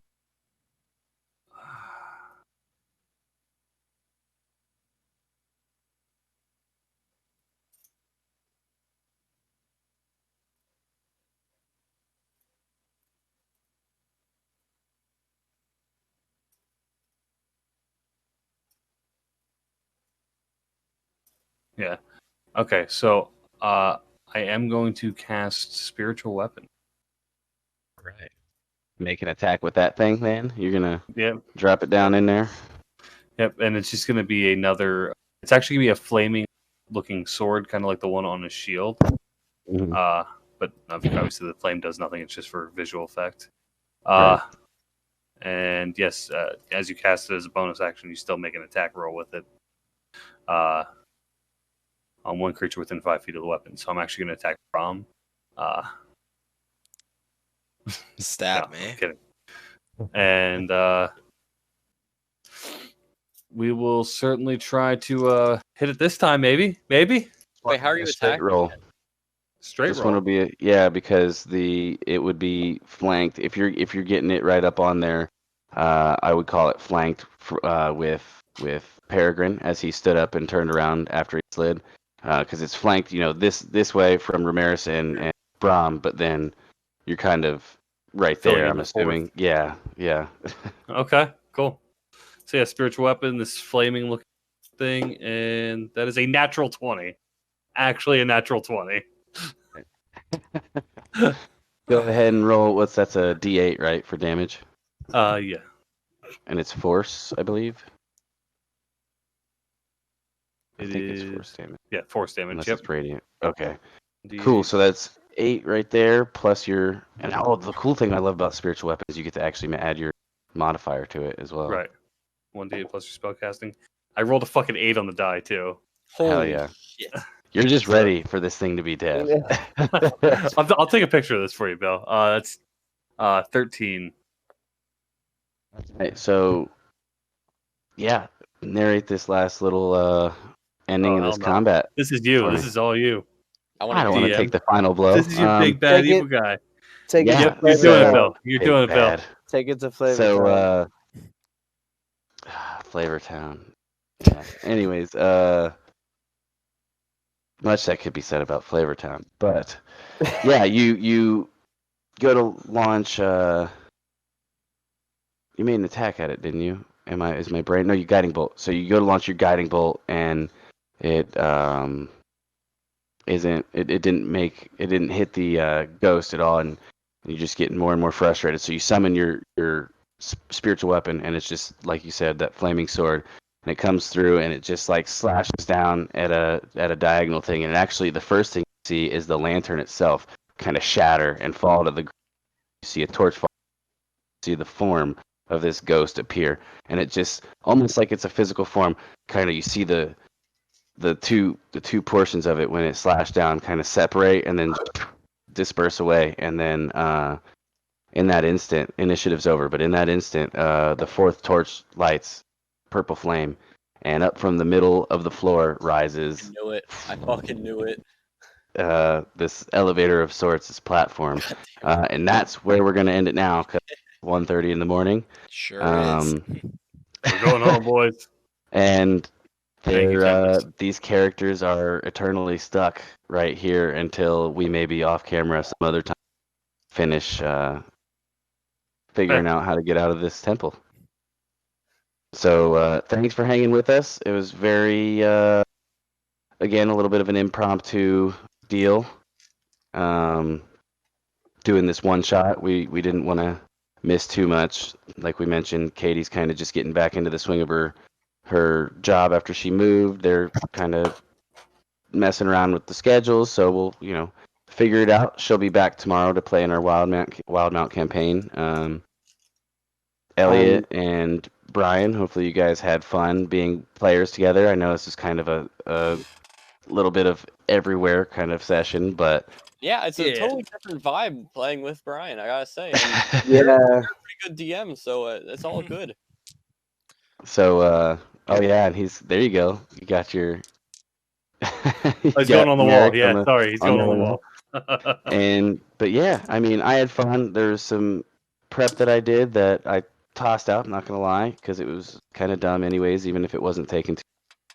And I tried to make it as fun as I possibly could. Obviously, pretty apparent Zelda themed, inspired. I So, loved it. just in Change case some we never names. get to find out, what was behind that other door What other door? From at the the bottom of the balcony? at the garden. Oh, it was the door that was underneath the green ghost that Dean shot. That door, if you left the garden, it would have taken you down that stairwell to the crawlway to the main room. That makes a lot of sense. You're making sense there, Bill. I'm just trying to make dollars now. No sense, just dollars. But yeah, no, hope you guys had fun. Anyone watching this, I hope you enjoy it. If nothing else, us all just kind of being a bunch of goofballs and hanging out with each other while playing a pretty fun game. So join us every week. We're not streaming it, so I tried to make it sound like we were about to be live. So that was cool. Live action. Wild tomorrow. We got Wild Mount tomorrow. Hopefully we gonna be going back into the Descent into Avernus campaign. Yeah, Next fingers week? crossed next week. I mean, I hope so. Hmm I hope And so. Finally get back. yeah, let's all. Ryland's been floating in midair sleep, for guys. 2 weeks. 2 weeks. I forgot Ryland was just started to float, and that's what we're in the Whoa. session. Yeah. But yeah, until next time, tomorrow or whatever, stay dapper. That's right.